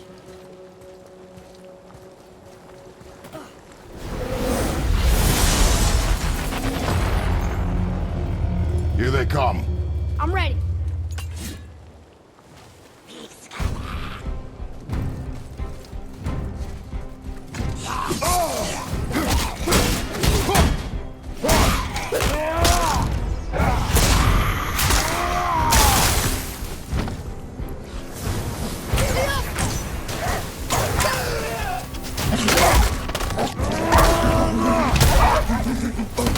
Ready and wait.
It begins.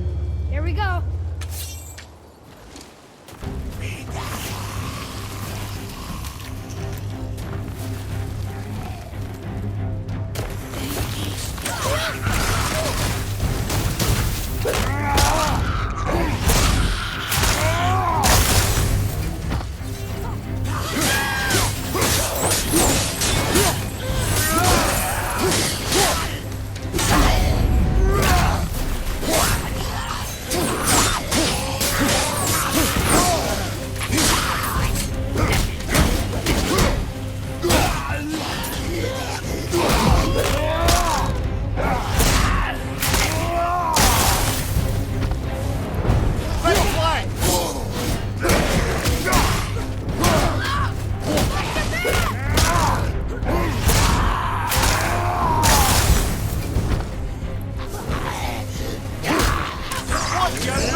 the way through!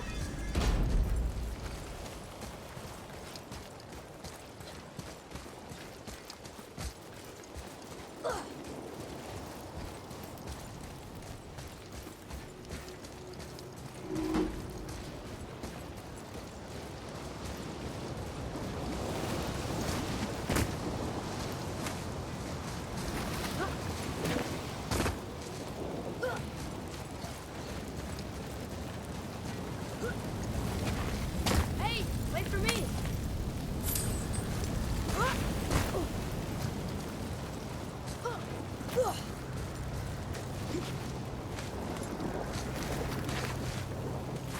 I keep breathing in ash.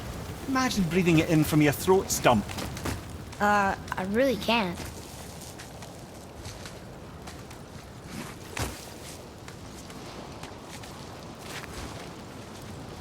Oh, wow.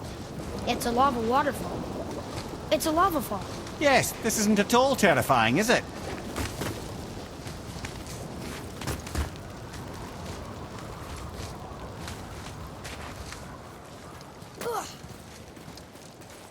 Another sword.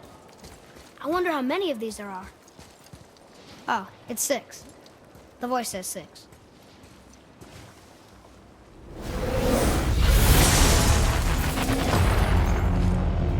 Ready?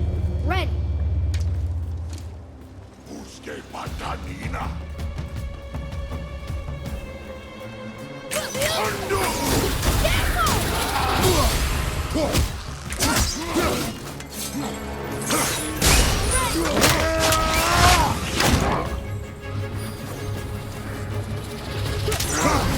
Watch out!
Follow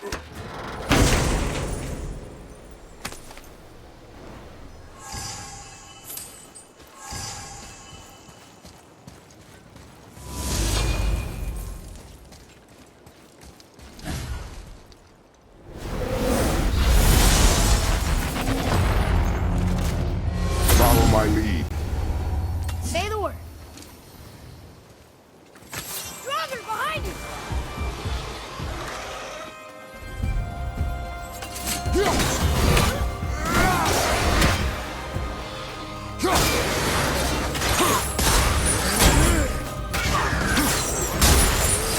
Watch out! More!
Gate open!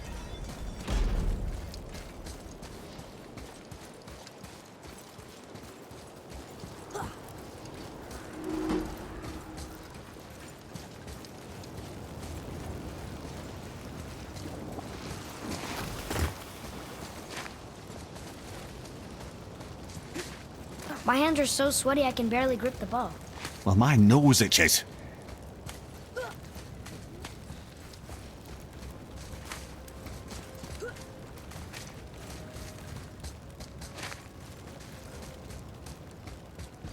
Found the next sword.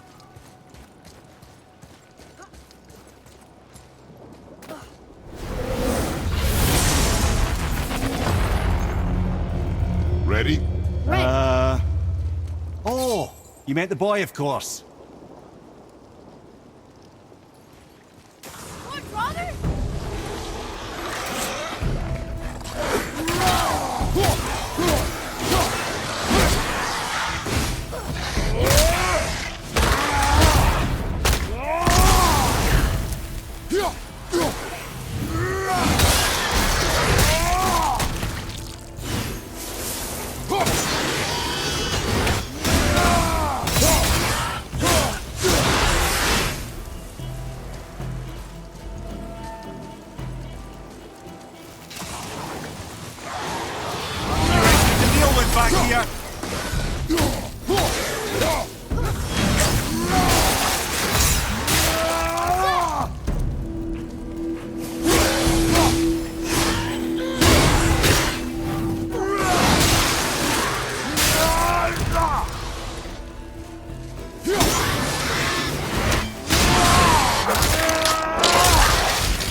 more coming!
Prepare yourself, boy.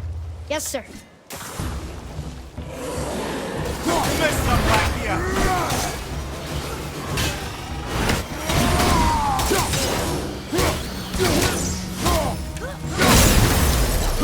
Incoming fire!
Ready and wait.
boy could use a hand.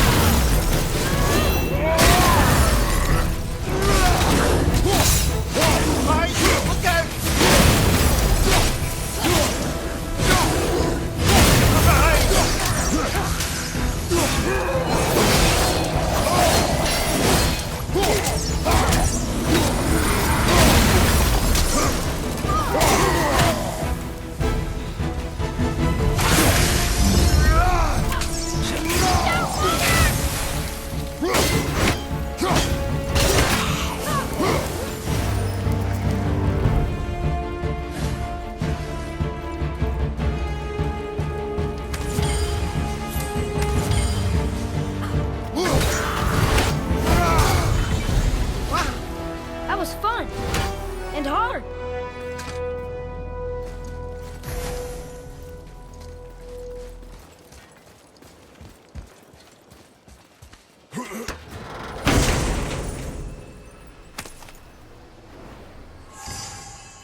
see the way up.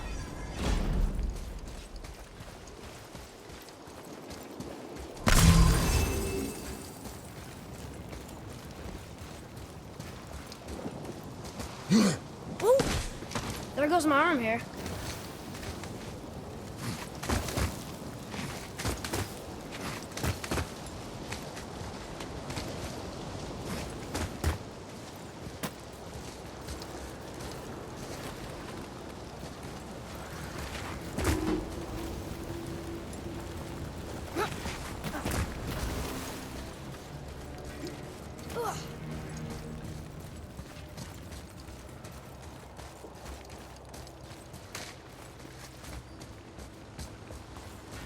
Okay, my eyes are really stinging now. And my throat hurts. Well, it wouldn't be a challenge without a little challenge, would it?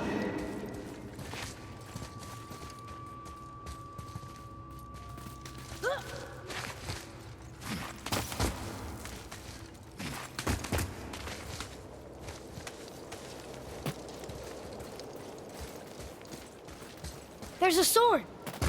What's this? The fifth?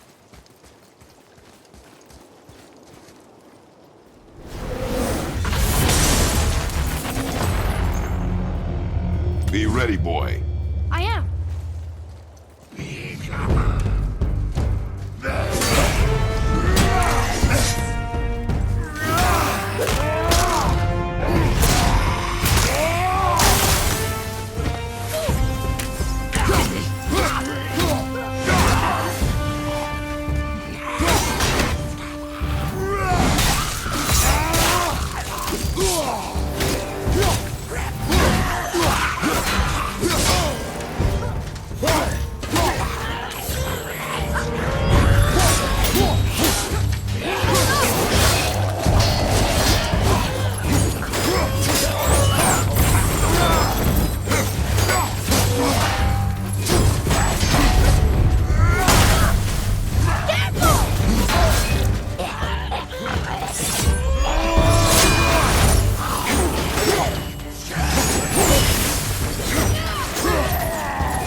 Nicely done.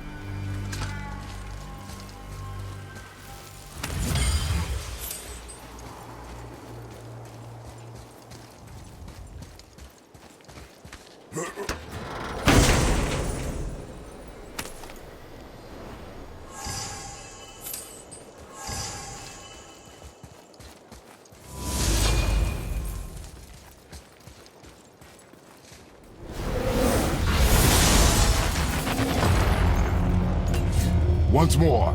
Let's do it!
Another gate opened up.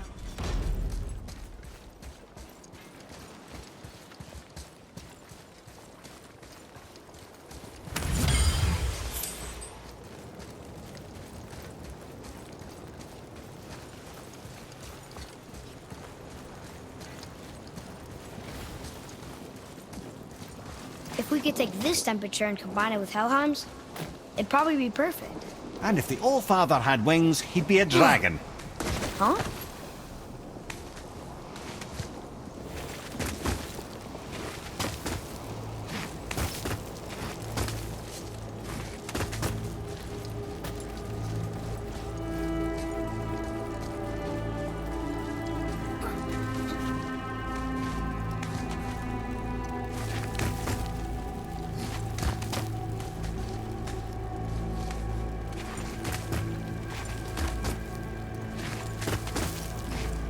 I don't usually get nervous when we climb. But don't slip. I strongly concur.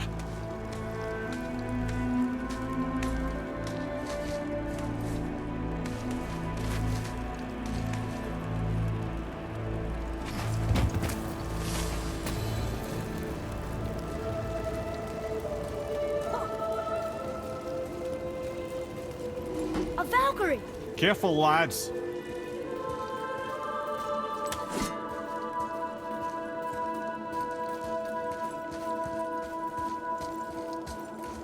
Here we go!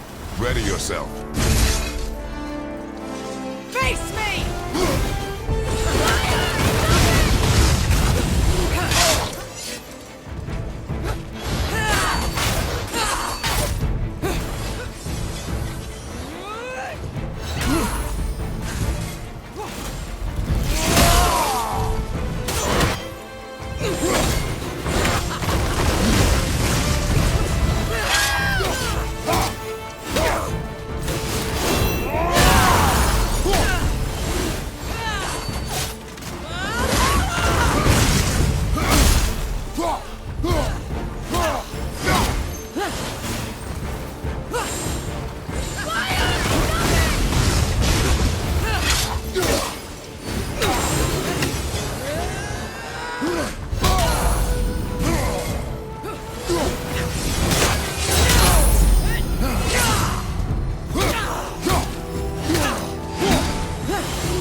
Freedom.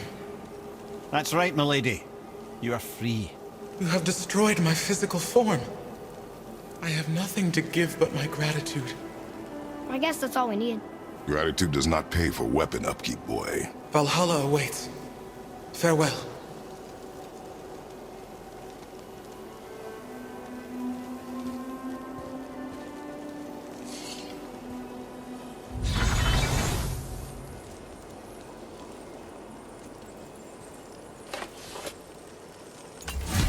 Another Valkyrie rescue. Although, you'd think if they wanted to be killed, they'd make it a little easier for us. Not sure they even have a choice in the matter, lad. What do you mean? Whatever made them this way, they are mad with rage. How do you know? I know.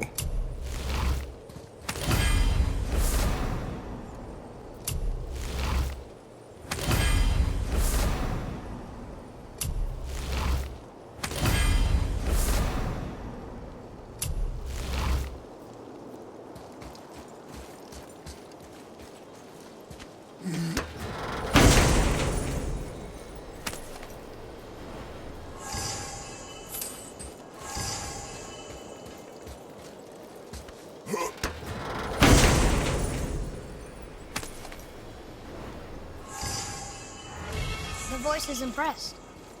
He says for anyone that can beat a Valkyrie, he'll unlock a new level of challenges. I think all the swords just came back.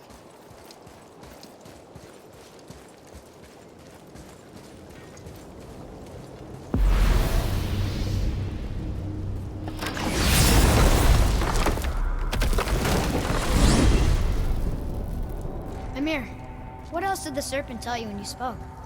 Kinda sounded important. I'm sure it's nothing. He just said the boy seemed familiar to him. Me?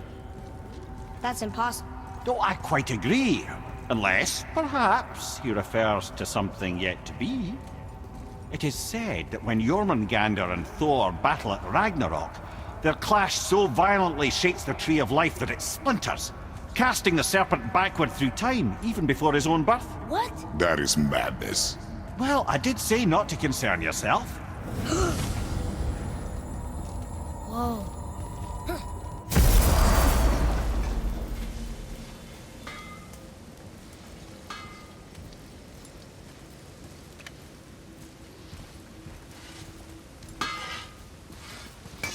Now there's something else.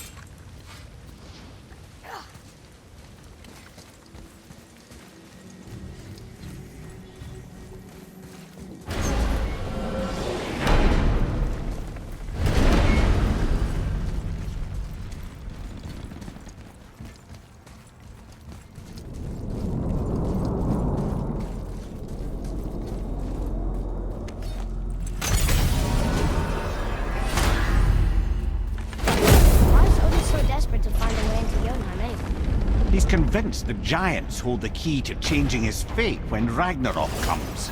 They are the Aesir's oldest enemies, after all, and it's their army that's supposed to do him in the end. But more than that, he covets their gifts of prophecy. He wants to know what they know and see what they see. So much suffering could have been avoided if his insatiable curiosity was not so much stronger than his wisdom. What do you mean? Ah. Remind me to tell you why they call him the Lord of the Hanged.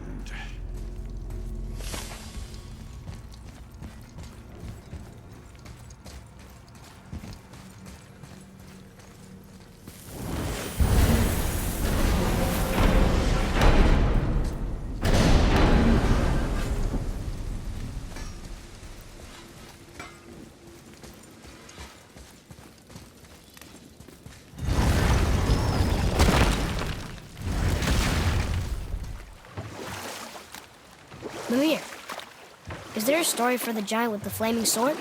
Stuart the Brave? Of course. We've spoken so much of frost giants.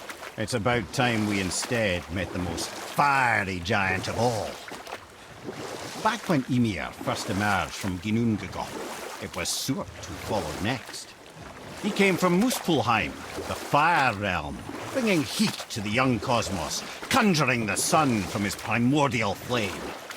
But let's come back to that flaming sword, shall we? Stuart the Brave forged his sword of flame for one purpose alone: to burn down Asgard when Ragnarok comes at last. His destiny is to fall at the hands of Thor and Odin, but in so doing, strike the blow that leaves their realm in ash and ruin. From that destruction, the world can be born anew. Until then, alone he waits in Muspelheim, never sleeping, ever honing his fiery blade.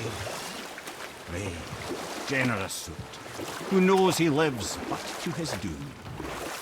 All because he chooses to serve a grand cycle so much bigger than himself.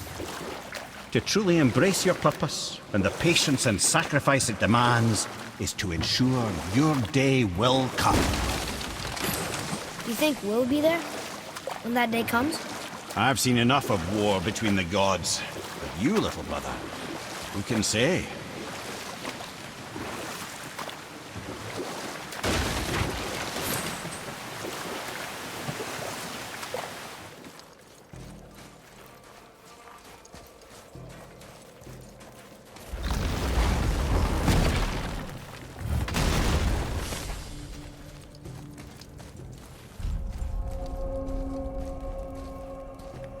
Look here.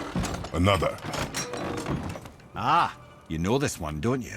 It's Thamur, the giant stonemason. Is he building a wall around Jotunheim? It was to be his masterwork. He only wanted to protect his people.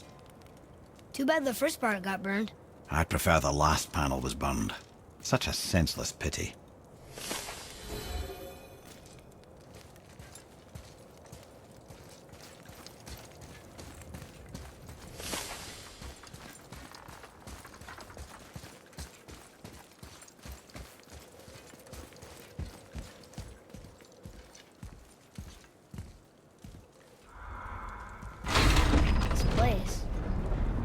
Feels like a prison. You've a knack for ominous statements, lad.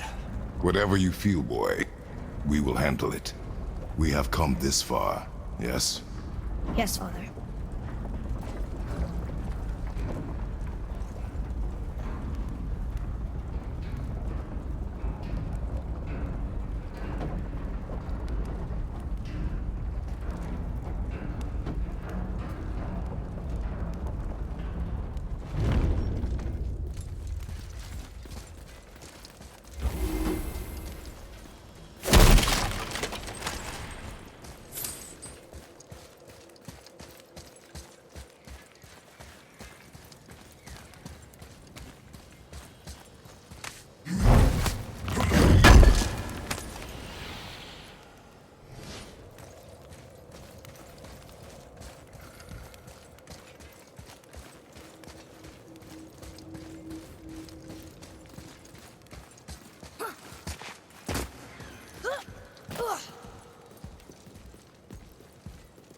It's another Valkyrie. A Valkyrie?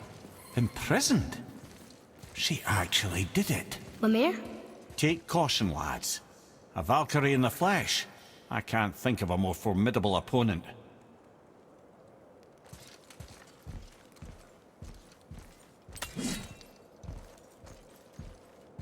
Here we go! Face me!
You have freed me from my corrupted form. You have my eternal gratitude. But my sisters remain trapped as I was. Take my helm. Find them. Free them. The fate of the Valkyries rests on your shoulders.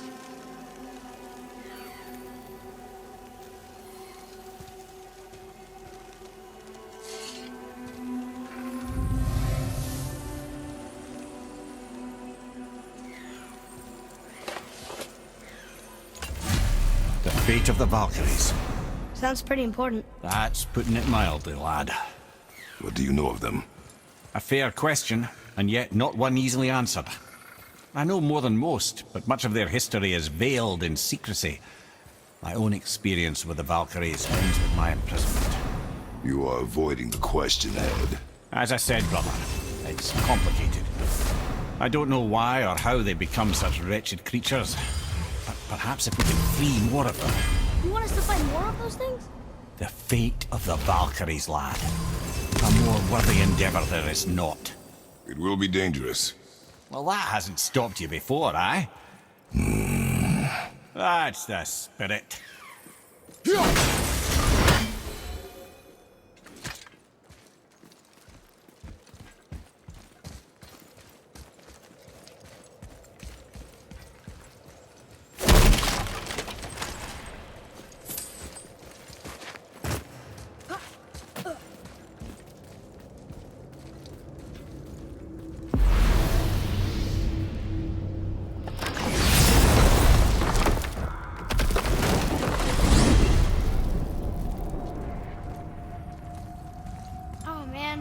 The tower ate the Unity Stone, didn't it?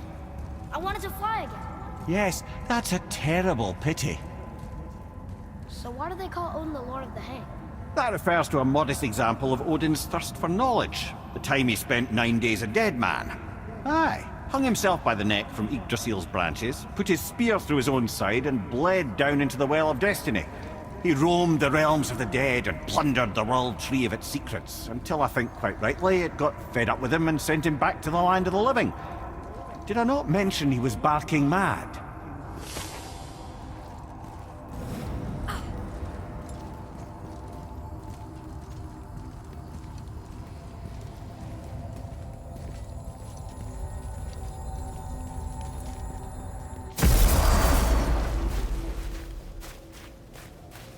We're finally home.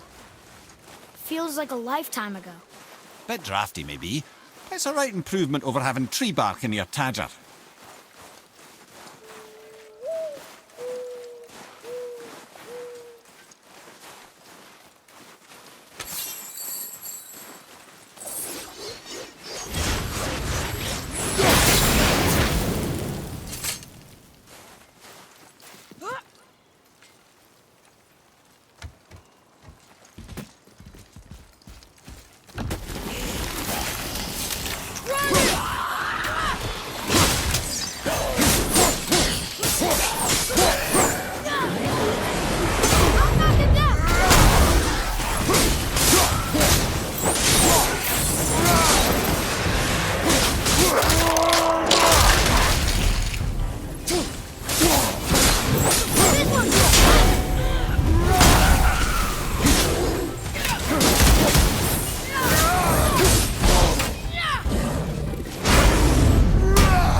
That was difficult.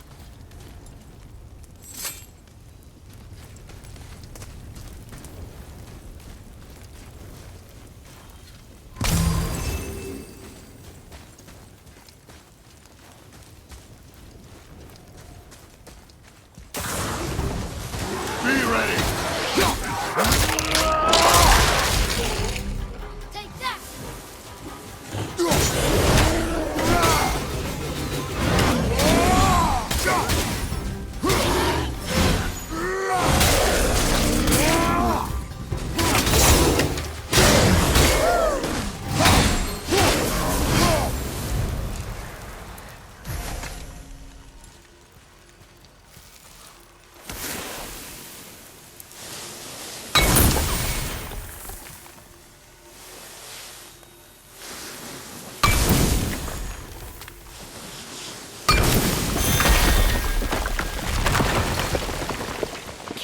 was next to Mother's garden this whole time.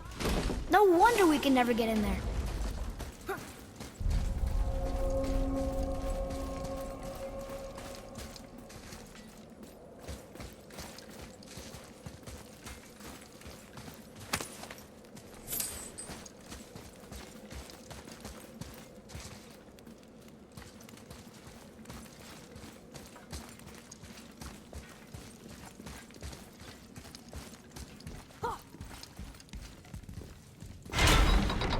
Here's something I can't figure out. Odin wants to prevent Ragnarok, but the serpent's already been there and seen it.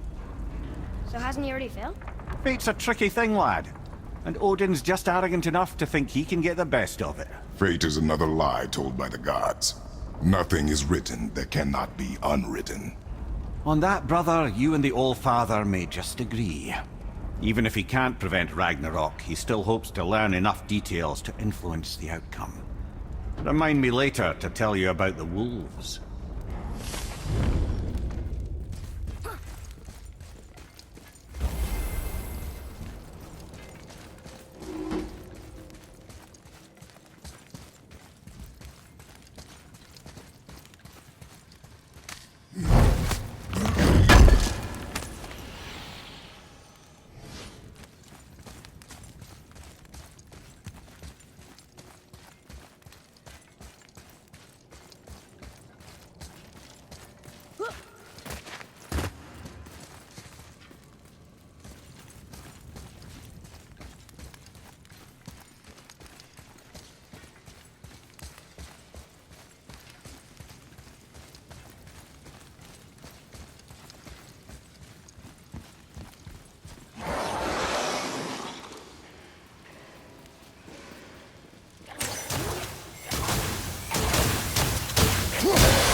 Boy, over here.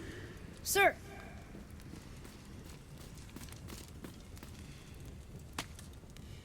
Ah, I was wondering about this.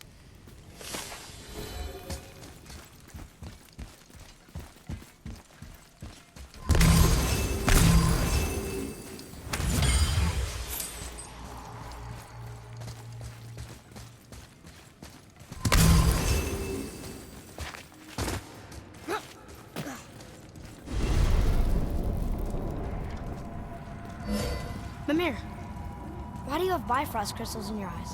A loving gift from the giants.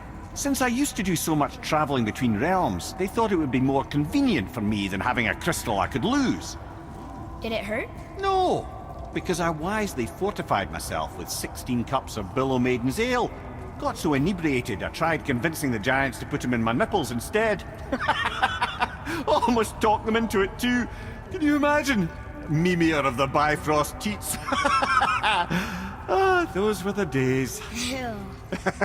Okay, I'll stop now.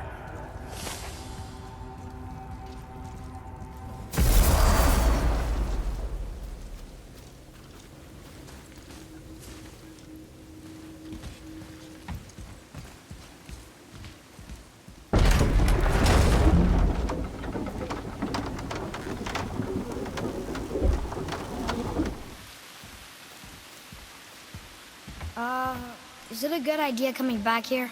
She's probably in there planning your demise, brother. Or bringing Baldur back to life? Like she did you, Mimir. Oh, I'm not alive, lad. I'm reanimated, sure. But make no mistake, I'm still quite dead. I'll never be what I once was. She won't want this for her son. Trust me. That's a relief. Not the part about you being dead, but, you know.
A Valkyrie. We have to save her. Think before you act. Are we prepared to face such a powerful foe? I'm ready if you are. Aye, same here. If that counts for anything. Here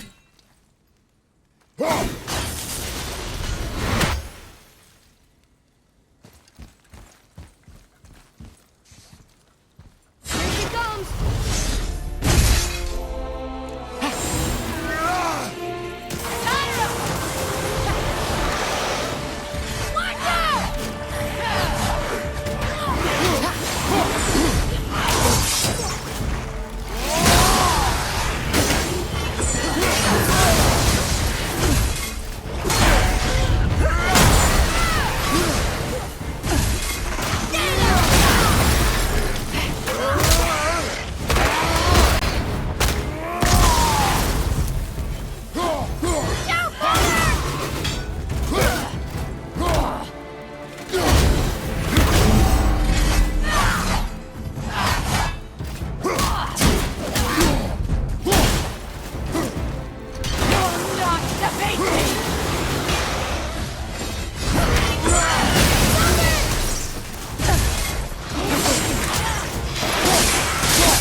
Thank you for releasing my physical form. I have only gratitude. Why were you trapped? I am uncertain. My mind, still fragmented. The Rokstol of Valkyr. It is the last thing I remember. The what? Valhalla awaits. I must return.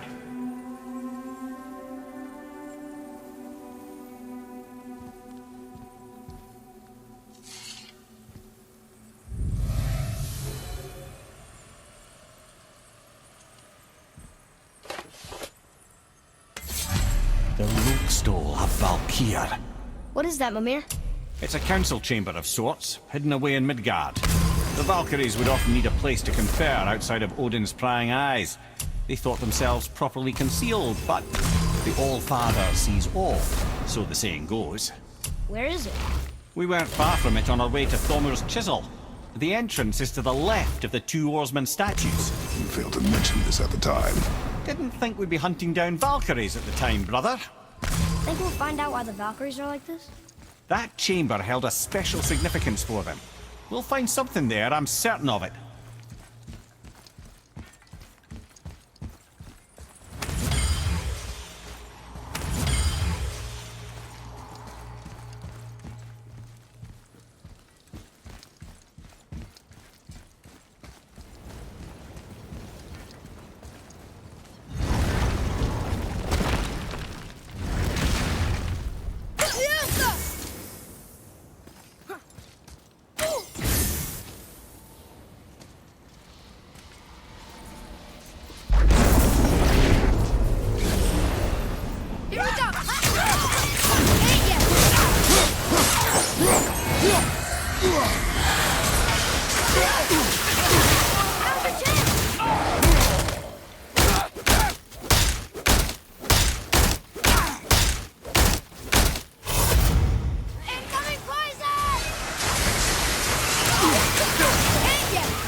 Nicely done.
Want to see what we can trade those for?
It's another Valkyrie.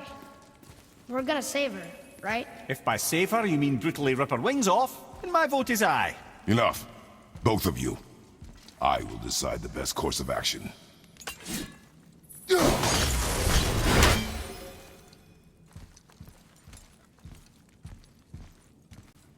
Prepare yourself.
Back there!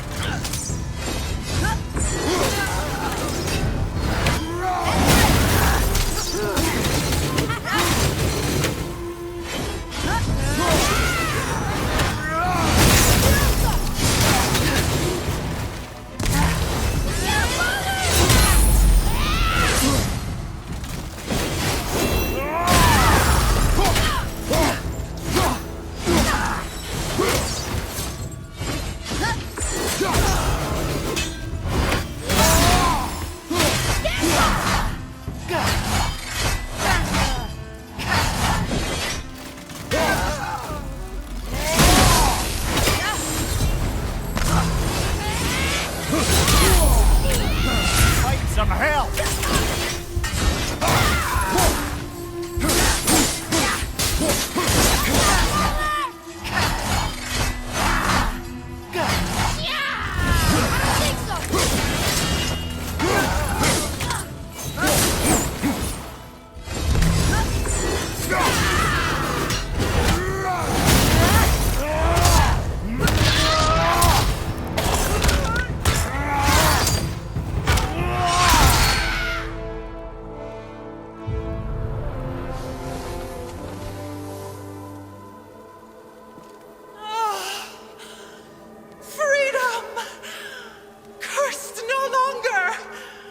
Joyous day indeed. Oof, this one is louder than the last. Milady, please tell us. Why were you in this physical form? Why fight us? I do not know. The soul of a Valkyrie cannot remain pure in a physical body. We belong in the spirit world. which is where I now go. Goodbye!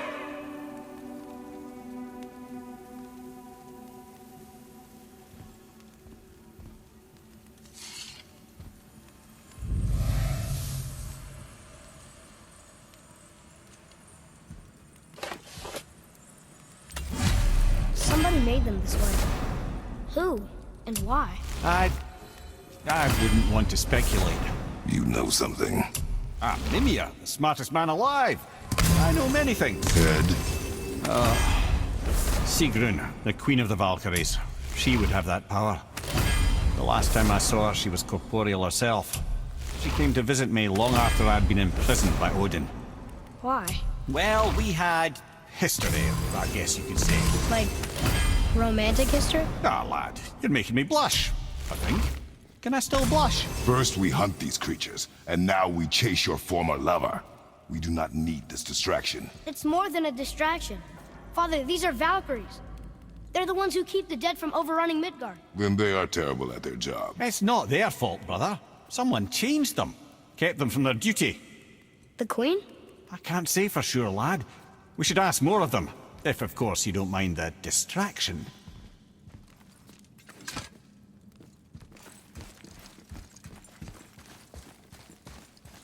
Atreus, follow me. Sorry, I got distracted.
It's another Valkyrie.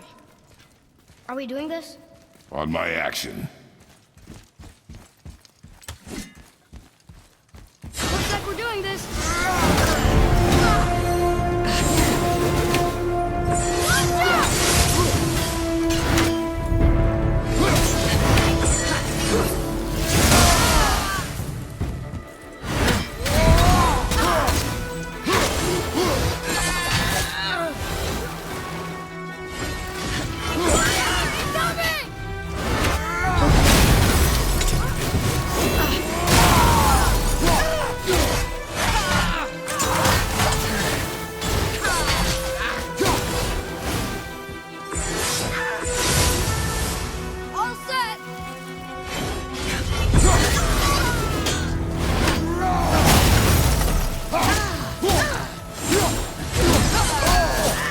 Got that one, brother.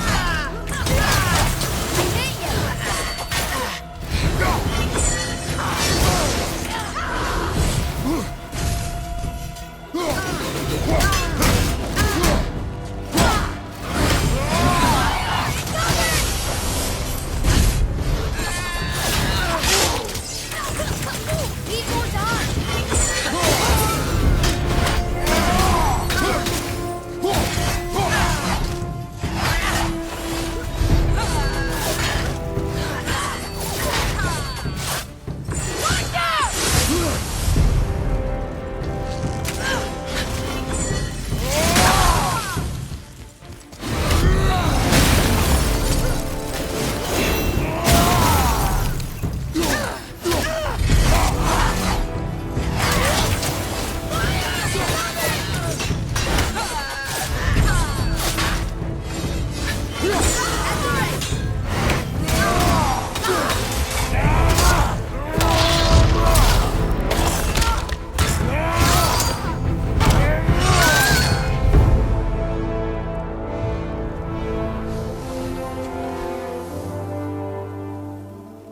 You have freed me. Who did this to you? I remember only pain. And my queen, she locked me down here? But why? Ah, Sigrun. I must leave you now. I must find her. I must remember.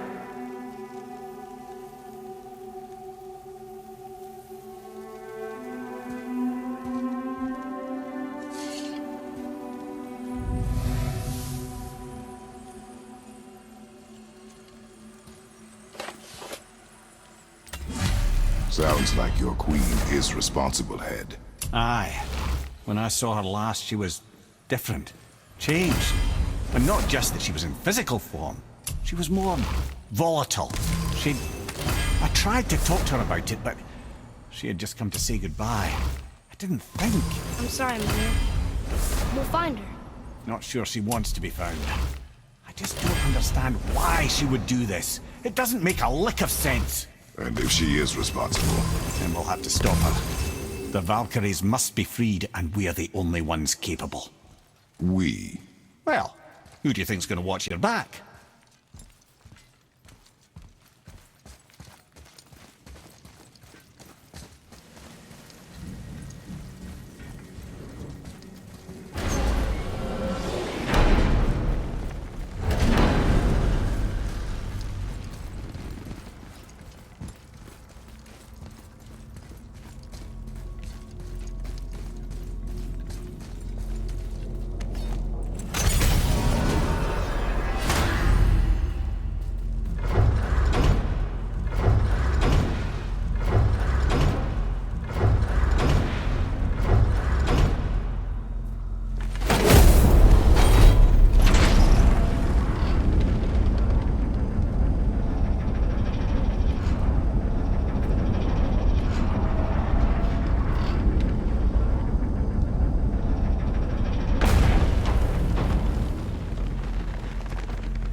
Can't believe we're back in hell. At least we're not on the side of the bridge where those visions will torture us. It's so cold. My spit freezes when I talk.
Ooh, that's chilly.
One more for the collection.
Let me guess, there's a Valkyrie in here. Yep. Well, are we gonna fight her? There's a trapped spirit in there. Quiet, head. Good luck, friends!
Thank you. I am free. But why was I imprisoned? We think your queen did this to you. But why would Sigrun hinder our duty? That's the mystery we're trying to solve, milady. Can you think of any reason she would have to do this? No. Without the Valkyries, those who died in battle will not see Valhalla. Helheim will overflow with the souls of the departed and drown Midgard in a sea of vengeful corpses. No greater shame exists for a Valkyrie. I must go. Attempt to staunch the bleeding. Farewell.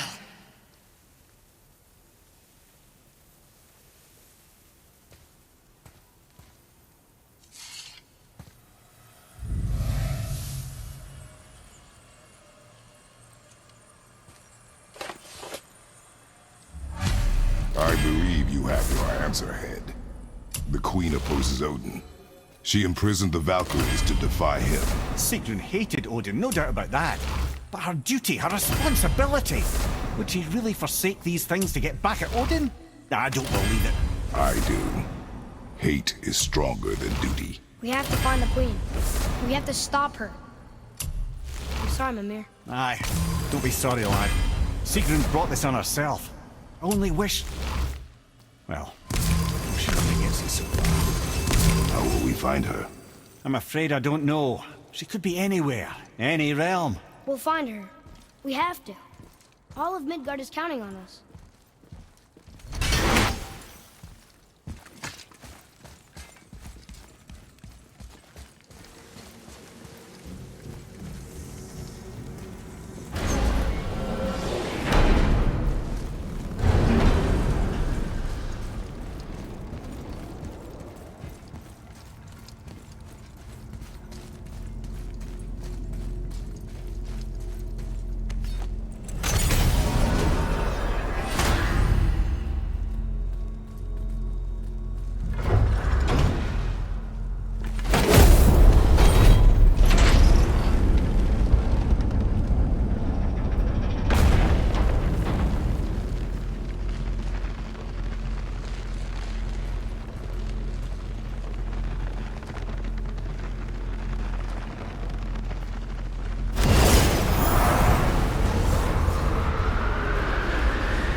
Alfheim.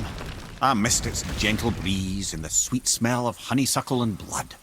Well, judging by the sky, the Light Elves are in control of the light this time. Explain. You see, the Light Elves and Dark Elves... are always fighting over the light. That part we know. But did you also know that control of the light has changed hands no less than 213 times? Really? It's true. Each side believes itself the rightful keepers of the light and argue they're simply fighting for survival. But the fact of the matter is, the war has been going on so long, they don't know who they are without it. Can you read it? Yes, sir. What does it say? It's about the eternal war for the light. Do you think it'll stop now after what we did? Unlikely.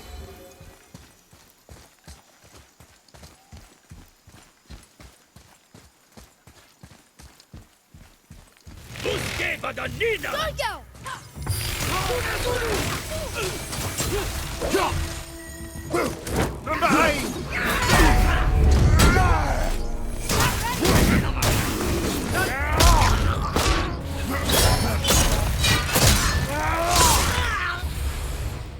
I'm ready!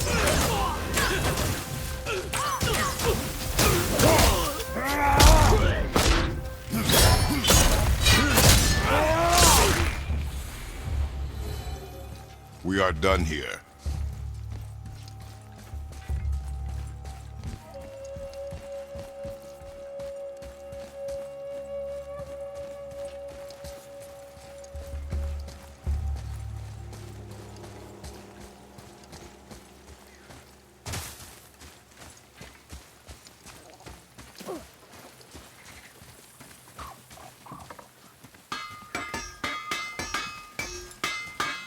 how come Brock's blue and you're not? Why?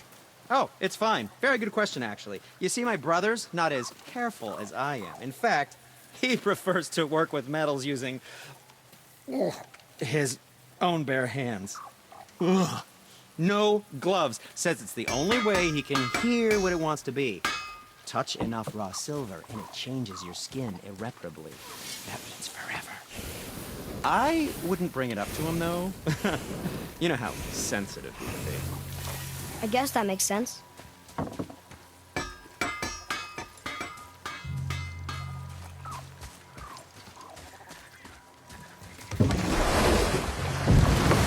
So, clear this up for me. Svartalfheim means land of the Dark Elves, right? Right. But you said the Dark Elves have been here in Alfheim a really long time. And anyway, aren't dwarves supposed to be from Svartalfheim? They don't look like Dark Elves. Don't you think so? Then you are vastly more perceptive than the Aesir. They're the ones who apparently can't tell the difference. And they're the ones who came up with that name. Dwarves actually call their home realm Nidavellir. So the Dark Elves aren't from Svartalfheim at all? Not even a bit. They're just elves of another colour. Nobody knows who came first, but they all come from Alfheim.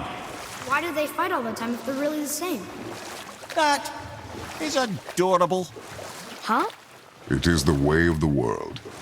Oh. Well, that's sad.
Than I thought.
It's another Valkyrie. Can we try to free her? We can't just leave her like this, brother. Do not rush me, Ed. When we are prepared, I will attack.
Freedom.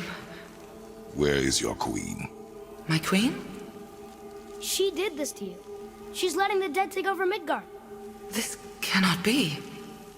I didn't want to believe it either, milady. But we have to find her. Where is she? I can't say for sure, but... the Rockstola, Valkyries. If the Council of Eight are reunited, perhaps she will answer our call.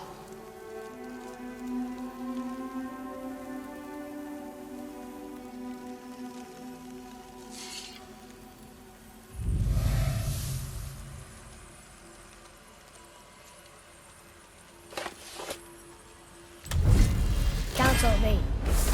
Looks like this was our last one. Aye, lad. On to the Rookstolar Valkyries then. If you remember, it's next to the two oarsman statues on the path we took to Thamur's chisel. This queen of yours, she is strong, yes? Stronger than these other Valkyries we have faced. That's putting it mildly, brother. Then we must prepare ourselves.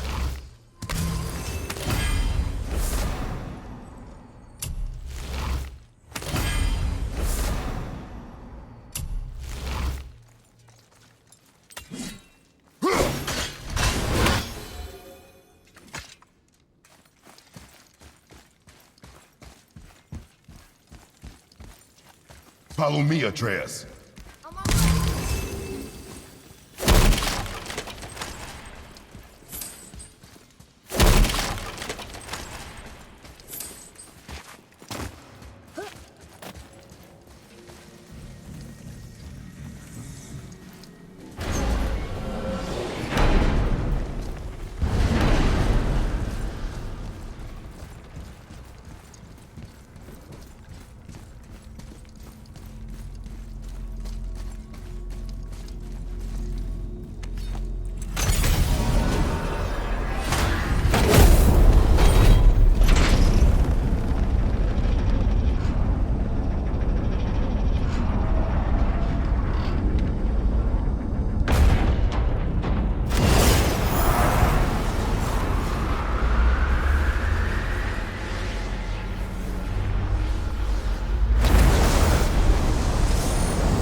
You're familiar with the tale of Skoll and Hoti, bringers of day and night? Oh yeah, the wolf giants. Aye. They were born of the arch-wolf Hrothwitnir, a great nemesis of the Aesir gods. Odin captured them as pups and kept them in the kennels of Asgard to hold his foe at bay. But when the sun and moon grew mutinous and stood still, Odin put Skoll and Hoti to use. With his ancient magics, he cast the wolves to the heavens, and they began their chase. And long shall they chase, but not endlessly. For it is foretold that someday Skoll and Hoti will catch and devour their prey. And that day shall be Ragnarok, the twilight of the gods. But Ragnarok is supposed to be Odin's doom, isn't it? Why would he set the wolves loose if it fulfills the prophecy? Precisely the question, lad. It's always about control. The wolves determine when Ragnarok begins, and now he controls the wolves. A battle fought on his timetable is a battle he better stands to win.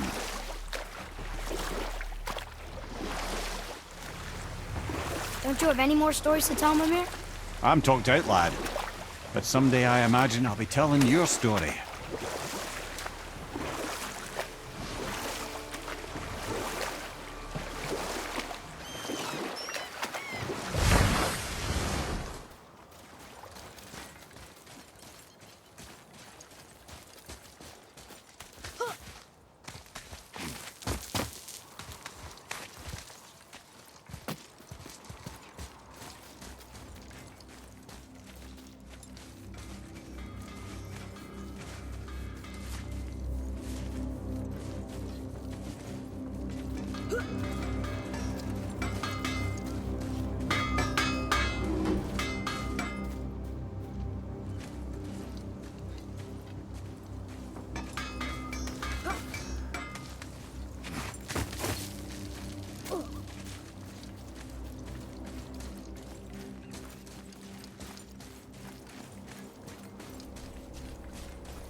This is it, right? The rock stool? Aye, lad. The Council of Valkyries. The Valkyries are of Valhalla, are they not? Glad to see you're paying attention, brother. You are correct. Valhalla, the great hall of the Einherjar, is their home within Asgard. But while there, they are subject to the scrutiny of the All-Father himself. And relations between the Valkyries and Odin were tense during my tenure as his advisor. Why? Well, that's an even longer story, lad. For now, why don't we look around for some clues?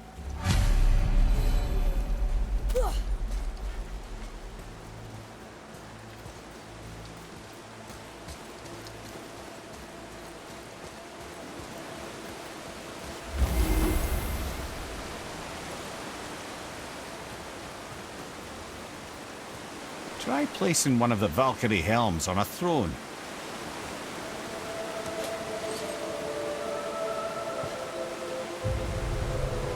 Whoa, you're back.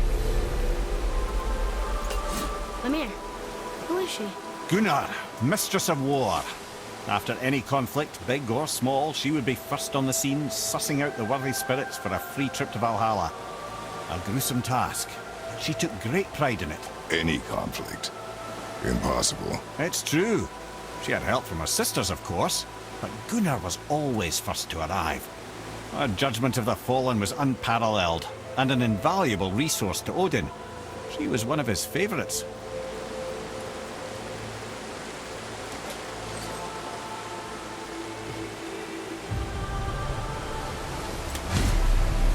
Ah, Gondul. Beautiful Gondul. And? Huh? That's it? Beautiful Gondul? No story or anything?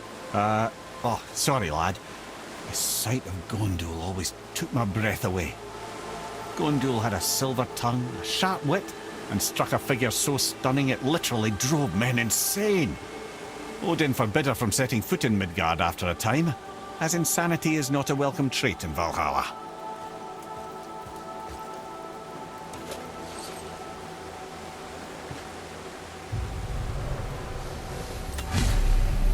This is none other than Geirdriful, the Master of Arms in Valhalla, responsible for arming and training Odin's Einherjar. His what? His army come Ragnarok. The entire reason Valhalla exists, you see. The Einherjar wait in the Great Hall endlessly, feasting, drinking, and fornicating themselves silly. Once Ragnarok begins, Odin calls them into service to fight on his behalf. Geirdriful had her hands full training that lot.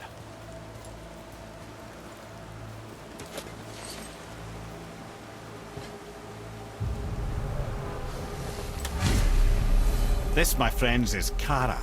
Now, Valkyries are volatile by nature, but Kara, the lass is Wild Storm personified. A wild storm? Aye, calm and collected.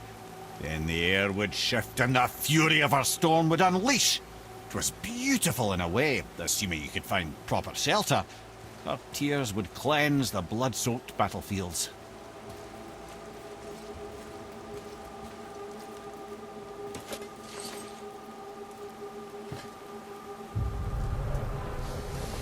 This is Rota, a chooser of the slain. I thought all the Valkyrie did that. Not exactly, lad. Although that is what they're most famous for, and by far their greatest responsibility. You've seen what happens to the dead without the judgment of the Valkyries. Hellwalkers. That's right. Rota, Gunnar, Skuld. Without them to clean up the aftermath of battle, hell overflows with souls meant for Valhalla. A sorry state of affairs. Rota must be beside herself.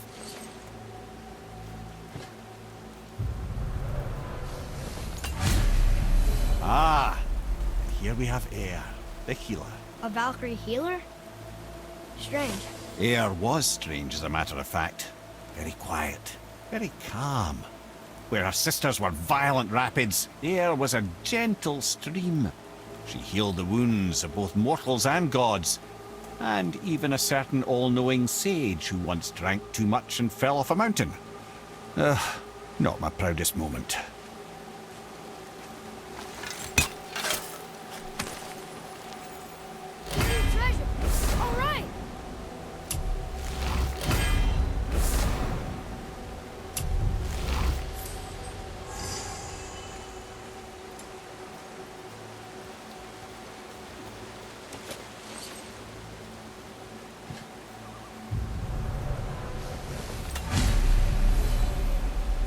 Well, Hildar, mistress of battle. She and Odin got on quite well, actually. Her and the other Valkyries, not so much. She would spend most of her time here in Midgard observing discord between the living, and sewing some up herself from time to time. She lived for conflict. Some say she was conflict personified. I wonder what will become of her now that she's free.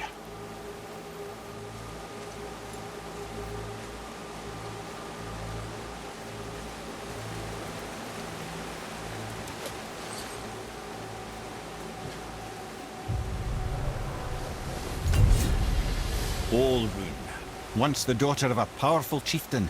She fell defending him during a Reaver attack.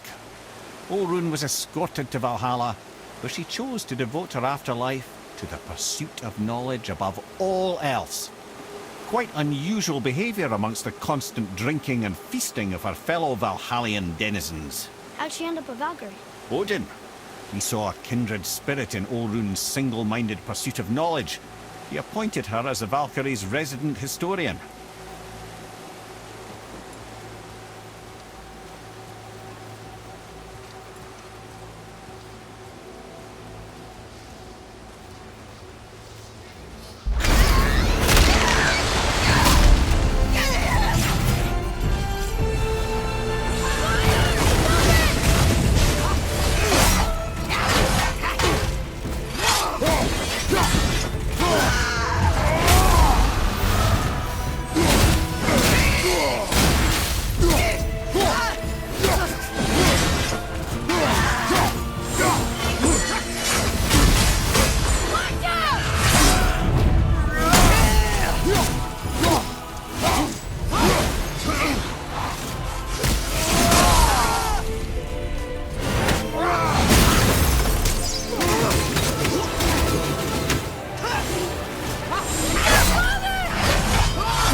focus.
Thank you, friends. You have saved the Valkyries. Sigrun! How did this happen? Mimir, is that you?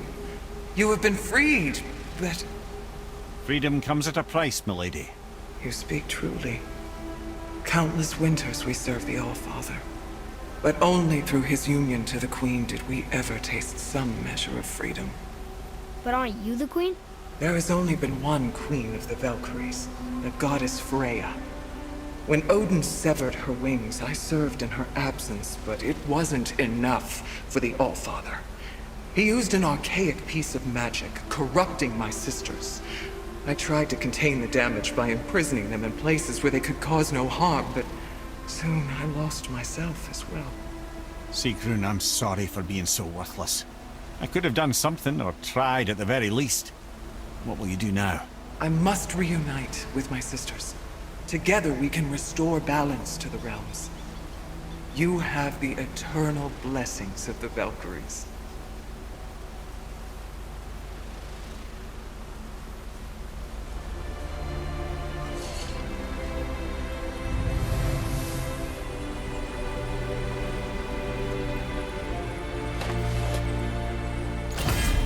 Well, we did it, I suppose.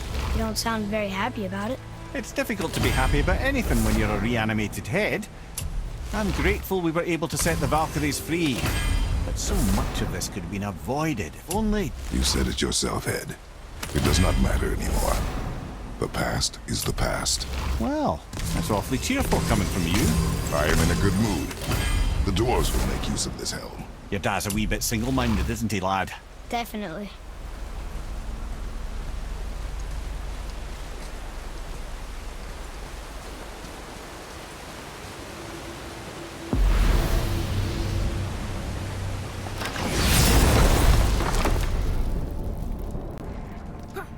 Wait, so Freya is the Valkyrie Queen? She never told us. You never told us. Explain yourself, Head. Or are you bewitched again? Not at all. Freya was Queen of the Valkyries at one point. Part of her marriage dowry included overseeing the Valkyries themselves. As a powerful Vanir goddess, they revered her. I never knew how much until now.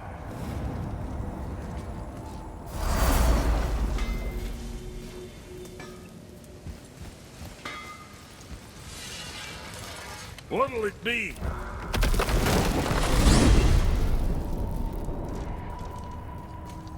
Brothers, there's another thing I must let you know. From the time you were away in Jotunheim. Well, tell us then. It concerns Freya. She paid me a visit. What did you tell her? What little I know about where Odin may have kept her Valkyrie wings. Seems she's rather bent on reclaiming her warrior spirit. I'm afraid the cycle of vengeance may not be so easily broken.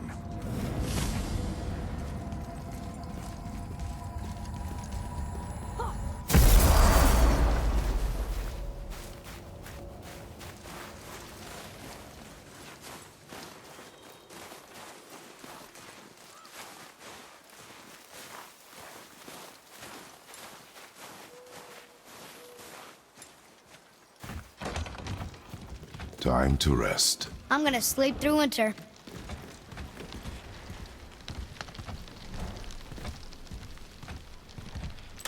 Okay, this'll do. Sleep. Way ahead of you.